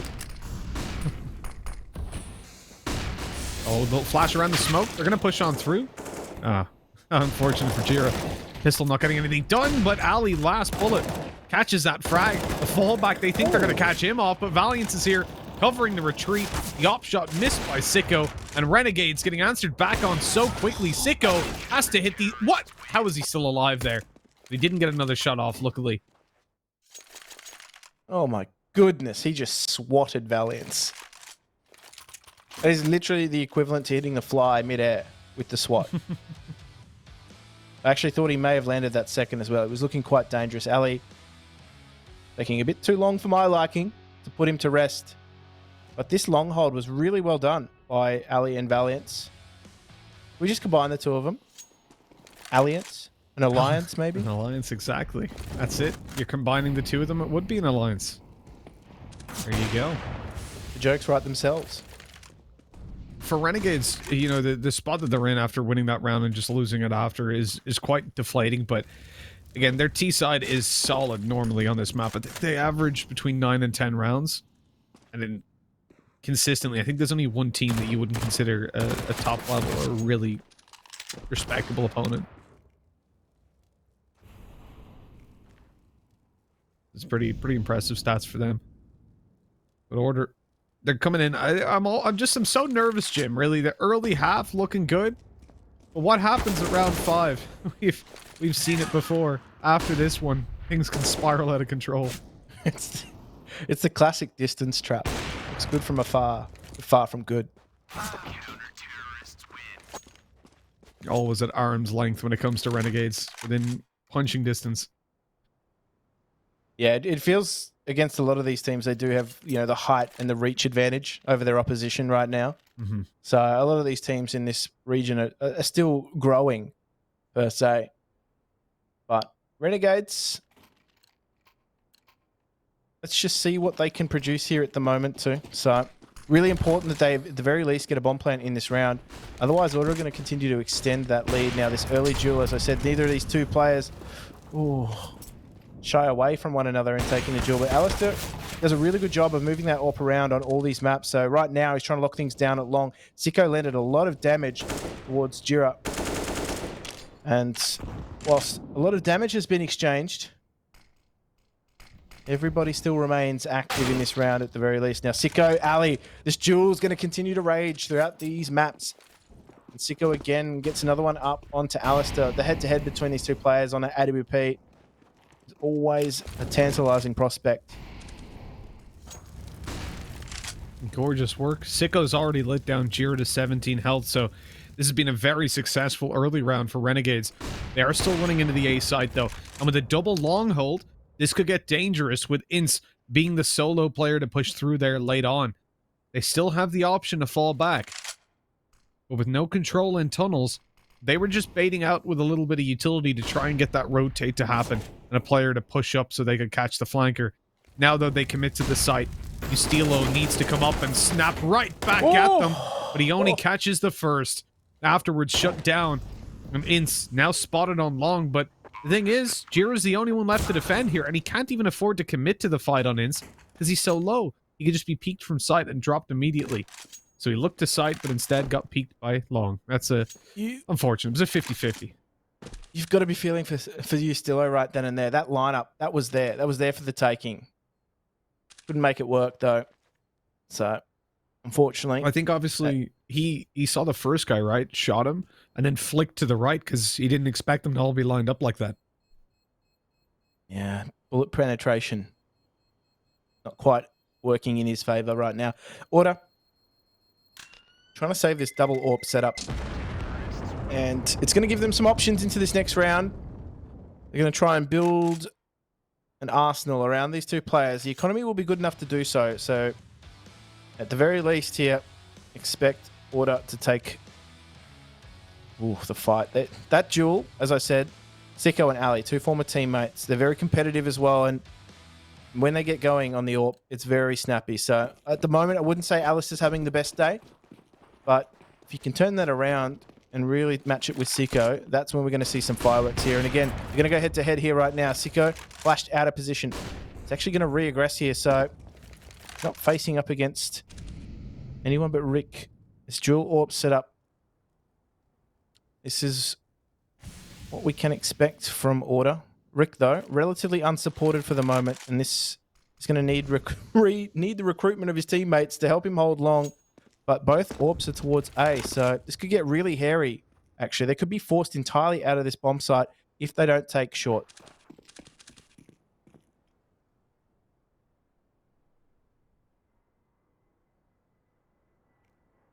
They've only got the one player on short at the moment, Dexter, who's holding down that position. As the players pressure on long, Dexter goes out wide, and he catches one. Only the one. They now have the info, though. One towards CT, one up on short. The crossover should be possible. The smoke's already down. They've got flashes as well to play around it. Molly to stop the push or boost. That spray, though, it was so good. So much damage dealt to Ince. But Sicko already low. He'll sit down towards long. He doesn't want to risk crossing the smoke and being spammed to death. And this is not a great position for Renegades. The players towards the B side still have all their utility.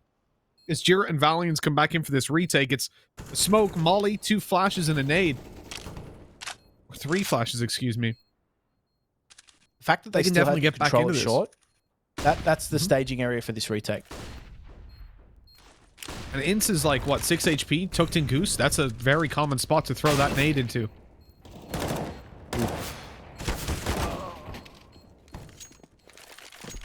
Not a lot that can be done here. Yep. No options whatsoever for Rick as soon as that went down. That's the only problem with the double AWP setup too. It can make for really, really, really tough retakes. And Renegades find themselves another round. I feel a little bit of history repeating right now, as the early start was won by Order, but Renegades have just started to reel them back in a little bit right now. They've given them a little bit of slack in the line.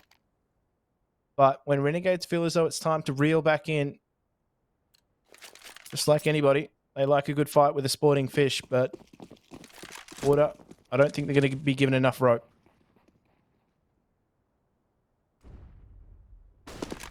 No, I doubted. Renegades are not looking to mess around. We've seen that from them in this tournament. There's no letting off the gas pedal. They are fully in every single game that they've been playing. And certainly when it is the series to decide your spot in the major, they're going to want to just dominate this. That round went well for them. Staving off the retake, Ince surviving on his low HP. Again, a well-placed nade could have completely turned that round on its head.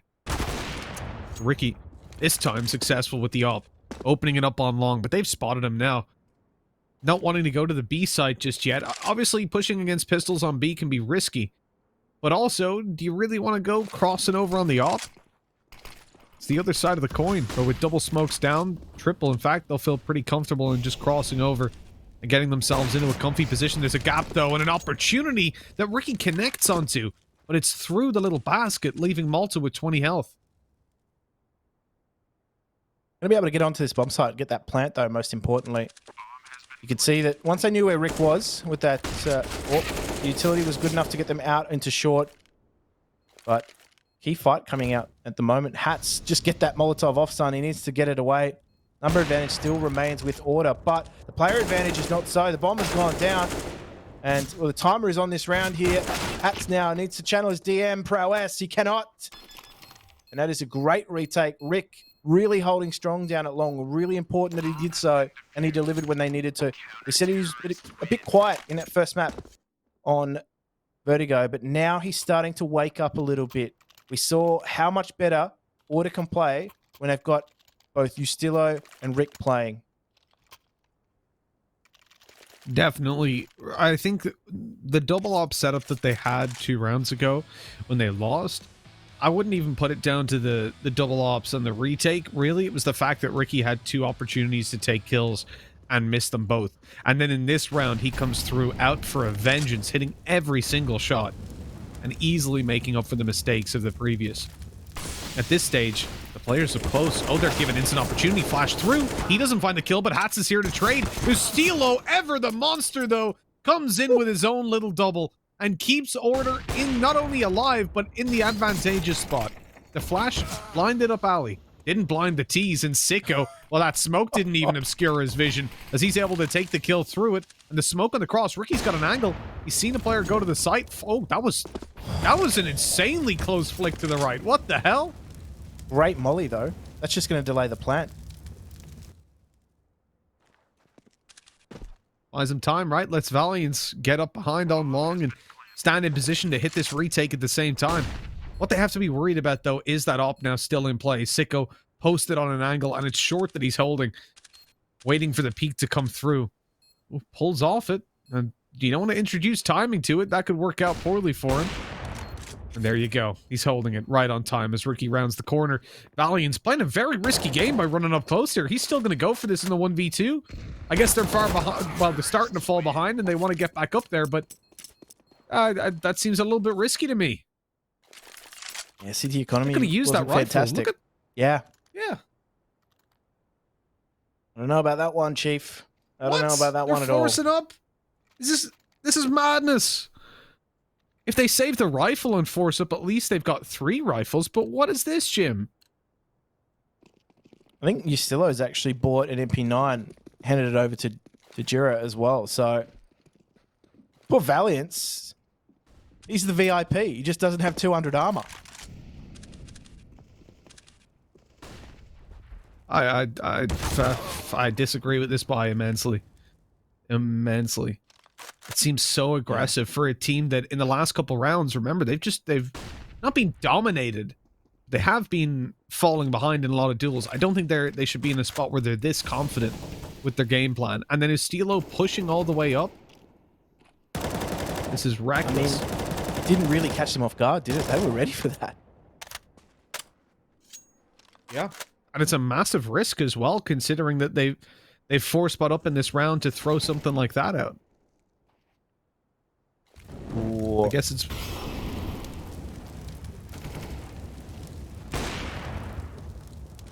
Dangerous game to play. Rick's just going to fall away from that as well. Here we go. Control from short coming out.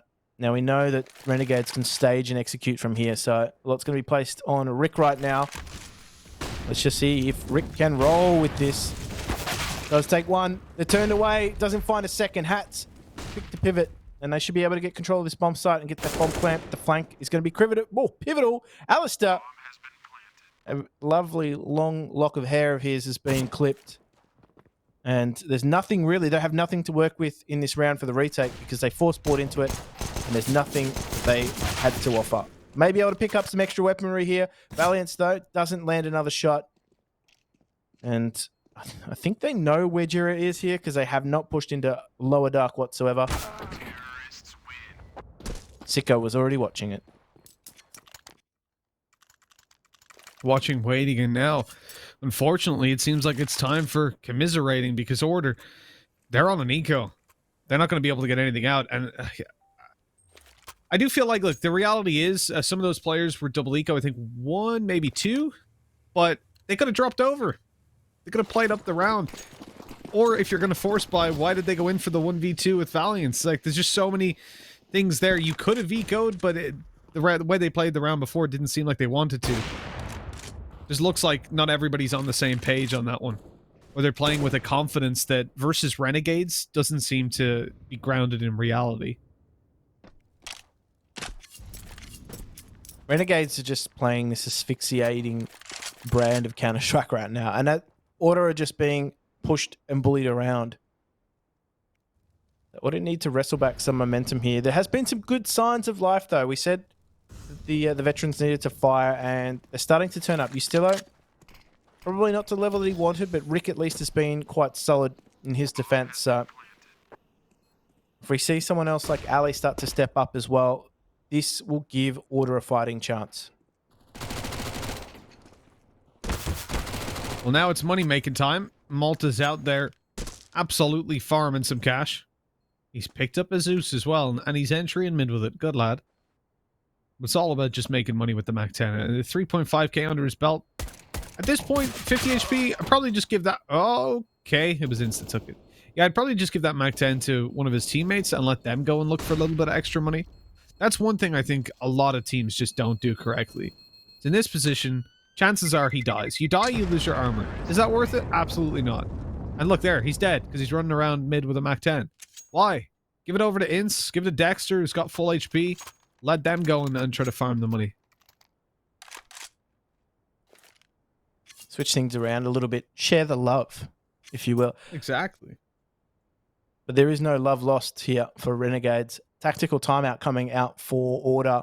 And I think this is still at the right time for them. Yes, they are down 6-5 against Renegades, but things aren't spiraling out of control yet. They gave themselves a good enough start to allow themselves back into this half. But the onus is on them to stop what Renegades are doing. As I said, Renegades are just going for these early round picks, utilizing their long spawn quite a bit, just trying to get the entry there. And if not, if all else fails, they really haven't put a lot of pressure on B or mid just yet. A lot of that pressure has come on A through short. So Order are the ones that need to adapt to that and make sure that they do try to stop what's happening. I think the best thing that they can do right now is stop trying to concede early picks. Stop trying to aggro Renegades at the moment. Perhaps play a little bit more passively. I can see the onus that's being placed on taking control of long. And this is much better, actually, from Order, because a hold like this is much harder to dismantle than what they've shown previously.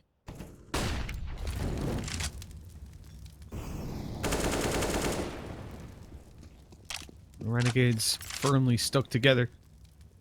Unlike anything I've ever bought from IKEA. Nothing to do with the quality of their furniture, it's to do with my craftsmanship. Which is horrendous. At a certain point you just feel like not even using the screws and stuff, just duct tape it together. Be grand. It'll work. You've been using Alan's keys. Good old Al. I've still got his keys. Had them a few years now. Hope they're not for his front door. Poor bloke could be locked out. Oh wait, just speaking of that. Jim, in Australia, if you leave your front door, right? You close the door. And you're now outside your house. Can you walk back in? Or do you have to get a key? Oh, that's weird. Usually you can. That's really weird. Let's just see whether or not Rick's going to leave the door open here at B. There's a great hold, actually, from Valiant. Stays alive, keeps the crossfire intact. But this mid presence from Renegades has also been removed as well. Bombs down in B. Malta, not a lot he could do there. Ustillo, he was just so patient in that round. And, yeah, I think Renegades walked out their front door, turned around, and they were locked out. It must have locked it behind them. Yeah, there was, oh, well, no, it's not so much house, actually. That's wrong, because that's the same in my house. If I unlock my door, I can go in and out. What I'm actually thinking of is, like, hotel rooms and, like, apartment blocks. To me, most places I've been, when you close the door, it's, like, locked. When it doesn't open from the outside. And you have to, you know, put the key in to open it. But, that's not how it is in Ukraine. So I left an apartment with a really expensive PC in it for... like 24 hours, just doors open. Anyone could have just walked in. Open invitation. I'm smart. Exactly. Oh, here we go. That spray not connecting. I mean, when full blind, it's a lot harder. But that decision making to run through the smoke after, I don't know about that. Right into Jira. Jira just got center punched and managed to control his recoil. So somehow copped a bink through the door.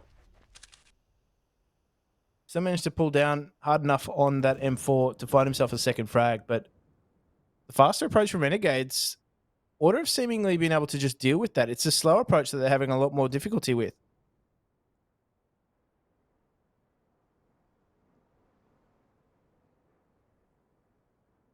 I'm feeling like Renegades maybe got a little bit too confident on that one. Maybe a bit of a misread, though, on the players that would be on long. And we've seen a couple of times when you've got the smoke down in the corner that you're only going to have, like, the one player there. And the others playing up behind it. That's what Order have done a few times, but on this occasion they had many in towards the pit. It was the 3-man early play, and that's... They ran right on into the trap. It's a disappointing round for Renegades, that's for sure. And yeah, especially because the T side in general on this map is favored, but also Renegades on the T side. I mentioned how typically they finish between 9 and 10 rounds, more on the 10 side of things than the other. And as I said most recently, it was a very domineering show from them when it came down to the game up against Order. They got a 7-4 T side, and it was their second half, so the game was over at that point. But already, we're seeing them perform much, much better on Order than that previous matchup. Don't get me wrong, Order have done themselves a world of good too, getting 7 CT rounds. That's a great effort against Renegades. They've given themselves every possible fighting chance. It's just that, obviously, we have the full benefit of seeing all the X-ray, all of what's going wrong for themselves. And the mark of a great team is obviously not having all that information, but still being able to make a similar read. And that's the level I expect out of these Order players. They've been around the block a couple times or maybe more, seen the sights, had the lights on every foreign shore, but Alistair is forced to fall back. So it is a 5 versus 5 retake here. The force buy coming out from Renegades. Inns is going to be the real point man. And this is a really patient retake coming out from Order. They are going to have the utility to deal with this as well. So need to be careful that they don't get cleaned up at short. They should have an easy passage in. Well, that's certainly the caution that we needed. With the molly through, those pistols can't really swing on them. They've avoided the flash of posts, but there's the second. Oh no! The kills still go their way. Malta just spraying on the Deagle, catches it. It's a 2v2. This is winnable. There's a player in Gandalf they have no idea about, and he's looking to work his magic. It's Dexter, hit up behind, swings out for one, and the spray is good for more. That is unbelievable. Dexter really showing what he can do. That is a round for Renegades, and 7-7. Oh, they break into short. That's a completely different round. They didn't, though. And that is a round going the way of Renegades. And that's the thing. You can't afford to give these sorts of rounds away to Renegades. The force buy. That should have been something Order capitalized on totally. They got their way into the bomb site. It was a 5 versus 5 in that retake, but the positioning from Renegades, they were just able to force the fights that they needed there. Great double pick coming out. That allows Alistair to open up onto Sicko. I think that is one of the first few times that they have gone head-to-head in that duel, and Alistair's actually come out ahead. So always difficult to make it work on the CT side with the AWP. And the onomatopoeia is getting the better of me at the moment. This Dexter looks to get the better of Order right now. Split the map. And that's a great smoke. Trying to peek into CT, but he's just going to give the illusion that he's going to be doing so as Inns had it sharp. Jira goes down, and this is actually going to be now Dexter peeking out mid, just trying to harass, stop that rotation coming through, keep CTs locked in place. He knows that he's got a CT locked into the spawn, and that is allowing that bomb to rotate back towards B. So he is a real thorn in the side. The real problem potentially is Ali falls, and CT's completely split open. Valiant can't really do anything at this point, and the thorn strikes straight through his head. As Valiant falls, Ustilo left in a 1v3 where he'd normally save, but the last round of the half, he's got to go for it. Try to get right up back in there, but look at this. Tucked away in the corner. Dexter's ready for him to walk on through, looking for the 3K. And Ustilo, oh, he wasn't aware of it, but he still catches him off. Unable to take down Inns from behind, though. That is 8-7, and Renegades win out the half. It is still a good half for them, for sure. But compared to their normal performances, not as good. As I said, last time it was 7-4 against Order when they were on their T side, and they were really amping it up as well, so it was looking like it would have been a very domineering if they had played the full 15. At this point, I think I'm confident in saying Order looked better, and that fills me with faith that they can get back into it now on the T side. Order have put together a really good CT half. Let's not take that away from them at all. Yeah. I think Renegades were the ones that really had to try and up the ante to get their way back into this. And don't get me wrong, some great displays of firepower coming out from Renegades, but there's a few rounds there where Order could have had a better half score. I mean, that force buy round, that was a key example. But Dexter, you know where he's at right now, but he still manages to get 1 on 6 HP, ins the supporting role. Best supporting actress right now. And that is a heartbreaking entrance to this second half for Order. No Academy Award. No award at all yet, but we'll see if the round's going to be awarded to them. As a long push ensues and Malta holding down on range. He's had some really good rounds, but overall, a poor first half. Nade deals some serious damage, though. Going to help him out in the assist column if they can finish him off, but maybe he wants them for himself. Spamming through the smoke, dealing the damage. And with this Order in a very rough spot as they make it through to the site, the smoke going to go down. Hats on the back of Flashes just swings on through, takes down Ali and bails back for more. His teammates now rallied around him a full swing, and Renegades take the pistol 9-7. And what seemed like a fairly important round for Order overall has now slipped away, and with no bomb plant, they're almost forced to concede this and give it to 10-7. It's also important to note that on this map, you'll typically see the CT side win the pistol round. It's a small favor. Oh, sorry, you'll typically see the T side, win the pistol round by a small margin, but it's 53% of the time. And losing it out without a bomb plant, it's the percentage, I don't have the exact stats, but the rate of force buys are very, very low. The full eco is pretty much the only choice. Yeah, that is some harrowing scenarios here, but right now, Sicko is going to scout let it all out, as he may be aggressed on. Actually, there's not a real urgency to try and push the issue here for Order. Now, let's just see whether or not they can group up here. There's absolutely nothing that they have to throw at the CTs right now. Just sheer, unbridled, angry mob aggression. Bringing it straight to them. The jump peek around. That nade is perfect. Gotta be a kill off the back of that. Sicko swings. Takes down Valiance. Ints on another. And with low HP on Ustilo, who barely managed to evade that nade, he should be taken down. They're just tapping at his feet. But Ricky survives. There's the shot to Ustilo. Ricky trying to cause some punishment. But Malta is quick to take him down. A bomb plant at least. And I think if you're Order realistically, that's a success story. Absolutely. They got into A with nothing but numbers. That's it. They had nothing to throw at Renegades whatsoever. Order, got to be happy with that. Minimal investment, aka it was burnt early on in the piece, and that's it. They've got themselves a bomb plant. A gun round coming out as well. No AWP, though, on Alistair. So, unfortunately, he's not able to try and challenge Sicko at the moment, who's just retained that scout. So, still a dangerous prospect, though. M4 plus scout tag can really mean a troubling time for Order if they're not careful. And I think Sicko's, at least for the moment, just sticking around this A bomb site. But, I mean, he does like to get on the move as well.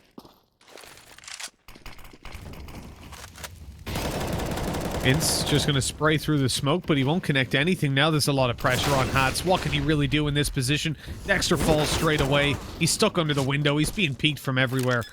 And that is the site fallen. Renegades with a man disadvantage. Retake of B with the scout. Doesn't look very likely. I'd imagine at this point they will just call through for the save unless they find a kill almost instantly. I do like the positions, actually, as Ince was hunting down a kill, trying and hoping that someone from Order would overextend. They still had short being watched by Sicko, because it's a very common move for the T side, especially if they got into position that quickly.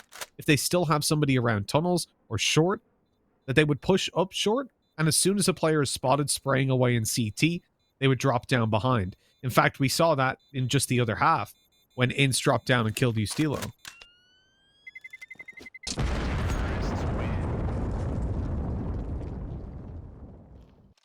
Order get a very important round for themselves, though, Mitch. I think it's important to note that Order had a great CT side.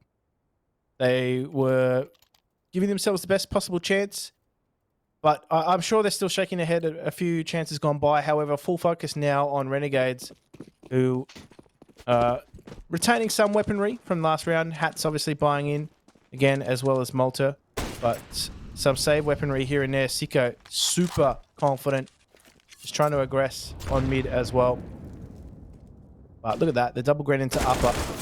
And they are going to try and push on it here. The SMGs and M4 combo do find 2 opening entries. So this is not good for Order, who had a clear weaponry advantage going into this round. Not the way you want to lose it, really. It's all about context, right? And even though they've got a little bit of cash for the next round, on most players in T-side, you can make that work for sure. If they lose this round, they're going to feel gutted because of the kind of buy that they're up against. They've been taken down by an MP9 and an M4 and made no progress for it, right? It's not as if they got those kills, but at least they've taken long or something like that. Like, no, this has just been a disaster for Order. Where do you go? What do you do from this point? You know, they're going to rotate down mid with the bomb, and oh, the bomb's sticking outside of B, so mid to B split possibly with a smoke going down from Valiance. No eyes on mid either. That's the important point to note, is how passive they're playing right now. Rick gets that really important entry onto B here now. Is he going to continue to push on here? Does get taken down by Hats. The bomb has been spotted. The rotation's coming through. And now the numbers start to flood through mid. They need to be careful though, because the CTs are going to be pushing through the smoke. And they're just going to, in fact, play around it. They will get themselves onto this B bomb site. And the plant will come through. So Order are pulling this out of the fire. They need to be careful though. The flank from Malta is good. And Valiance goes down. A lot of work to do for Alistair here. He's going to have to fight this one. But Siko, with patience, poise, and elegance, sits outside the site. And they will take an 11th round for Renegades. Renegades doing it all, doing it dirty to Order, who now come down to their last dime and dollar on this investment. I'm guessing this is where we're going to see the AWP really come through in force. It's going to need to be something else. As for Ali, he's not having the best of games. And on Dust 2, we need to see a whole lot more. In fact, based on spawns, Ricky has got that up, and he's going to be going for the long peek straight away, getting around that corner. Good shot! And great decision by Order with an opening duel going their way. That's an important early entry for the T side. You said earlier that both these two teams are really good at converting their opening frags. Well, that is the one that Order needed in this round, because this is crucial for them. The city economy is by no means out of jail either, so they can really grind themselves back into this by taking this round. They just need that 80% conversion rate to go their way. Yep. This is somewhere you can definitely imagine Order taking it across the line, more so because they're on the T side. So it's not like they can be pressured on a site where they've only got 2 players. But hold on, Siko, he's looking to cause the pressure, pushes forward into Ali, who is holding the angle and wins that fight. I don't know how he's done that. Dexter's managed to find another. Ustilo's been headshot through the wall. What is going on here, Jim? Renegades are right back in the driver's seat in this round. Ustilo is lucky that there's not a nade in play to just come through and take him down. And they've just lost control of short as well. Dexter's aggressed on there, and he has 3 Renegades in tow with him here. So this is on Valiance. He finds one. That's as good as he can get. As now Ustilo, he has to go full lobster mode. Maybe even crab his way out of it. As he is in deep danger right now, sitting on the site. He does have Rick in support. It's the 2 old hands, and they're going to need that slate of hand to get them across the line here. They're going to do the dance, and they get it done. Ustilo in the pivotal position, and assisted by Rick to bring Order back in. The CT money is not fantastic. So 3 players on that reset amount. And that, unfortunately for Renegades, means that they're going to have to surrender some of their lead unless we see some more of that pistol magic. Gorgeous stuff. I mean, realistically, for Order, staying alive in that position seems so unlikely. The retake had the man advantage in Renegades. Ustilo on low HP, but he's the one that head peeks through to close out the round. And as I'm sure Tom knows, that man is a lobster. He's just untouchable. His hard shell proved enough to keep him alive in those difficult positions. Dexter this time opens it right up onto him. He cracks him open, wants the tasty meat inside. And inside the B tunnels, a rifle awaits, excuse me. For Hats, Malta, and Sicko all shut down.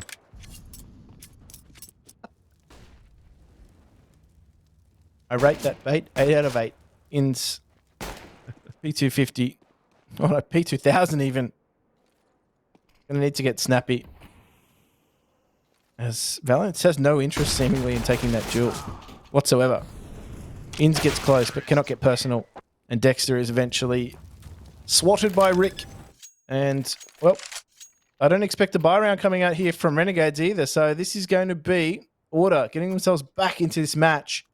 Constant pressure on that CT economy. A couple of close rounds in the later stages has meant that Renegades have had their wings clipped.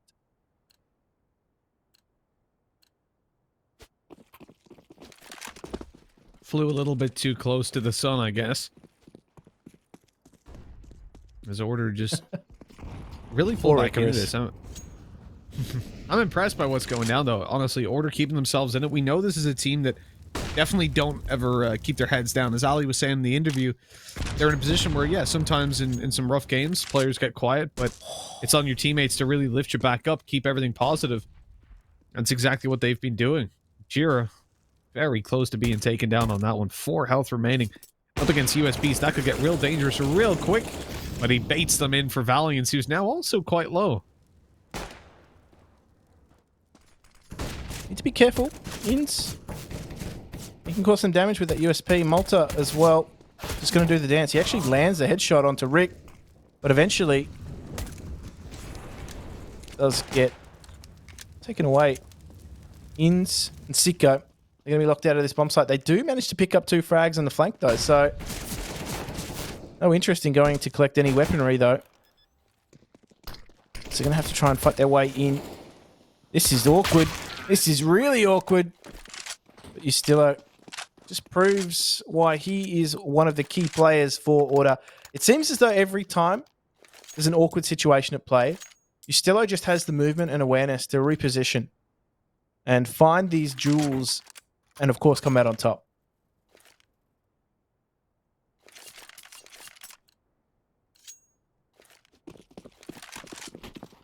You know, at this point, at 11-11, Renegades, they need this round. They want to keep themselves in it. They want to keep themselves in the lead, more importantly, and not give Order that little bit of a boost. I feel like that can be a turning point in a lot of games.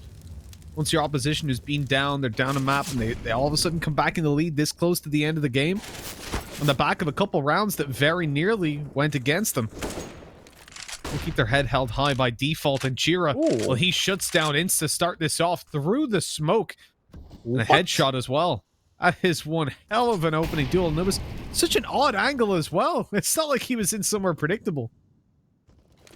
What on earth, Jira? He might have jumped above the smoke and seen him. That's the only thing that would make sense, I think. Yeah, I'm going to need to see that again. It sounded more special than it may have been, but as an opening entry into this... Oh, Dexter, how have you gotten yourself into this position? He's just pushed his way into spawn with an AWP. Malta has taken a duel with Valiant. Sicko chimes in as well. What is going on? They have just capitulated.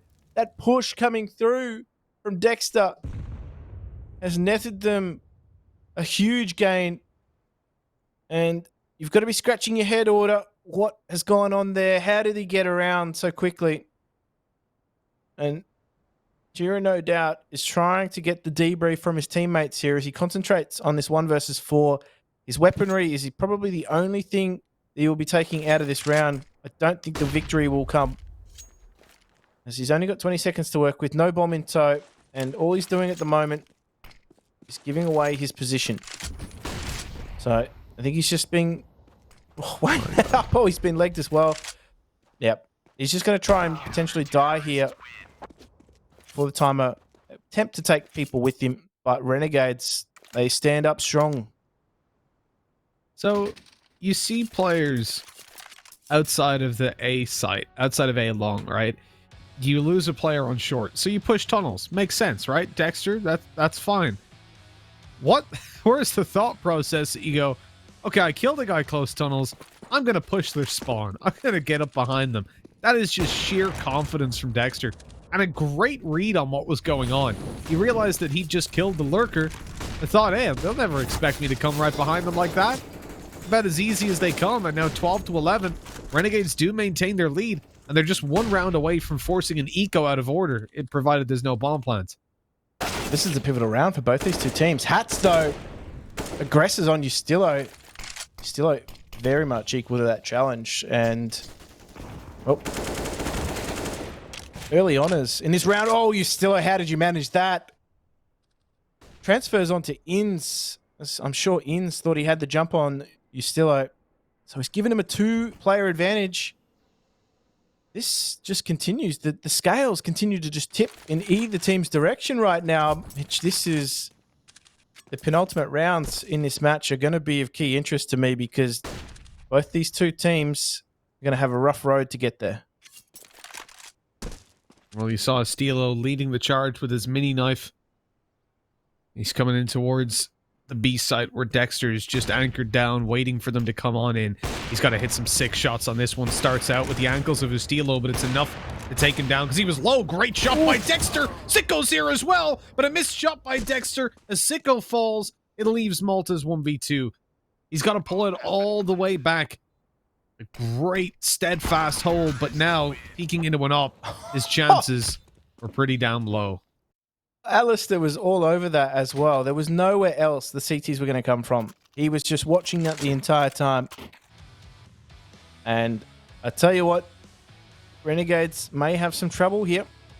Only one eco should come out from them. Their money bonus should be good enough to get them through here, but that is a great transfer actually from Rick.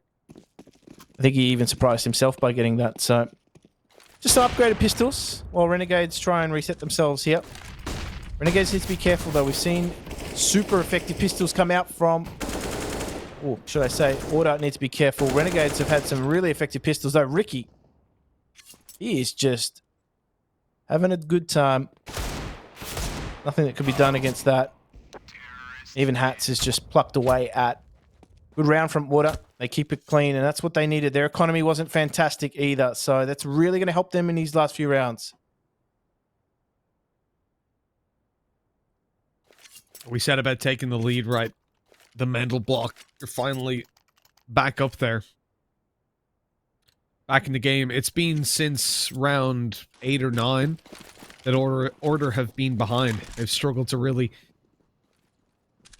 take the lead, but they've definitely been closely competing the whole time, making sure they were never too far behind. Now, it's time to swing on in with the final, the closer, and my God, they're just getting destroyed. The run out on long sees zero success, and we saw a very similar round attempted by Renegades a while back, if not worse so, because they ran through a smoke, whereas this was a smoke edge of Molly, but geez, that's just not gone well, has it? Order out of the round already almost, and it's a 2v5 20 seconds in. Dear me.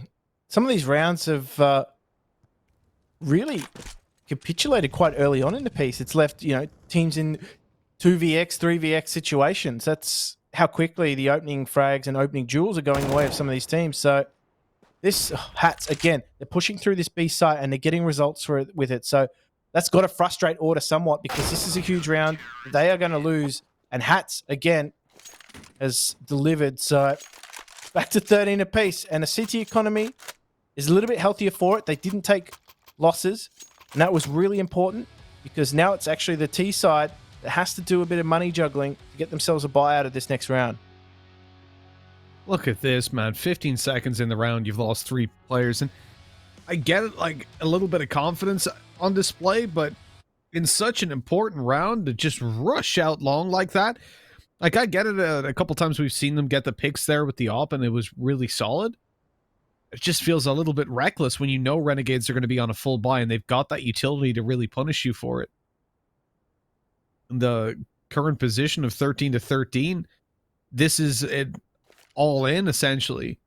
Some of the players on Renegades, obviously, like Sicko and Inst, don't have a lot of cash. Their reinvestment has been fairly crippling, even just for their utility. But when you look over towards Order as well, they are on an eco if they lose this round without a bomb plant. That is huge, because it'd be 15-13. They might even force buy it up And at that point, the game may well be Renegades. They need this round more than anything. This round could decide the next couple. That is for sure. For either of these two teams, very, very much on a knife's edge. And a slower approach, though. I would have been a little bit frustrated if I'd have seen the same fury coming out in the early stages of this round as we've seen in the last couple.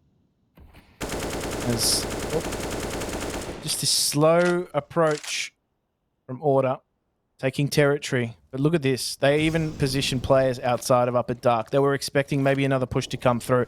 It had actually been really successful for Renegades later on in some of these rounds, but watch these late grenades potentially come on short.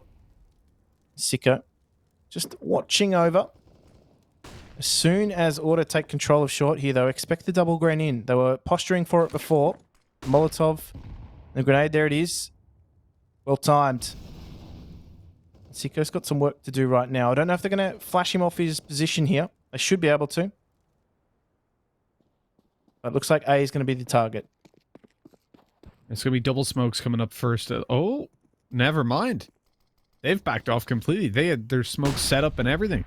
But now they want to go in towards the middle area for now. And presumably B, you can see Ricky on the long rotate.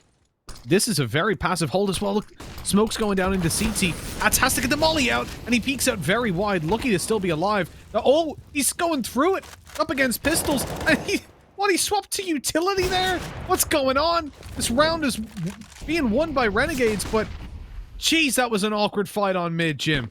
I don't think I've ever seen the likes of it. He pulls out utility, run through the smoke, realizes there's a guy there, goes back, goes through the smoke, pulls out utility again, and then backstabs. It's just ridiculous. The pressure of that round, you could see, just got to both of those two teams. Order, they had territory. They were setting up for smokes at A. The late call came through. Guys, mid to B, what's going on?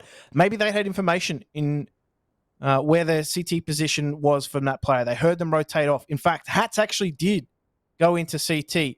Despite all the confusion, when he came through that smoke, his positioning was known. They knew that there was potential for only one player at B. That's why I think that they went towards the B call. The call was made late.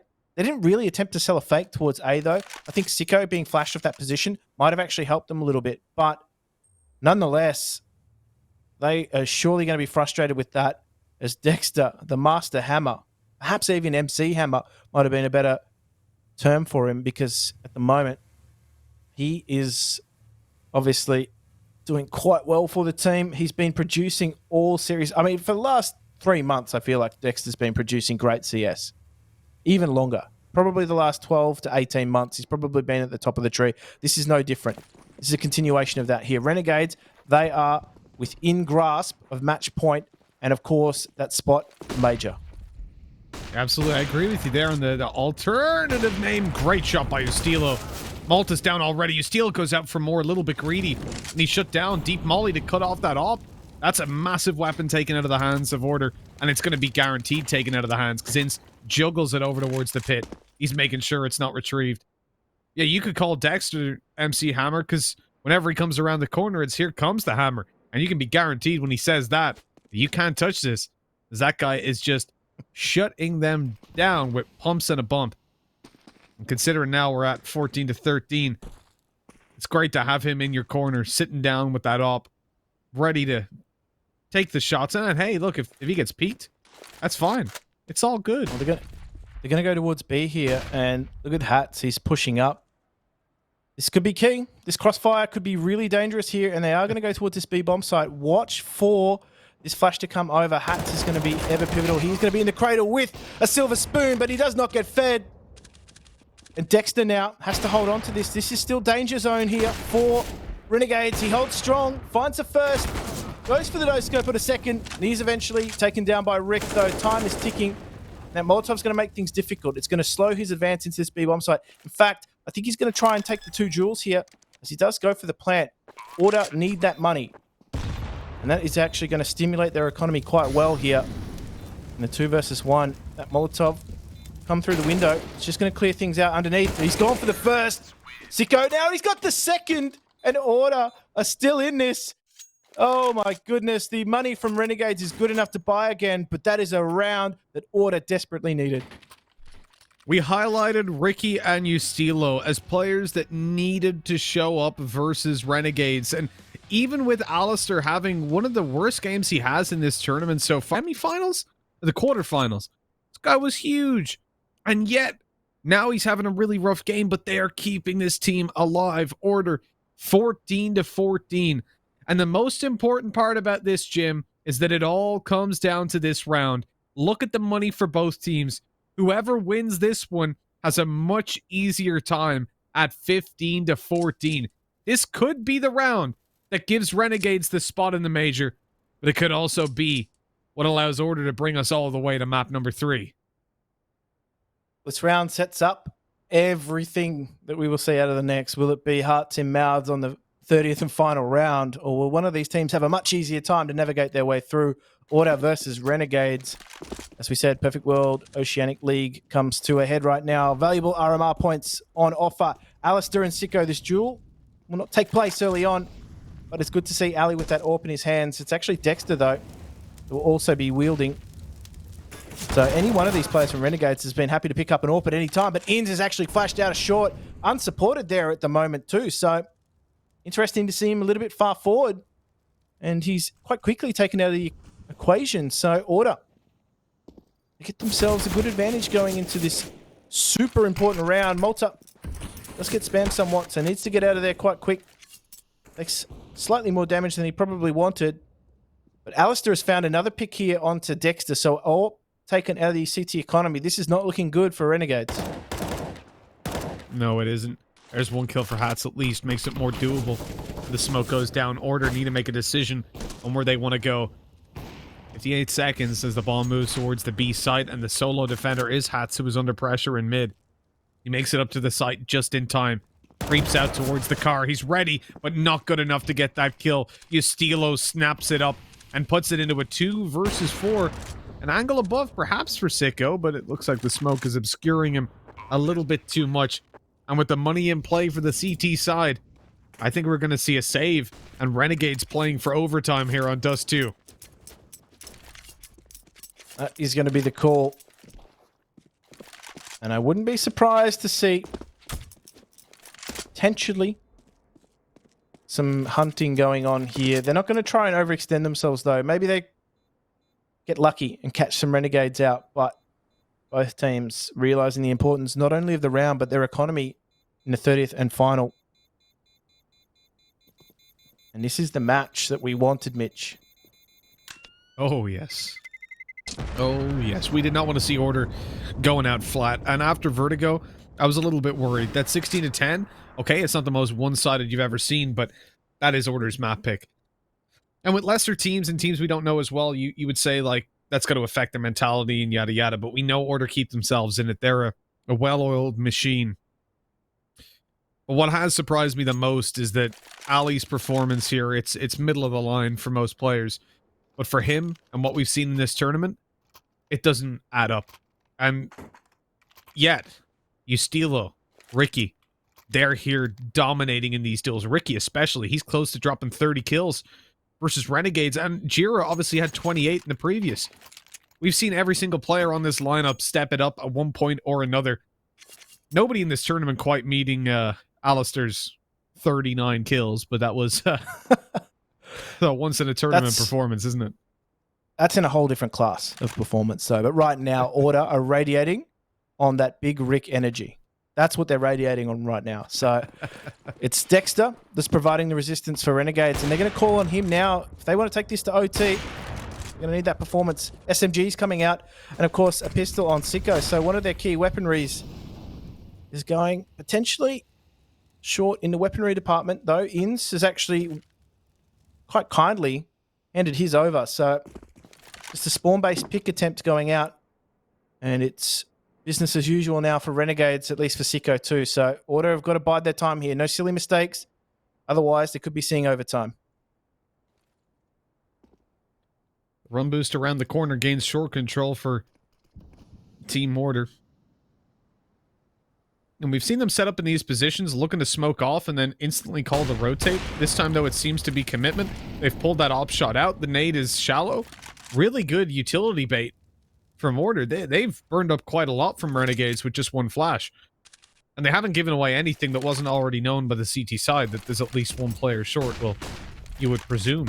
A deep flash to try and slow them down on the cross, but Sicko is continuously being blinded. Now there's players up close to him. He's being blind for 10 seconds, and Ustilo not good for the double, but really hard play by Malta. He's got to get more than just one, and he only grabs the second. It might not be enough. MP9's on the retake. They've lost their main weapons. Their AK, they're up close now, but a long-range duel with an MP9. It goes to Hats, but that's all he gets. 16-14. And we're going to be going to map number 3.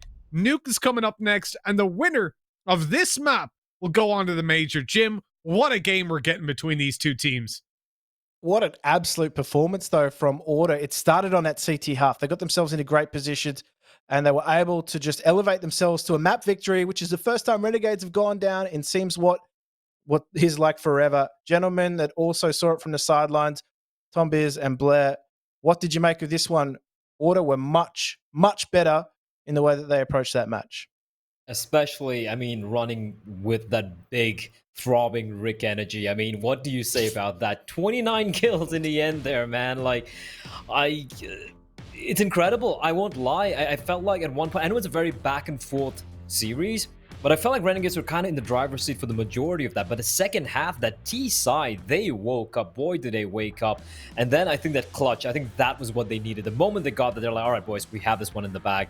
It was a fun game, albeit a lot of, I don't know about you, Tom. It wasn't the cleanest of games, right? Like some of those rounds from Renegade, you're just Dexter, just leading by example, just rushing in and shutting down the round in a matter of seconds. But at the same time, you got to give credit to Order. They did not get cowed. They brought it back, and here we go. Map number 3. I won't lie, I didn't expect to see it.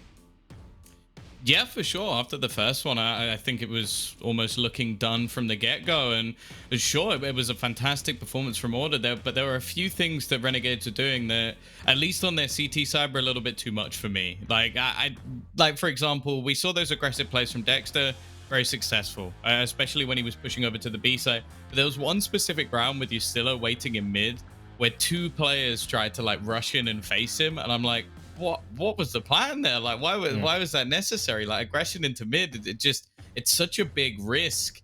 And we saw that a few times where I'm like, oh, okay, well, this could have gone better if it just played a bit more passive. It definitely feels like in terms of confidence that they look better on their T side in like after plant positions. This round as well from the like Ricky, where he manages to sort of clutch it out on the B side. I think that was a 1v3 that he ends up winning. That's a turning point. Like, he had a magnificent performance. He was someone I brought up at the beginning. I thought it'd be him and Alistair that needed to step up.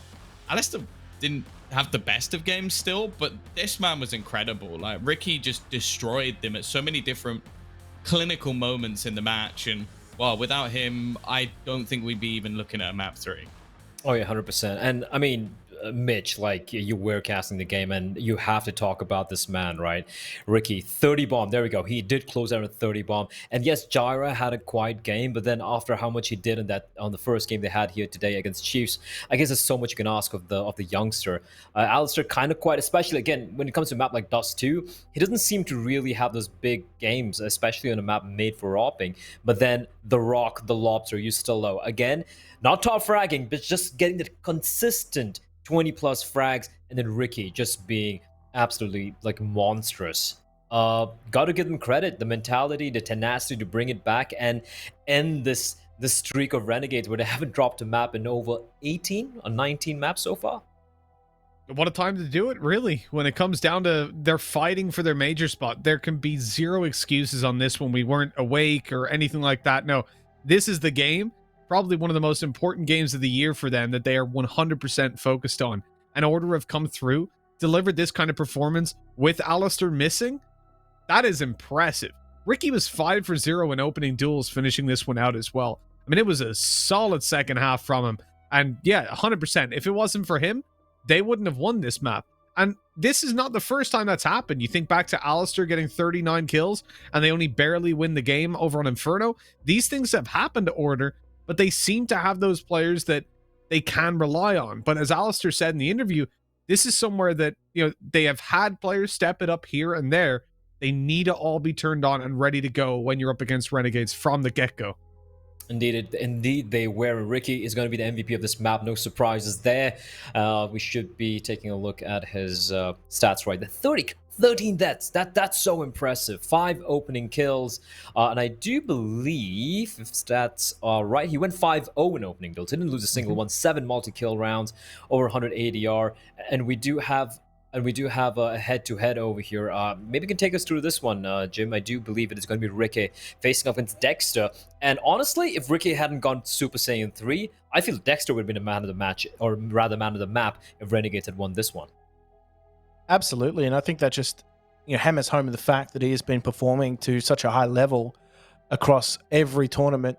And it seems as though you can rarely criticize Dexter for having a bad map. And I think whereas, in earlier phases of this competition, we expected more from Rick. We saw him have some fairly average map performances or below average map performances by his own standards. But in some of these big matches, he's turned up. And for an experienced hand on this order roster, that's exactly what you need. So if we go on to Nuke now, we're going to need to see another big performance for him, because holding that secondary AWP as well, I mean, it's not exactly a map that lends itself to that secondary AWP, but he's going to have to more than likely go back onto rifles and perform. So we've seen him more comfortable, I dare say, on the AWP than the rifle. So maybe that plays into Renegade's hands a little bit more. Here we're at the game second, the third map, the final map of the series, about to get ready. But before that, a very quick break. We'll be right back.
Welcome back, folks. It is the final map here of the Perfect World Oceania League in fall. We are ready to go to see which one of these two teams are going to fall. Renegades and Order have fought all the way here. Renegades through the upper bracket, Order through the lower, and we've just had them trade out each other's map picks. It's nuke time. My name is Mitch. With me is Jim. And Jim, you ready to go? Because I'm hyped. Oh, I'm raring and ready to go. I think Nuke is the perfect arena for these two teams to do battle. We've seen good performances from them on both of these maps. Recently today, we saw Order take down Chiefs, a team that previously beat them on Nuke earlier on in this competition. So for them, they're going to be feeling confident going onto this map. Renegades, of course, they lost their first map in what was 18 or 19 maps straight for them. So in terms of confidence, maybe not feeling they're riding the same highs that they were at the start of this encounter. So this is a perfect arena, as I said. both these two teams very proficient on this map, both willing to play it in the map pool. That's why we see it floated and left as the third and final map. So we've seen both these two teams also be very proficient on that CT side. And I think it's really important for Order to do what they did earlier today, get themselves off to a great start on the CT side, maybe chase this game on T, because I haven't felt as though their T side on Nuke was something special. So against Renegades, you need something special. That's what we saw last map. We saw big performances from some of the key players, but again, they're going to be called upon. So, Mitch, this is setting itself up to be a real classic encounter between these two teams. And of course, who wins here goes to the major. It can't get bigger than that. Yeah, absolutely. This is a very high stakes, basically best of one, I guess, when it comes down to the final map. Not only is it an extra $2,500, but with the way that the previous Oramore went, these teams are within 100 points of each other, with Renegades just ahead. And there's more than 100 points between first and second. So whoever wins this, they've got their spot booked in the major. That is huge. And what is also huge is the fact that if Renegades start on the CT side, I genuinely think we might just be able to kiss goodbye to Order right away. Like, you think back to their game versus Chiefs. They got 3 rounds starting on the T side. That was rough. And like you said, it was nothing special. It seemed very two-dimensional. It was very consistent. And the thing that Alistair was saying about that game when we interviewed him afterwards was that it was often the aggression that Chiefs were going for was just catching them off and the outside control they had. Now you look at outside control in the hands of Renegades, who've already shown that they're very competent, with Dexter going for constant aggression whenever he picks up the op, Sicko as well dominating a lot of these duels. I don't know how you really imagine Order winning those or recovering from the problems that we saw versus Chiefs. No, I think it's going to be on them to show something different. I think even earlier, I floated the idea that they didn't want to show all their hands so early on in the competition against a team like Chiefs. They want to show everything that they had on that T side. To be honest, they didn't really show that they had too much other than the real fixation with going outside. So hopefully that's not the case again today. And I think in terms of what we're going to need to see on that T side, just some faster pace as well. Because Renegades are a team, as we said, they know how to use utility at the right moments. And when things boil down to it, it's 3 versus 3 situations, they're really, really good. And a map like Nuke, if played very quickly, you can find yourself on the receiving end of some pretty harsh encounters, and that can leave you players down early on in the round. We said it on Dust 2 there. There were some rounds that played out, and there was 2 and 3 players left after 15 seconds in the round. Nuke has that same style of map where choke points can easily be held by CTs, or vice versa. You can easily break your way into that top site. So let's just see how this one plays out, Mitch. As we said, this one's for all the marbles. Everything to play for in this. And we'll be going into the knife round soon to decide which team starts out on the attack or on the defense. Presumably, you're basically fighting for CT side. I doubt you're going to have either of these teams come in and pick T. Especially like if you're Renegades, even if you thought, hey, let's bring the fight to them, you're going to want to make sure Order get off to an uncomfortable start. And what better way than put them on the side where they struggle to pick up anything versus Chiefs. The knife is about to go live, Jim. This might be one of the most important knife rounds we've had in this entire tournament. I dare say even for some of these players, it might be the most important knife round that they've ever played in. So I don't know. I don't normally cast knife rounds, but I don't think I'm going to stain this one with some attempts. But high premium is going to be placed by both these two teams on CT, as we do see a phalanx style come in. And the engagements are good, actually. The trades are good, but this could be some late shanking tomfoolery. Ooh, hats. Here you go. He's nicked it. He's absolutely nicked it. You can tell he grew up in Sydney. Oh, no. Knows how to wield a knife, that's for sure. I won't go into the socioeconomic stuff you are. Pointed to his childhood. But, yeah, look, Renegades, they've done well. They've got the CT side start, and that's exactly what they want for Order. I think they're going to be feeling a little bit upset. Yeah, it comes down to one right click. But that is ultimately what might have cost them the advantage, at least starting out this map. Now we want to see what they've got in store for us. What were they just concealing the fact that they're a team when they played against Chiefs, that they didn't want Renegades to think they'd come in trading or something like that?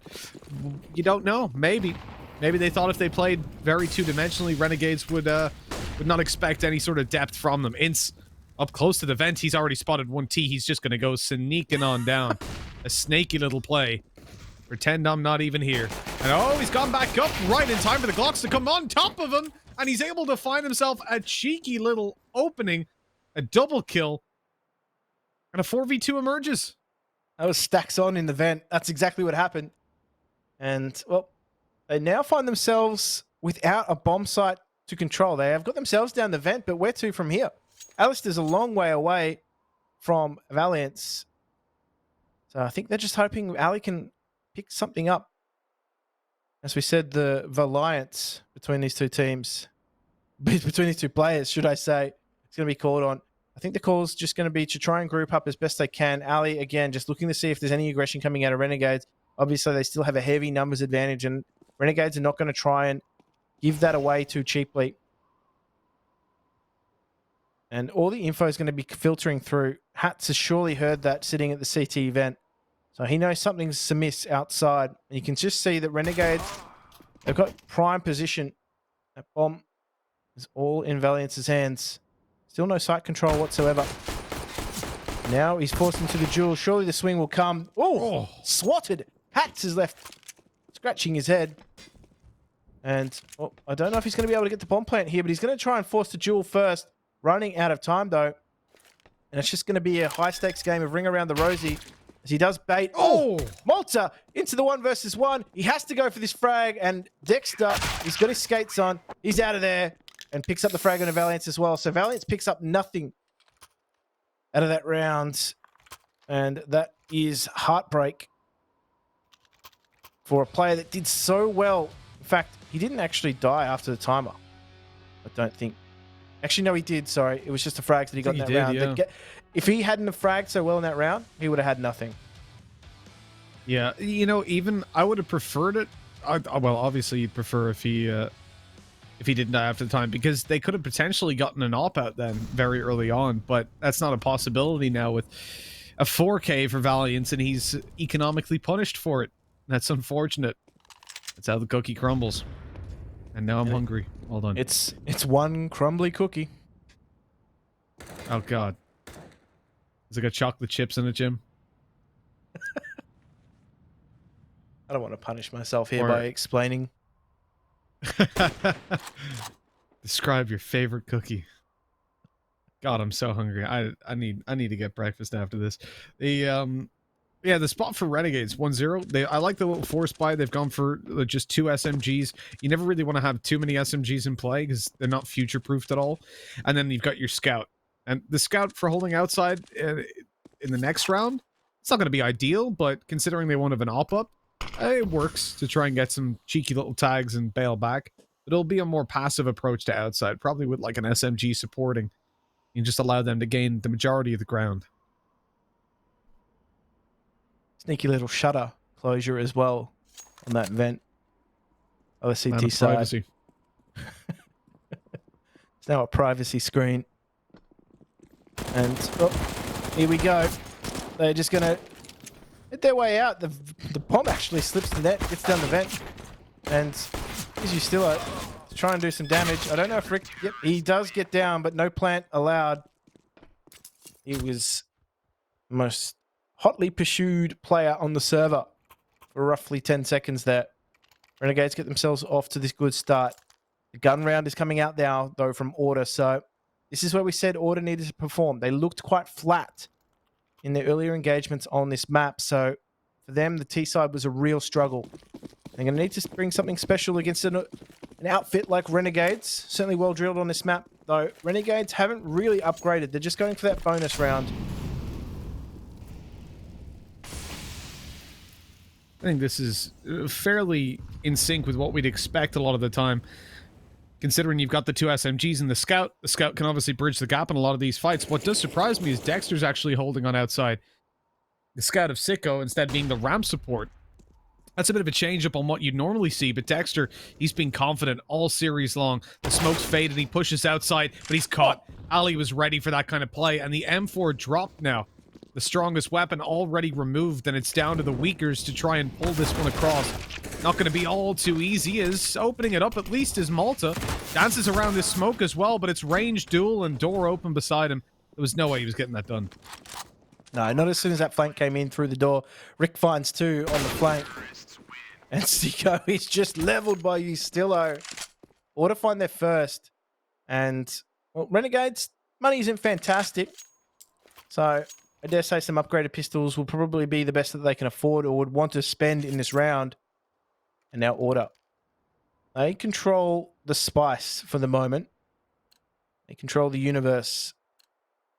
But for how long?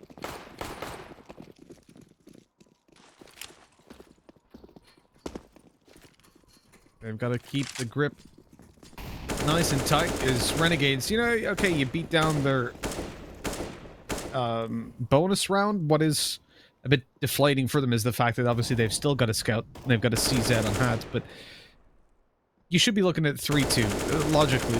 Renegades will try their best to pull back into this round. The disadvantages aren't too many. They still have a rifle for every point of the map defense, but if Malta falls early on, that is a large hope of the round gone. Sicko, good for the trade. He doesn't retrieve the M4 though. He doesn't want to risk it at this point, but it means now he's holding close ramp with a scout. He's going to have to fall all the way back to B site. Order grouped up in a death ball here towards hell. That's like something Blair would listen to. Death ball towards hell. Yeah, that actually, I'm pretty sure he has a t-shirt with that on it. Been there, done that, got the t-shirt, and oh, they know something's up here. They know Valiance is up that ladder. You can see they've gone and opted for team mid control.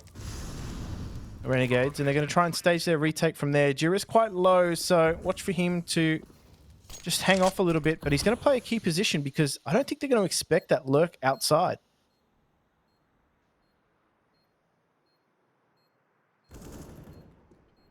You wouldn't imagine so. Ince is immediately... Oh, Sicko as well. What's going on here? Renegades have all of a sudden pulled themselves right back into this round. Valiant's looking for something on the site. They line up for a second, and he's good for 1. But now it's all down to Ali. Up above, 10 seconds left on that defuse, and no kit. They are running away. They don't believe they've got time, and indeed they don't. Just about winning out that round order. Aww. And Ali even closes it out with a double kill. That is heartbreaking for Renegades, as they're not able to buy up in this round. No, that adds an insult to injury, and no doubt Ali's getting quite rowdy there too because, you know, you stop for pause. They'll be celebrating that one. They know what they've just done to the CT economy, and that should have a flow-on effect to their options in this round, but from Order's perspective, they can't just rush into situations either. We saw how quickly Renegades could put a stop to that, even on an eco round. So look for Order. Just slow things down a little bit. Those initial smokes have gone down outside. That allows them to clear the red crate and give them safe passage to secret if they so choose. Renegades are just sitting patiently on the other side of those smokes though. And I don't see a flash, so I'm not expecting anything brash to follow, but this could be dangerous here as those smokes fade. There is an engagement outside here. Jira could be in real trouble, but he is navigating his way through it nicely. Can't get the fourth. The third, sorry. Getting way too ahead of myself. But they get the weapon. That's what they came for. Yeah, math on stream. Don't do it. Don't do it, kids. They've achieved the rifle, exactly. That's the objective complete. Malta up close. Doesn't manage to evade the gaze of Ustilo. The benefit of having his eyes up on stalks. You can see all around. A real lobster.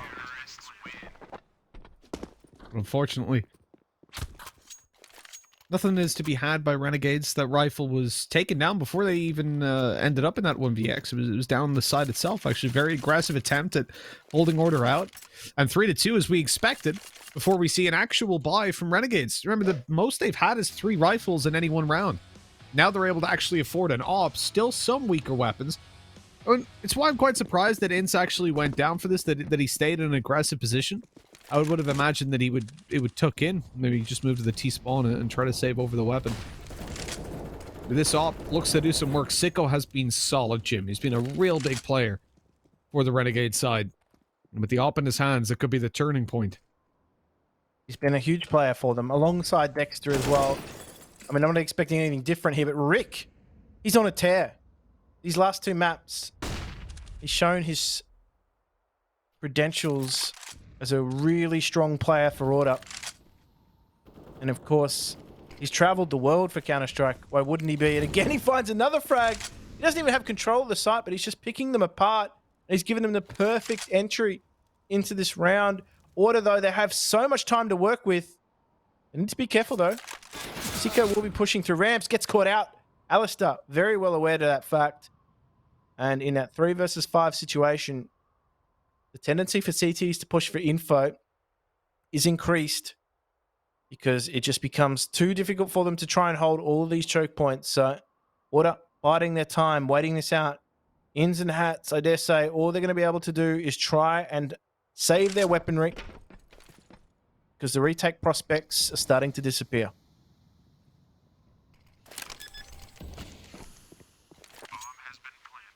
Fading away, evaporating.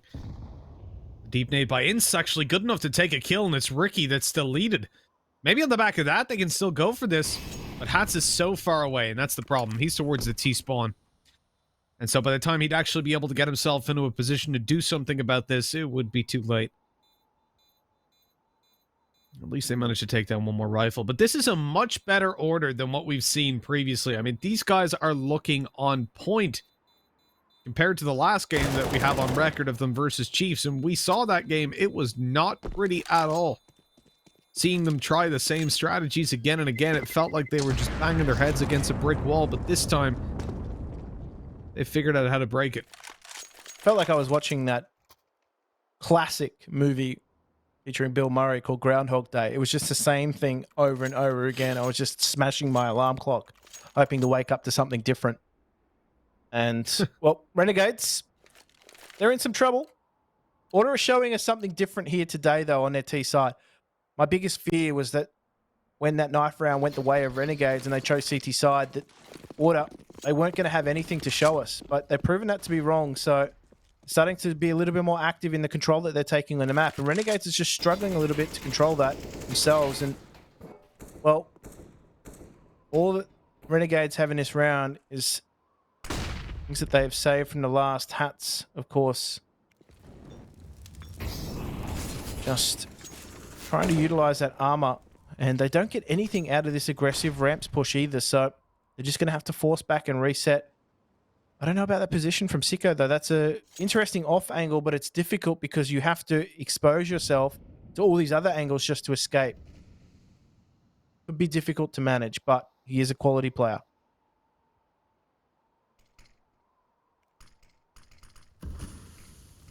Order going for this outside take with a lot of utility thrown out. Sicko caught on the molly. He's dead. Oh, no. There's no escape.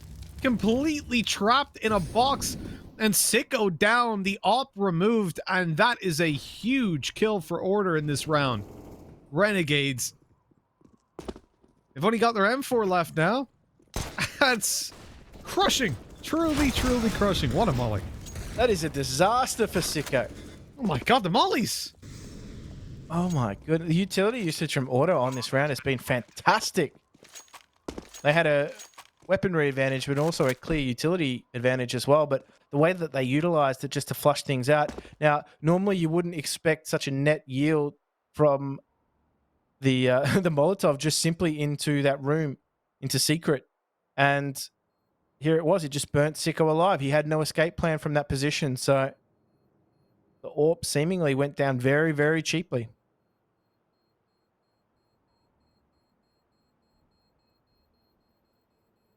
Yeah, it's not the normal kind of trade you get on an op, right? It's going to cost you a little bit more than that. Just a couple $100 later, they've got a 5th round for Order. And Ince is saving over the M4 at least. And that means he can comfortably drop an op. Keep everybody's money happy. But geez, that's got to be deflating. 5 rounds for Order already. Foundations are built for this to be a good T-half, regardless of what happens. And with the CTs, yeah, we mentioned this before, having a start on the CT side, first of all, in this matchup should be huge for Renegades. They should be able to completely lock this out. If you look at their previous games, they had, what, 11 rounds? I'll have to pull the stats up again. I'm pretty sure it was 11 rounds versus Rooster, 14 versus Chiefs, and 9 versus Rooster the first time. At this point, it's not possible to get either of their last 2 results. Order have done it so much better than I expected. I really thought they'd be locked out of this one, as their T side was, as we said, it was atrocious previous time. No longer feeling as flat as they clearly were against Chiefs. And, oh, this man right here, Ricky, has been huge in that resurgence. Valiance, he has upped the ante, got himself through Mini here, but Hats and Siko still remain. Hats has control of this top bomb site, but for how long? Here he's got a third, fourth. Line him up for Hats. And that is a massive round when needed most by Renegades. Wowee. That is not something Order would be wanting at this stage.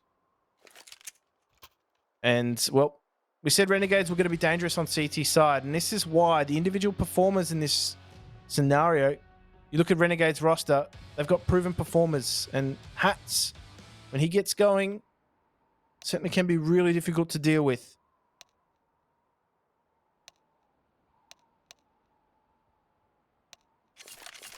I'm getting a little bit worried. You know, we're getting this close early game. Order obviously got off to a strong start based on the fact that you have those initial rounds going their way. They shut Renegades down on the bonus round, but due to the investment they'd caused, there's not a great full buy. And we see Renegades come through on their first full buy. They get stomped out. Second, when they're saving weapons, again, same story. But now they're back up there. That was a quick play by Order. A change of pace, shut down completely Hats with the performance we really needed to see from him. And at the moment, I think, like, Order's... I don't even know if we've seen the full depth of Order just yet. Like, Estilo and Ricky are not quite there the way that they have been in this series, the way that we know they can be. What we're seeing at the moment is the young gun of Valiance and Ali dominating these duels. Now, when they're called on, when Estilo and Ricky are truly challenged, and if they manage to deliver, this could be the Order that Ali said they needed. He said that they need all their players to be turning up, to be firing on all cylinders. That's the only way Order beat Renegades. And at the moment, based on the previous map and the first map, we've seen every single player turn up. Now, can they do it all at once, is the question. That is going to be the difference, too, between them potentially going to the major and not. Because Renegades are a quality outfit, and they also possess the caliber as well. Dexter plays around that smoke almost to perfection. Can't find the transfer under second. Does some damage to Ali. Most importantly, Ali's still alive and can still deal damage with that AWP. Control of outside here, and this is what we saw against Chiefs. They struggled to really put pressure on CT mid. Oh, just pincer this site.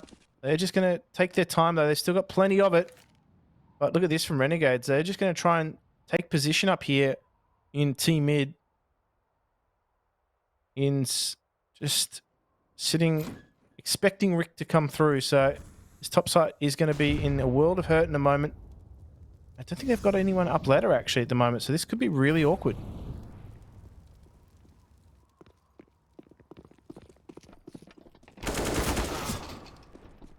Well, here we go. The fights, the trades early on as Malta grabs one, but that is all he's able to muster. The retake might have to come through. 10 seconds left. The time is low as Order get this plant in play, but it's gotten securely. It's locked down as Jira wants to open these doors, swing with his teammates, and oh my word, Ricky! He comes in with a quick double. Doesn't even need the support of Jira, who's left just to save the op his primary role in that round. Renegades shut down in another as Order continue to build up these T-side rounds. It looks like there's no stopping them at this point. Absolutely not. And I think that's the issue, is the fact that now this teetering CT economy is going to come into play. And the read from Order in that round was superb. The call to go to lower. Instead of trying to contest mid, Rick would have been feeding that information that top site was still occupied somewhat. And Ian's now, that is a good reply onto Rick, shutting him out of this round. And these Deagles, they can do damage here if Order aren't careful. Just going to try and protect that rifle somewhat here, Jira. He's actually gotten rid of his trying to get into Squeaky. They're going to be faced though. Dexter takes that duel. Ustillo, pretty much impossible to defeat when crouched. Holds on for the moment. So Renegades have done a good job. They've got themselves a player advantage at the moment and have done a lot of damage to Ustillo as well. So this is still such a dangerous round despite a clear weaponry advantage.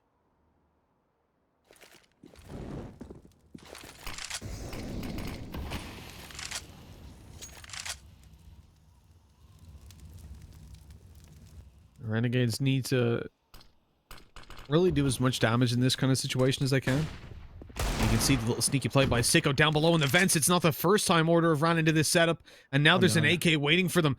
Sicko just got it hand delivered to him, and he's waiting to see a little bit more. Hats grabbing the shot onto Alistair through the smoke. I think the tip of his head might have been showing as he jumped on up. Usila was trying to boost him above, but now he finds himself in a 1v4 with very little time left. He throws the AWP up above, knowing that this round is not going to go his way, but not wanting to die after time. He's going to go for the fight, the Glock in hand, but he gets nothing done. They won't find the AWP. But hey, 3 AKs, that's more than enough, Jim. Oh, they have been gifted 3 AKs. That is not what you want.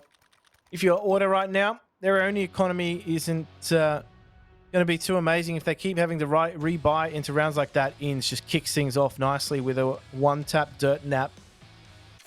And this is where Renegades can really start to creep up on you. You lose a round like that to Renegades. We saw it before on Dust 2, that the force buy round was a real linchpin round for Order's confidence. You could see they lost a lot of rounds on the back of that, and they weren't able to recover until much later in the match, until things really went down to the wire. So having a round like that early on in the piece, I don't know if it bodes too well. You need to be winning those sort of rounds against opposition like Renegades. There's a reason, after all, they went undefeated for such a long period of time coming out of the player break and looking so strong.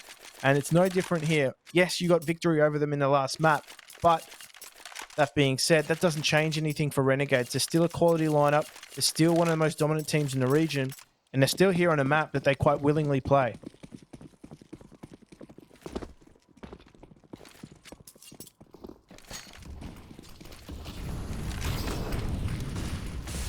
Grenade deep. Sicko's blind. They know he's here. Oh, Sicko is having such a bad time on outside. It seems like the problem for Order previously. Oh no, it's just falling apart. Dexter, one after another. He gets a quick 3K. This is a disaster. One smoke that didn't land, and all of a sudden, they are out of that round in a 4v2. Jiro does his best to pull it back, and Ricky, oh, he's managed to sneak on out. But the sneaky Ricky ain't enough. It's all down to Jira. Jeez, I mean, they fixed that problem with outside in the early duels, but doesn't seem like they did much after that. That is huge by Dexter. That round from Dexter. Never count him out. Never count him out. I feel as though he's always outnumbered, but never outgunned in any given situation. And that is case in point right then and there. 3 frags. All he did was come to trade Sicko, and he was in a great position there because, again, he's doing what he does best, playing around smokes, making it really difficult. I said in his earlier days as a player, he was a real individual smoke criminal, and that's only gone on to help him a little bit more as the years roll by. Now, again, he's just playing around the smokes here. Order are finding it really difficult to get past him. And I don't know if you know this, but Dexter through smoke is a difficult prospect to deal with. As now you still, all he can do is try and get away as quickly as possible. And Renegades have whittled away the lead that Order struggled to get themselves out with. And this is a Renegades that we see time and time again, have just been able to pile rounds on teams when things start going their way. So I hope for Order's sake, they can just steady the ship, get themselves back on track, make a real go of this T side. They've done a great job so far, but they're probably going to need more against Order, or against Renegades, sorry. Yeah, 6 is a good T side for certain, but if they do allow Renegades to build up those last couple of rounds, it could really slip through their fingers quite quickly, especially considering the big boost of momentum they will have off the back of that previous round. It has been solid by Renegades. Oh my, Ali is just not having a good time there now. Dexter in with another savior of the outside control. And on the back of that, Order want to move towards ramp. They're grouped up. They're looking to take the challenge to Malta. Hasn't had a lot of success on this angle or in this game so far. And again, he's forced back without a kill. Flash down as he should safely make it to the B site. They're hot on his heels though. And Valiance with another massive opening. The site is now theirs to play with. The plant will come down. And just when you thought things were going to getting really hairy for Order, they just shift a gear. They put the focus back onto ramps. They get themselves in. They break the door down. Get themselves a plant now. And it's on Dexter from this position in the window to see if he can catch anybody out. But I think the only questionable position here is actually going to be taken out quite early on in the piece. Valiant there. He was out in the open. He really didn't have anywhere to hide. So Jira makes his position known. Dexter doesn't get the spray. Rick also takes down Hats. And Order, they wrestle it back. They wrestle their way back into this match. City economy still fantastic, so another buy coming through. Both these two teams have done a good job of just keeping their economy relatively healthy, relatively afloat. But that being said, though, Order go into this round and they don't get a plant. That might be in the end of the gravy train for them.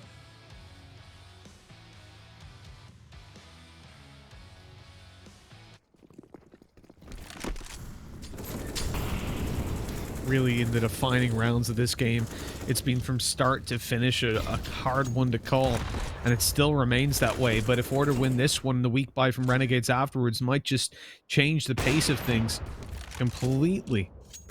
Ali going for the wall bangs early on, trying to catch a player peeking from main and bait them into making a mistake. Nobody wants to step in front of his big green gun. As Renegades, they play this one slow. No aggression from them. They've got their 2 players in towards the ramp, though.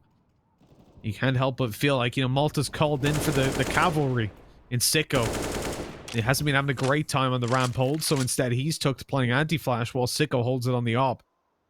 And it looks like Order, look, they're not given any opportunities. They lose their player outside, so exactly like the previous round, now it's time to push down towards the ramp. Sicko causing some hassle. He's making noise and telling them, I'm down here. I'm on the ramp. Come and face me. And that's when Malta leaps through, only finds the one, and Sicko forced back, drops a smoke, but it actually doesn't bloom. The molly wasn't there on time, and so it actually gave him an angle. That was so, I believe that was just lucky. I don't think it was intentional. And now the no-scope attempt to try close the round.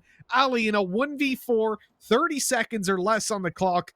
And this is a tough situation for him. He just needs to bang them out through the wall. That might be his only chance. But Sicko playing that superbly at the right moment. And he's going to force a 7-7 scoreline here. As Alistair, he cannot get away. And Order, well, they concede that one. And the question remains, who's going to be taking the advantage into the second half? The T economy isn't all that great whatsoever. So at best, some of them are going to be on pistol rounds. Maybe some Galils coming out here and there, as we see on Ali. But relatively decent buy in terms of utility, though. They pretty much spent everything that they had available to them.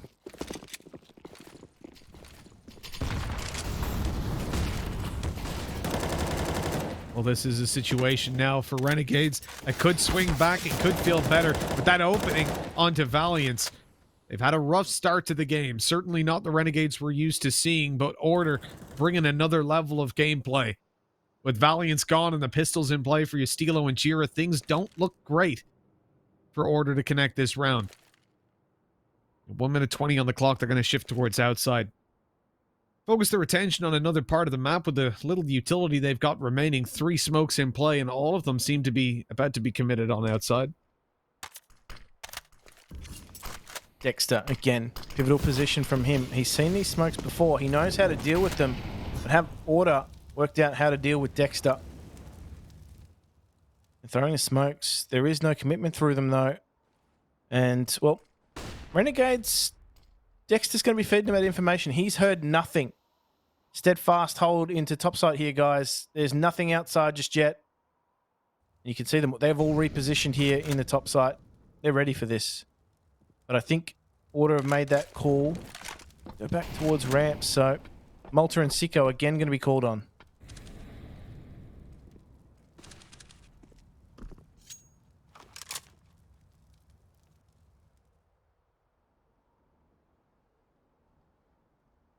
Seconds left. They've got to push out. They've got to go now, but that means mistakes can be made. And straight away, Ricky grabs one, but Hats is back on the board, and they just shut them down from above. What a quick turn. That looked like Order had got it right. Ricky swings out. He grabs the opening, and from that point, they can swing together. But Hats left unchecked on the roof, got them the round under their belt. Look at that kill, the scoreboard as well. Every single player is so tight-knit. There's no, like, every game we've seen so far is it's someone up on 20. Ricky last game, 29 kills, right? 30? I think he was up close to 20 by the end of the first half. And at the moment, this is one of the most even games that we have had, I think, in this whole tournament. Yeah, even when you compare the two teams as well, there's performers on each side of the spectrum that would face off against one another. They're even across the board. This match, these two teams at the moment, virtually inseparable. But this fast approach from Renegades here on the T side, they're just going to pile out. The vent is not going to be the objective here. They're just going to go straight into the top side. Valiant's funds are applied through the smoke here, and they have been locked out for the moment here with Order. Just on the haunches of this top side, ready for the retake. They don't have too much. They have a smoke and a kit on Ali, so watch for him to be the linchpin for Order as they try and regain control of top.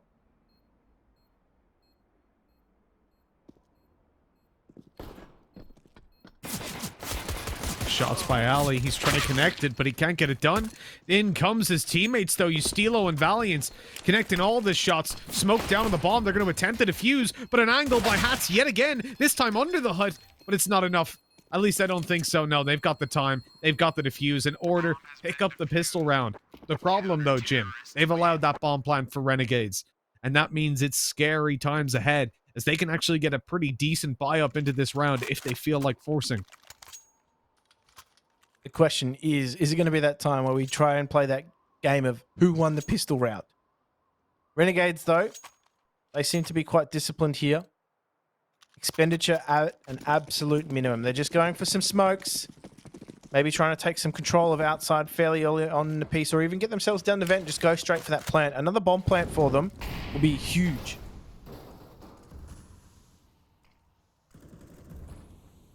All right, the smokes have gone down out early on in the piece here. Ustilo, he actually opts to go down into the vent, and that stops the lineup from occurring here. Are they going to be able to get into the vent, though? That was their objective, and they've been denied entry. Bouncers looked them up and down and said, sorry, sir, you are not coming in to this venue. And it's just Malta left. He does not have the bomb. And yes, that's right. You're wearing the wrong shoes. That's why you can't enter. Bowling shoes still on. Malta's knocking down all the pins. He's taking it, flash out. Oh, it would have been a nice little peek if someone was holding that angle, but Order just tucked in now. They're playing turtle. There's no point in over-aggressing and giving Malta the chances now that he's got a rifle in his hand, especially not when the bomb is just ripe for the taking.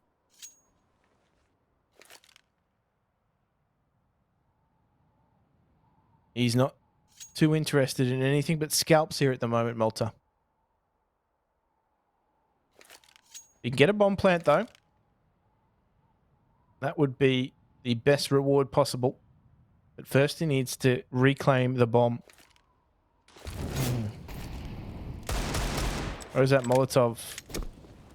Let's get some damage onto Ali, but Ali just closes the door on that. Doesn't get any much further than that. Order. Just start to streak your head now. 9-8. Expect the gun round to come out now from Renegades. Their money is good. They've got a decent idea of what weaponry they're going to encounter. And this is where Order really need to buckle down. We see Valiance here just stepping around the corner. He just lines them up, knocks them down. And Malta provided some resistance though. But I think Justilo's decision to get into that vent, that really put put Renegades into a bit of a pickle. Because they couldn't get in. They were denied entry. And again, he's just taken up position. Residency in the vents.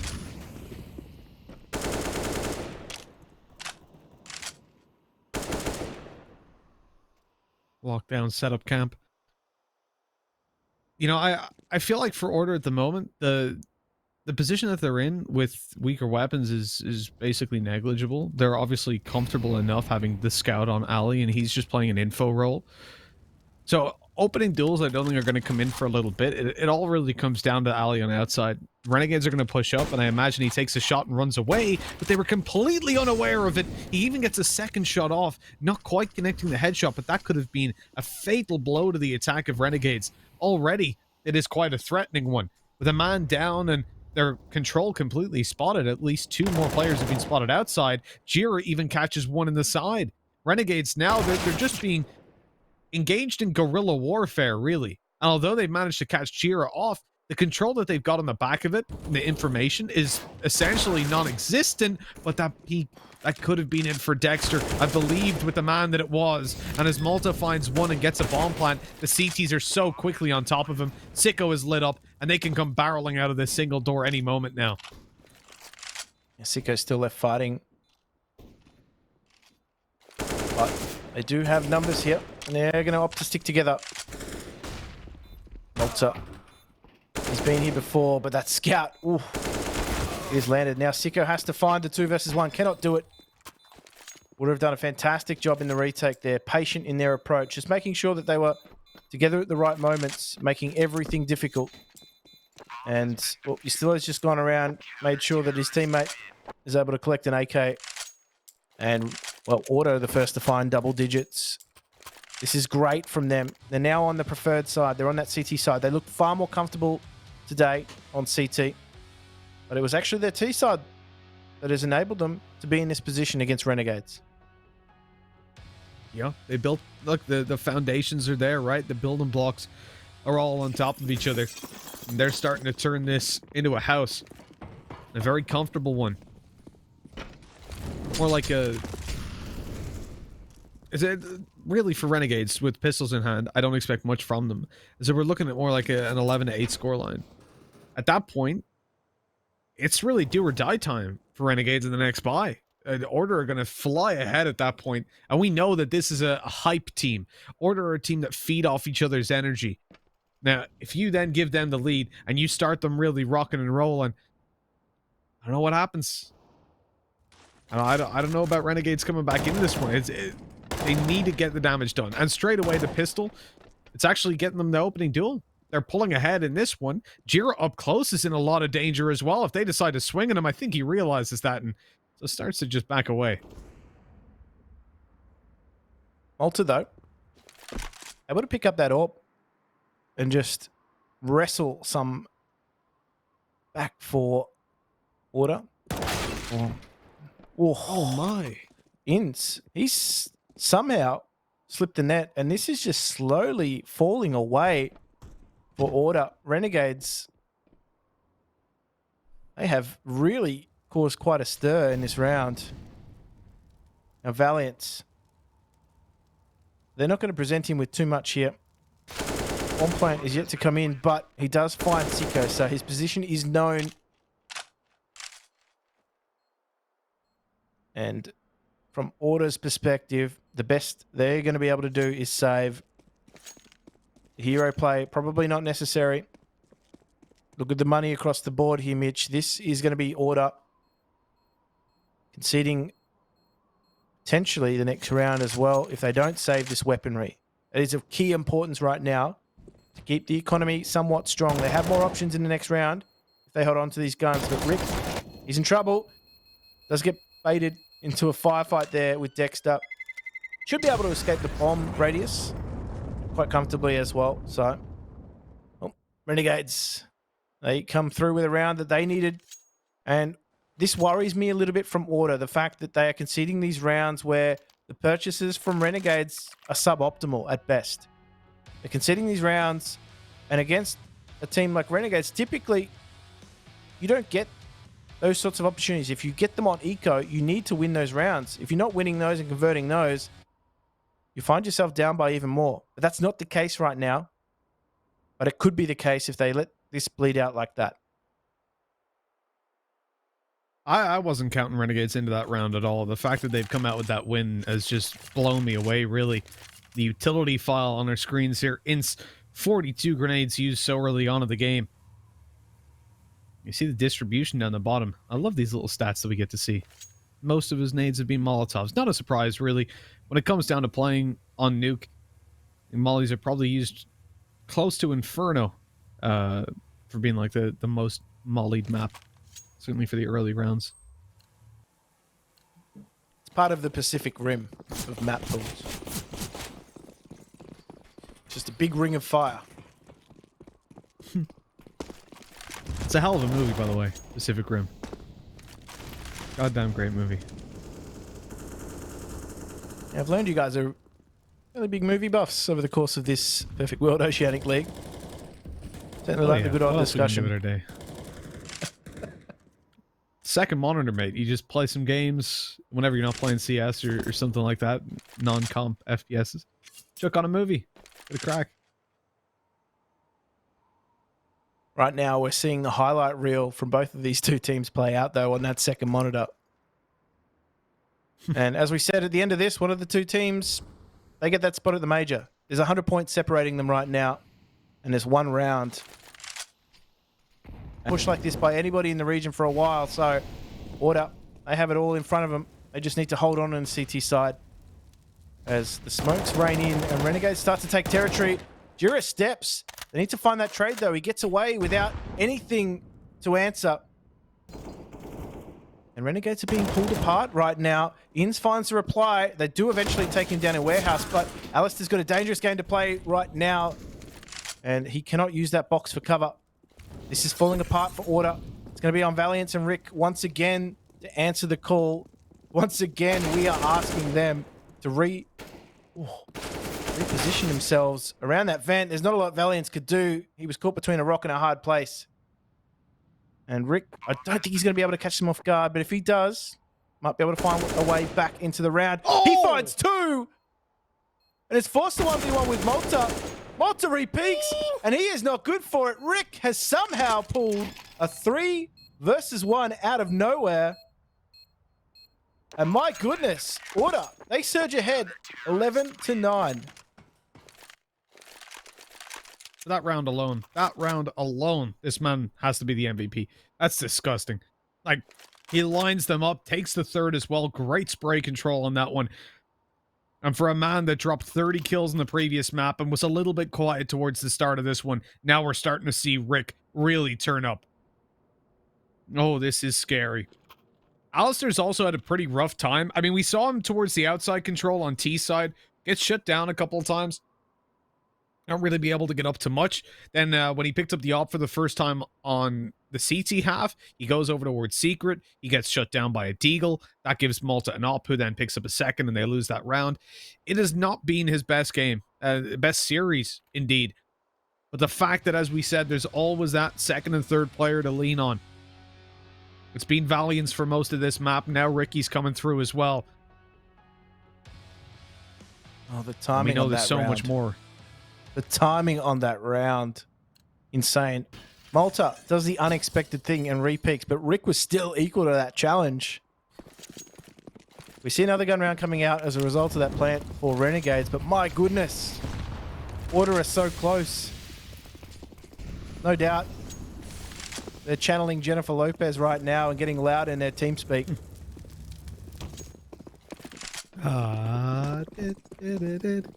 Hell of a song. Absolute hell of a song. But yeah, I'd imagine so. I'd be singing that right now if I was on Order. Eustilos even picked up the opening duel with an SMG. The weaker weapon upgraded an AK in their hands, but Ricky's in trouble. He hears the footsteps outside his door. Eustilo's calming that for him as well. They are ready to rush on towards him. Or so he thinks.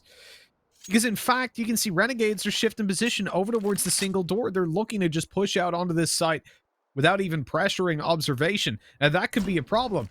Obviously, the player from the window can then come through and deal some damage, but also the top ramp control that's easily under their control. You're not able to smoke out from the position in single door.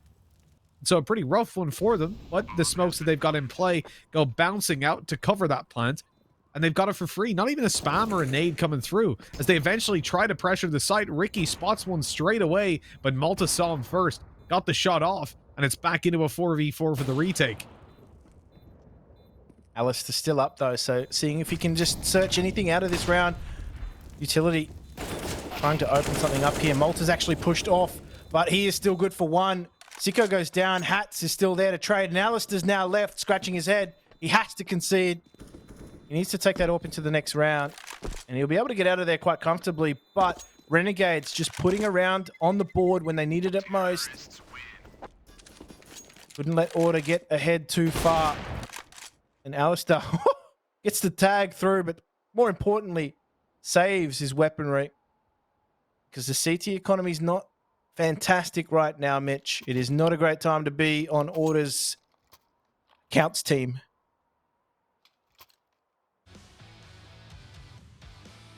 Oh my, oh me, oh my.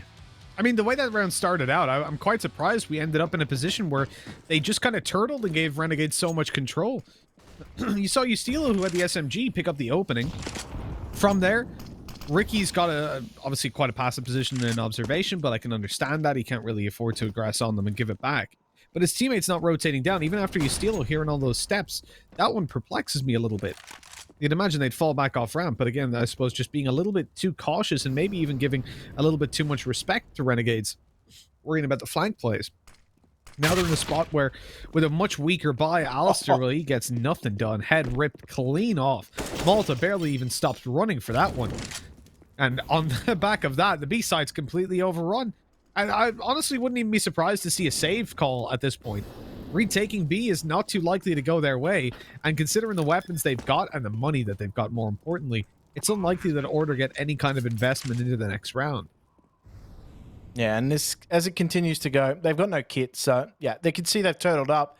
This could be dangerous if someone decides to go rogue, as Malta may do, and search for a frag, but I think Renegades are sort of in two minds themselves, the duality of man, because they want to make sure that they have enough to buy into future rounds. They don't want to necessarily drop a player here, but they are going to just search for what they can.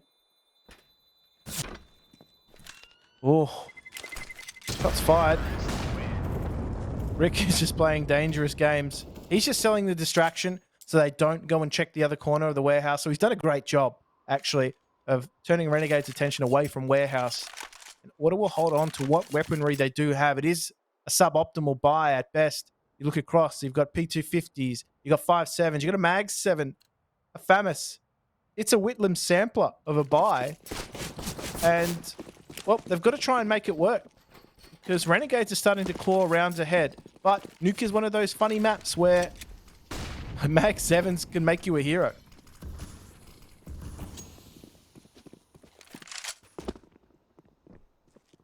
Normally you see the auto shotgun and play it over towards the hut, but Ustilo, he wants to play down in secret. He is right on the corner, like quite literally. His back is against the corner. Can't be a comfortable position to stand in. But if he can manage to do the damage, at least the majority of it, Jira can find the frag afterwards. No flash around that corner. Now they're going to flash it, though, even if they go towards it.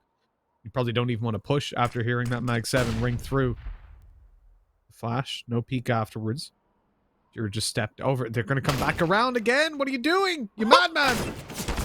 One by one, they peek, and Jira's got a chance now. And great damage to Malta. Dexter low. Renegades, what is this call? That's lunacy. There's a shotgun close. Let's dry peek him. Why? Oh my goodness, Ustilo could have gone from lobster to mobster once again. And, well, Valiance gets peaked there, so that is the opening into the round. Ali He's only got a USP. That's it. That's all he could take out of this round. He wanted to try and save for that AWP. So, unfortunately, nothing's really going to present itself in terms of weaponry. He may be able actually to go and collect something through Ghetto, but that's as good as it gets. They juggled the weapons all the way back up. I don't actually know where they left them in the end. I imagine they brought them outside and threw them off the map, right? Nope, there was an AK left. Never mind, so there was only one they removed. Well, that's a bit of a concern. The op's been spotted. Oh, the nade! He's already gone. Good decision by Malta to just leg it in towards the T main. Otherwise, he could have been in a lot of trouble. As Ali just goes to save this AK, wants it tuck away in towards the T spawn. Look, getting a kill in this situation isn't actually that helpful. These guys have got a lot of money built up, but he's going to hunt them. The problem now is that they can still pursue. He has to be worried about an outside flank, but up on top of the roof is really where the threat is, as Sicko takes him down. You see, the benefit of getting that kill was pretty much nothing. Like, look at the T's economy. You're not going to see the reward for that frag for quite a while. And yet, Order have given up an AK for it, and that is something that they definitely would have liked to have in the bag. Well, I mean, you look at that, right? They potentially even could have put an AWP in Ali's hands if he holds on to that AK. Yeah, someone might have had to have gone without utility, but it's still an option for them. Now, they just have to go with rifles. So this, for Order, is a crucial round. And we were singing the praises of Order because they looked like they were just finally starting to get up over Renegades, but Renegades, like the Undertaker, just rise out of nowhere. And they live to fight another day for the moment. So 12-11. Again, this match is still in the balance. This is the third map you want. If you see teams go the distance in this sort of arena, we knew both these two teams were very good on Nuke. But to bring it this close in a map that means so much, it's deserving of the status that, of course, it will take among these teams. It's the spot in the major on the line. Let's not, kid ourselves here. This is what these teams want. This is what they try for. 3-6-5.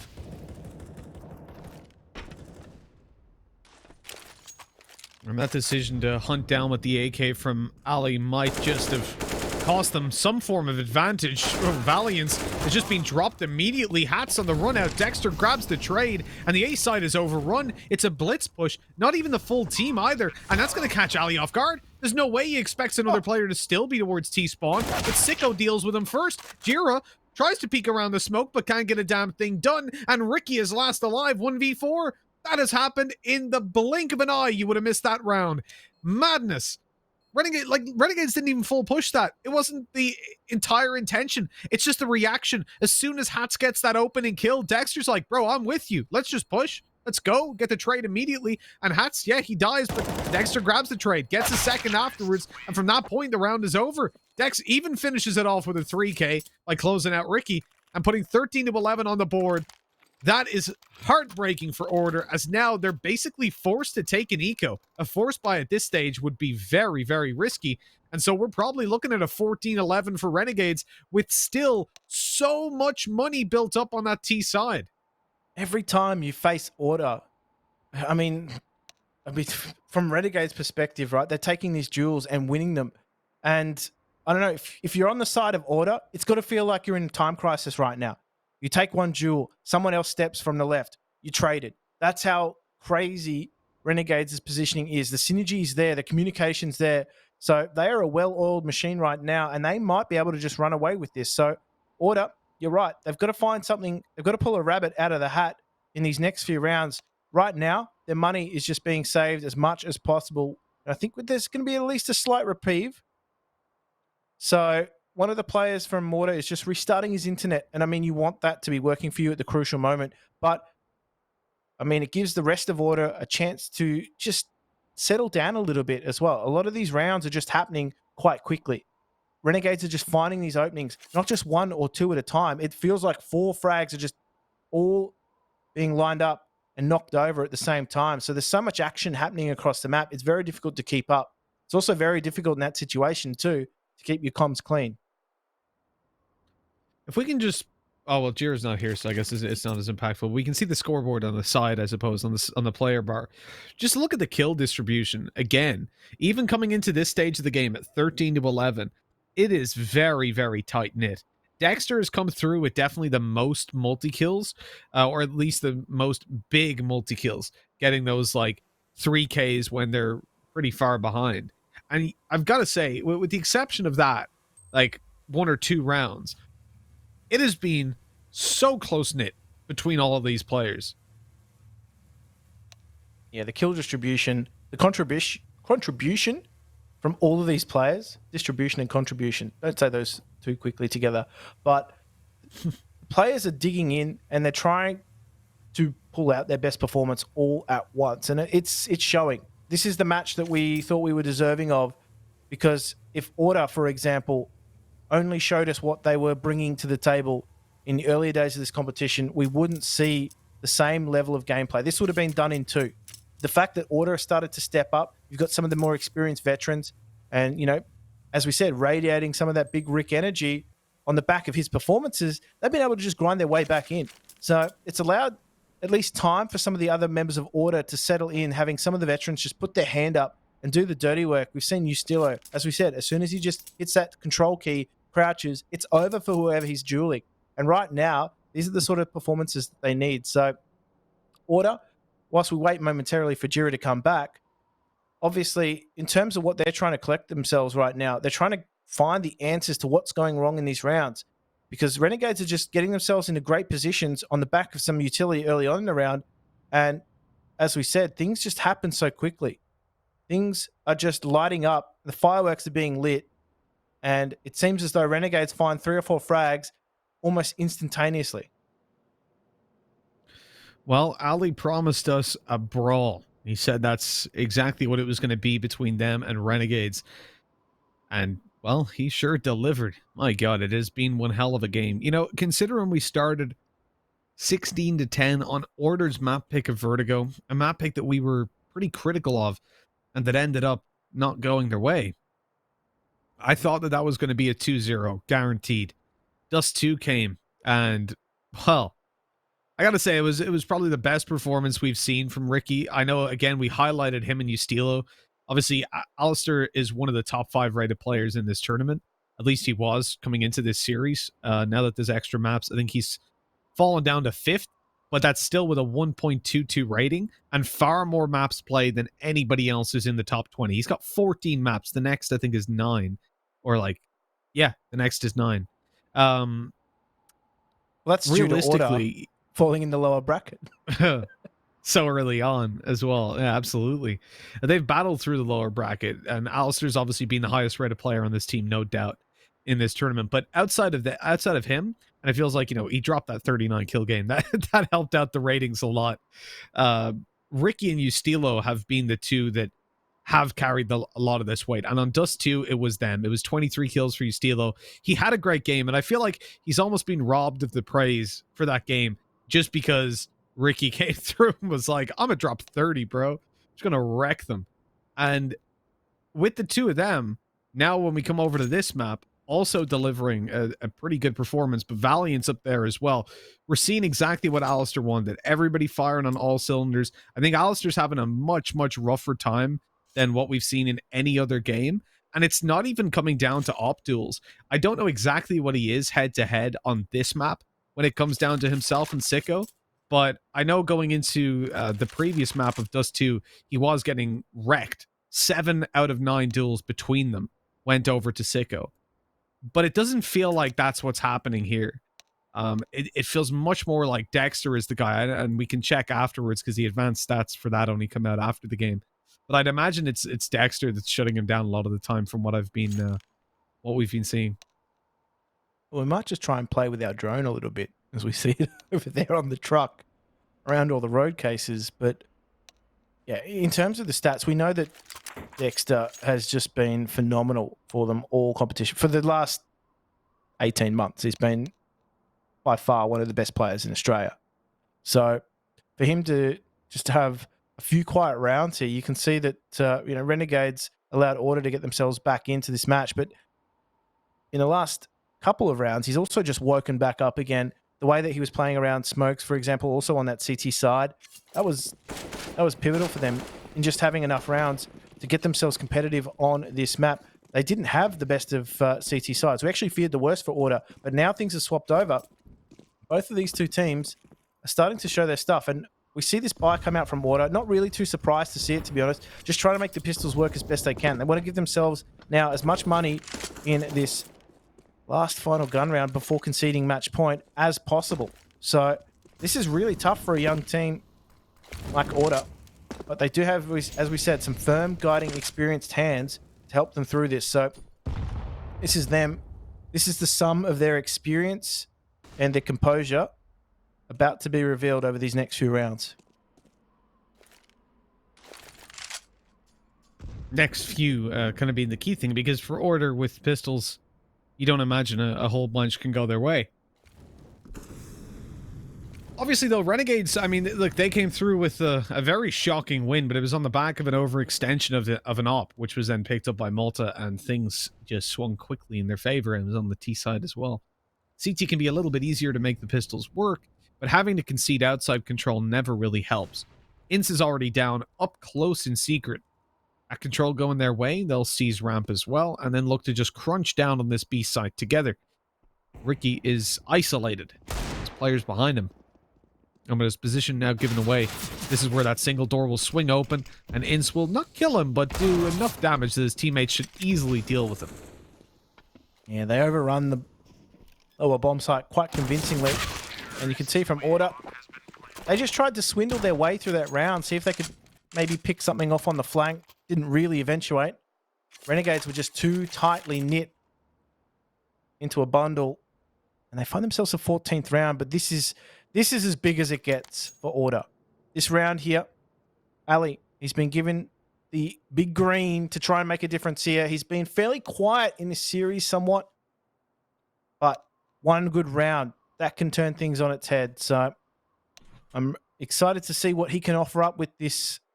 But I mean, Renegades, surely they're awake to that fact that this is likely the buy going to be coming out. More importantly to note too, it's not just one AWP that they've gone for. They've doubled down. They've given Rick the secondary stick, and all he has to do is point and click. EP coming out March 2021. Yeah, I was wondering about that. I mean, it was a beautiful little rhyme you had. But when it comes to that secondary op, we said that Ricky was obviously solid as hell in the previous map, but when it comes to Nuke, you don't often see the same level of double opping as you do on Dust 2. And so that was a concern. Will he still be able to perform without having that op in his hands? And yes, not to the same extent, but he is delivering, I think, above what I would expect of him. Of a player, rather, in these kind of situations. This is the round that matters more than any. Renegades come in on 14. All the money invested for Order, and if they lose this, the chances of them winning this series start to dissipate more than ever. Renegades would be likely to close it out and get themselves their spot in the major. Only one of these two teams can go forward. The winner of this map will be the victor, the recipient of that major spot. 14-11. Slow round. The ops hold in position. They look for a victim, but nothing yet gained. As eventually, it's Jira to fall. That is a bad omen for the CT side. Outside control goes completely to Renegades. And now Ricky is even isolated because he can be pushed from hell as well. This is not very fun for Rick right now, but where is he going to reposition himself to? He needs that escape plan. He knows that Inns is just lurking around ladder base too, so this could get really, really, really awkward. But you can see now, Renegades have got control. They're just biding their time, hoping to see whether or not they can catch anyone out in the rotation. Inns has been spurred into action, but expects some just distraction to come through from ramps here. Rick's very aware of that fact, but they're going to focus more towards top side. But we've seen Renegades do this before. It's all potentially an elaborate ruse. They could go into lower side here. Inns finds two. No, Dexter contributes as well, but they've got control. There's nothing Order can do but save. That is it. These two double AWPs. It's very difficult to retake on Nuke with a single AWP, let alone two. And Renegades, they are going in for the kill. They're hunting those weapons down. Yeah, it's worthwhile for them. They've got 10k on 3 players. Why not? They want to take these ops out of their hands and make sure the next round's that little bit easier. but actually it's a much more passive hunt than I thought. Here's the run around the corner by Sicko. Nice shot by Ricky. They're not pushing together. They're not hunting fully. I really feel like this is where they could just go all in, especially because they're realizing Ricky is the one that's opping at the moment. They know then that Ali probably has his own. Hats has even died to the bomb, so I don't understand why they don't fully hunt, but hey, look, to each their own. 15-11, Order can drop over some weapons. They can get a decent buy. But they still need 4 more rounds now just to get an overtime. That is a crushing round loss for them. They lost so quickly. And now it's all or nothing, really. Double AWP setup for the CTs. Renegades know this. I'm predicting something fast, top site related. How hard is it to hold against the barrage of flashes with an AWP in top site, let alone 2, let alone retaking with 2 AWPs? Nigh on impossible. I would be interested to see if Renegades employ something like that, or maybe even that is a little bit too predictable. So Dexter now, he is effectively the puppet master, and he has all the strings to pull. He has a sizable lead over Order right now.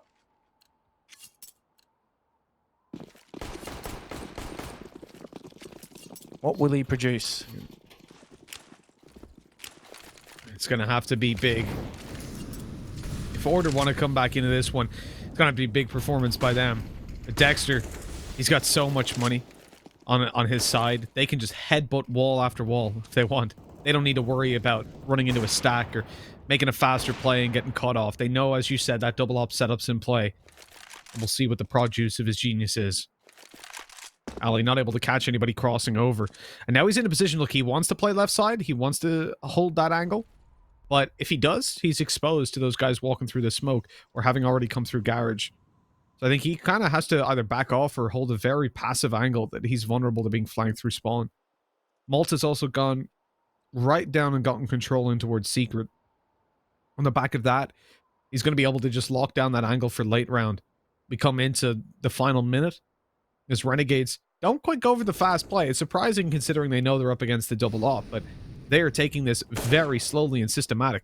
They've only got 1 smoke left, so getting out past the op is quite difficult, and Alistair proves that by shutting down Ince. And now they're going to be sought after by Estilo. They know he's up on top. The swing out by Sicko. Good damage done, though. Both himself and Hats are very, very low, and Hats gets naded, so it's even worse. This could still go the way of Order, 100%. Control down towards the B site makes it a little more difficult for the CTs to hold on. They're about to be... No, there's no smokes left, right? So it's got to be straight up fights, and that helps the ops out as they're able to just isolate these duels. Bit of a mistake by Renegades. Maybe, but the bomb plan has at least come in, so this is going to force those double AWPs into a retake situation. Malta, he's the point man, but Dexter is on the lurk. He is making this so difficult. Malta finds another before he is taken down, and Dexter now is in pursuit of Ali, but they will be surely hunting him out. Now, Ali needs to hit this shot. Close quarters, he does! And now he's only got 1 more to find. Hats super low. He's just going to be tapping that bomb, and Dexter's crew in Renegades, they come through with the win, the valuable RMR points, and of course, they remain champions of this region. Mitch, we have been treated with a 3-map special. Congratulations, Renegades. You are the champions of the Perfect World Oceanic League. That was a pleasure to watch, though full credit must go to Order. They certainly gave Renegades a run for their money. Absolutely. That is the major spot for Renegades now. Boys, you've just watched that. You've watched Renegades take their spot in the major. What did you make of that series? That was wild. I'm just going to rattle something off real quickly here, right? Renegades. ESL 1 Road to Rio Oceania, first place. ESL ANZ Championship Season 11, first place. DreamHack Masters Spring 2020, first place. DreamHack Open Summer 2020, first place. ESL 1 Cologne 2020 Oceania, first place. And once again, they've won 6 events in a row now, and that is just ludicrous. That is just insane. Again, Tom, I don't know about you, but for a moment there, I felt like it was going to happen. Order, we're going to be like, you know what? They can bleed. We can take this. And it looked like finally the streak would end. But we keep saying this again and again. And at this point, it's not hyperbole. Renegades, no matter how hard it gets, they seem to somehow dig deep and have this extra gear in this pain train of theirs, which I don't know how it happens. At this point, if you're Order or even for that matter Avant or any other team, you got to wonder, like, what more can we do? Yeah, and I'm almost getting bored of the car like comparisons at this point of like them having it, because it's just true. Like that they were losing the map, it looked like it was slipping away for them. They were on the T side, it didn't look good, and then they win 7 rounds in a row. And it's like, how do you just find these rounds out of nowhere? You had risky plays being made, you had huge successes from the individual players, and I think that's just the difference between the two teams. It's like when the going gets tough, this renegade side just seemed to find something out of nowhere. The individuals just like realize, okay, this is now where we need to play our best. And unfortunately for Order, they just didn't have anything in the comparison of things. I do also wonder if like the lengthier pauses might have actually hit Order a little bit harder, because although they still continued to play well, they didn't quite have that clutch capacity that we saw in some of the early stages of the rounds. Like Ricky still performing, but maybe not quite doing as well as he had. And again, it's not like down to one player in the end, but we never quite saw that level of Alistair that we had seen on other maps on other days. And you have to think maybe that could have been the difference, because there were a lot of top performers in that game. Oh, they were indeed, and I mean, even that Ricky 1v3 comes to play, and I got to give credit to the veterans, right? Ricky and Ustillo, like throughout this entire tournament, when things were going rough, they were the ones who really stepped it up. Jaira as well, putting in the numbers. Although he had quite a game this time around, quite a series. Alistair, I have to agree with you, Tom. He may be, probably the worst game he's had in a long time, especially in such an important matchup here. And on the side of Renegades, though, my word.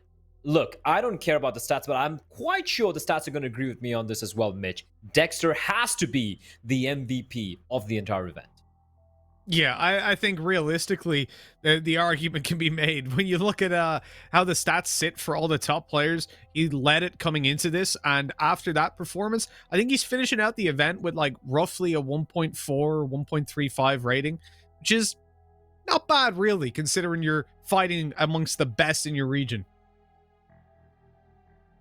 And I do believe we have Dexter, who is going to be joining us for a very quick winner interview.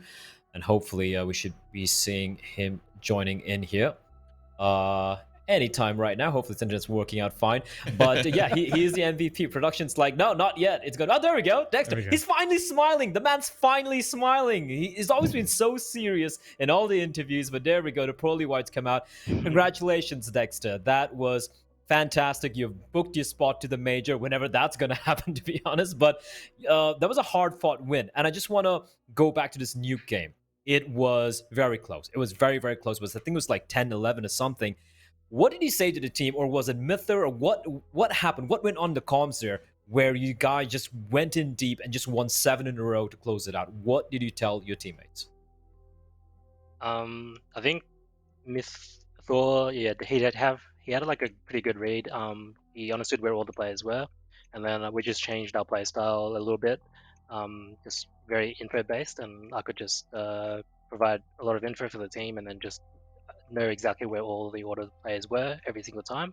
So from there on, we just like take it step by step, take it slow, and then we'll just win the whole thing. Okay. So obviously with the way that this match kind of went, I think everybody was kind of surprised with it. Obviously both teams winning their opponent's map choice, but we saw Vertigo come out as the initial pick for Order. Were you surprised by that? Obviously it's a map they feel confident on, but it's one that you've looked pretty damn good on throughout this tournament.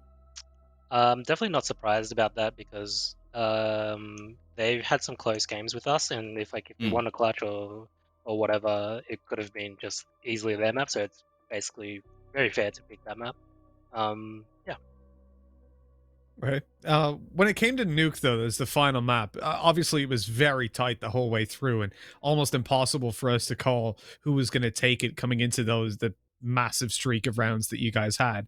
What was the environment like before that big tack pause, before you got that conversation going and really streak those rounds? How are the comms? Was everyone in happy spirits still, even in such a close game? Yeah, everyone was very calm. We've practiced our mentality and our practice just how we want to approach these tight games, so that we're never too just panicky or making bad decisions. And it shows no one made a bad decision pretty much for the entire that T side. So it was very good. Firstly, congratulations on 6 on the trot. My question's probably a little bit more lighthearted than the rest of them, though.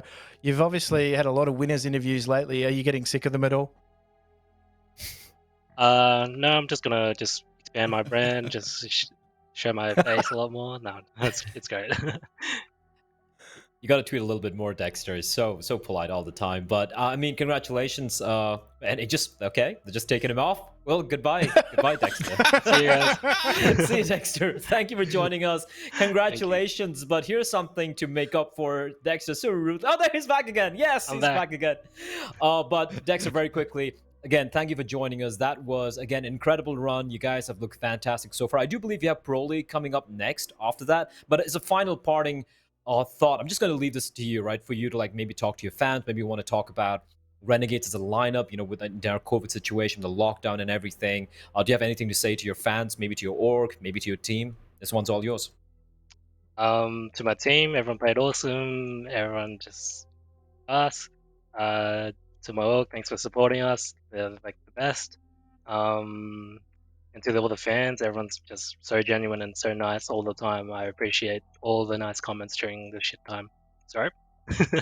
That's all right. Go for it. You won. You deserve it. Yeah, thanks, guys. All right. Once again, congratulations, Dexter. Thank you for joining us, and best of luck for your future events. Awesome. Thank you. Yes, that was Dexter, and I do believe we have our MVP as well for this particular map tournament. I guess I don't know. I guess it's only for the map right now, and it is going to be surprise. It is going to be Dexter himself. The guy is a beast. I think we're running out of things of superlatives to kind of throw his way. 24 kills, 3 opening kills, multi-kill rounds, but it's more about how he just kind of leads by example. Jim, he has this certain, I don't know, something, an X factor about this guy. Oh, it's certainly pizzazz. He's got a real pep in his step right now, and I think from Renegade's perspective, they are no doubt really rallying around him quite well. So you can see a total belief in what he's calling. They've really bought into the system that he brings, and of course, there's a fair weight on his shoulders to perform too. So in terms of what has happened with this Renegades roster, Dexter has been at the forefront of just elevating their status. Obviously, ever since they got through and joined the Renegades organization, he's been a super strong performer for them. So I think, he deserves all the raps that he's getting right now because he's been a player that has really honed his craft over the last 5 or so years in this top flight of Counter-Strike in Australia.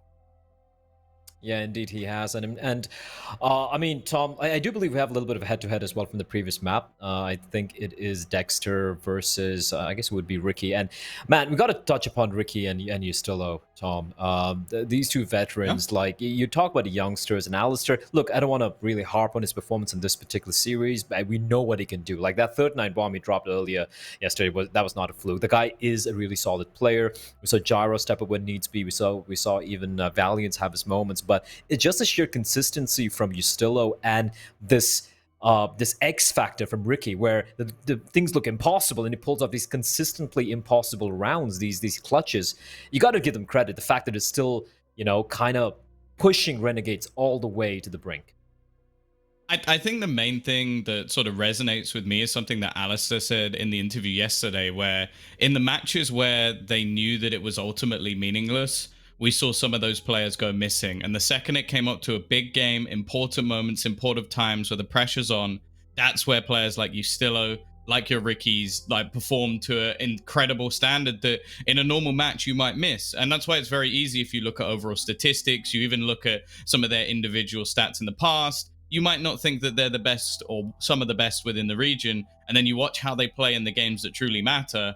And he played incredible. Like, in all honesty, if they'd won this match, we'd be looking at Ricky and calling him the MVP of this whole match. Like, it's not even a question. He was fantastic. So it's unfortunate. Obviously, the fact that they brought this so close, they're the first team to finally take a map off of them since the player break. So that's a small positive to go home with. But ultimately, it's back to the drawing board and trying to break down this monster once again. Hopefully, they do see a little bit more success in the future. They do have Pro League coming up as well, where Avant's going to be joining these boys and trying to once again take down the king of the region. That's going to be, of course, Renegades. We do have the updated RMR points, and to see how it finally stands. I mean, no surprise, it's going to be Renegades on top, 4,100. But look at the gap there, man, like 260 points. If Order had won this game, if they've won this this best of 3, which it was so very close to Nuke at one point in time, they could have potentially been the one who qualified. But Renegades going to end up on top. They're going to take the biggest chunk of the prize pool as well.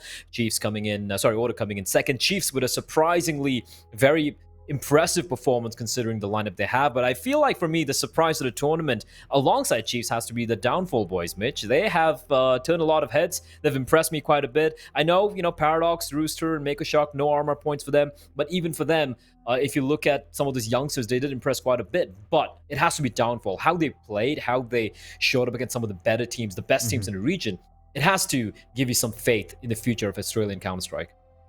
Yeah, I think that's fair to say. Like, the reality is the Downfall boys actually did really well in this tournament. You look at how they obviously placed above Ground Zero, an invited team, beating them, knocking them to the lower bracket where they got knocked out later on by Roosters. They went ahead of Roosters as well, made it further than them, which is, again, very impressive because Roosters were a solid lineup, as difficult as of a run as they had playing against Renegades, then winning their first lower bracket game and then playing Order. Definitely not ideal, but it is what it is sometimes. And they even managed to to lose 2-1, but to still get a very close game versus Order. Like, there was a reality in which you could have seen Downfall knocking Order out before we even got to the finals. So very promising for a team that I didn't rate, that they didn't even rate themselves anywhere near that kind of performance. That's the amazing They're a bit thing. passive, you know.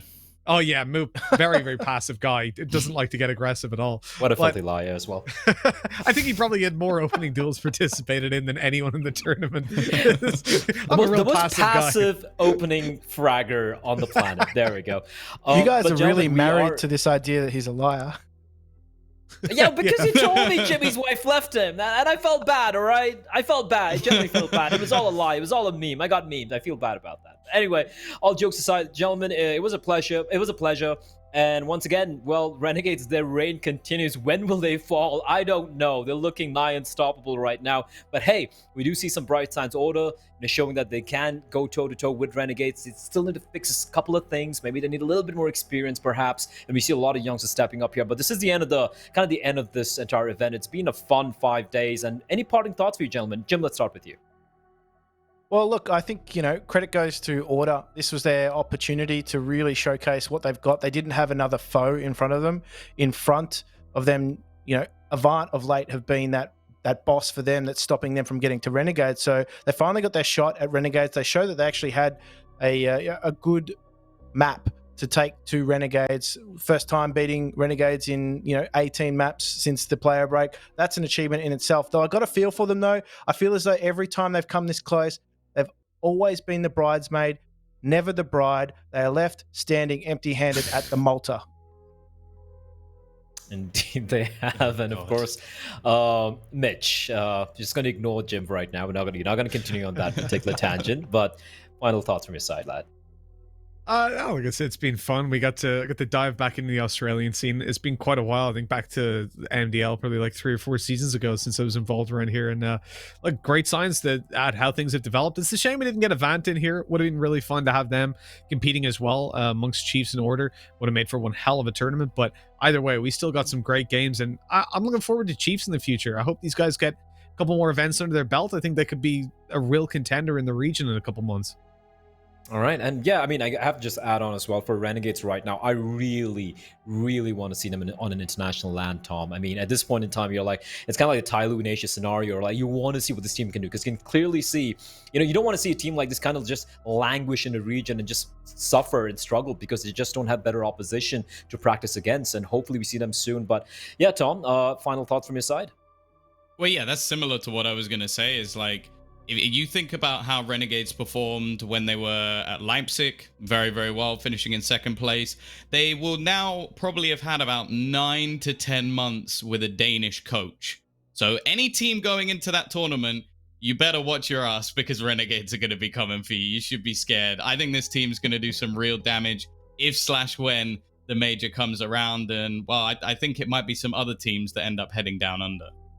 All right, then. Well, on that note, I think that's about it from all of us over here. Gentlemen, once again, thank you for joining me on what has been a spectacular, fun journey down under with some Australian Counter-Strike. I personally had fun. It's been a while since I've had the opportunity to cast some of these teams as well.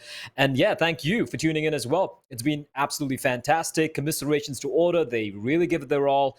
And in the end, Renegades, once again, are going to be crowned the champions. Of course, shout out to PGL as well for being fantastic to work with. Honestly, it doesn't even feel like we're online. It's an online production, and they make it look like better than some LAN events for that matter. So that's about it from our end here, ladies and gentlemen. Thank you for tuning in. GG, well played. Adios.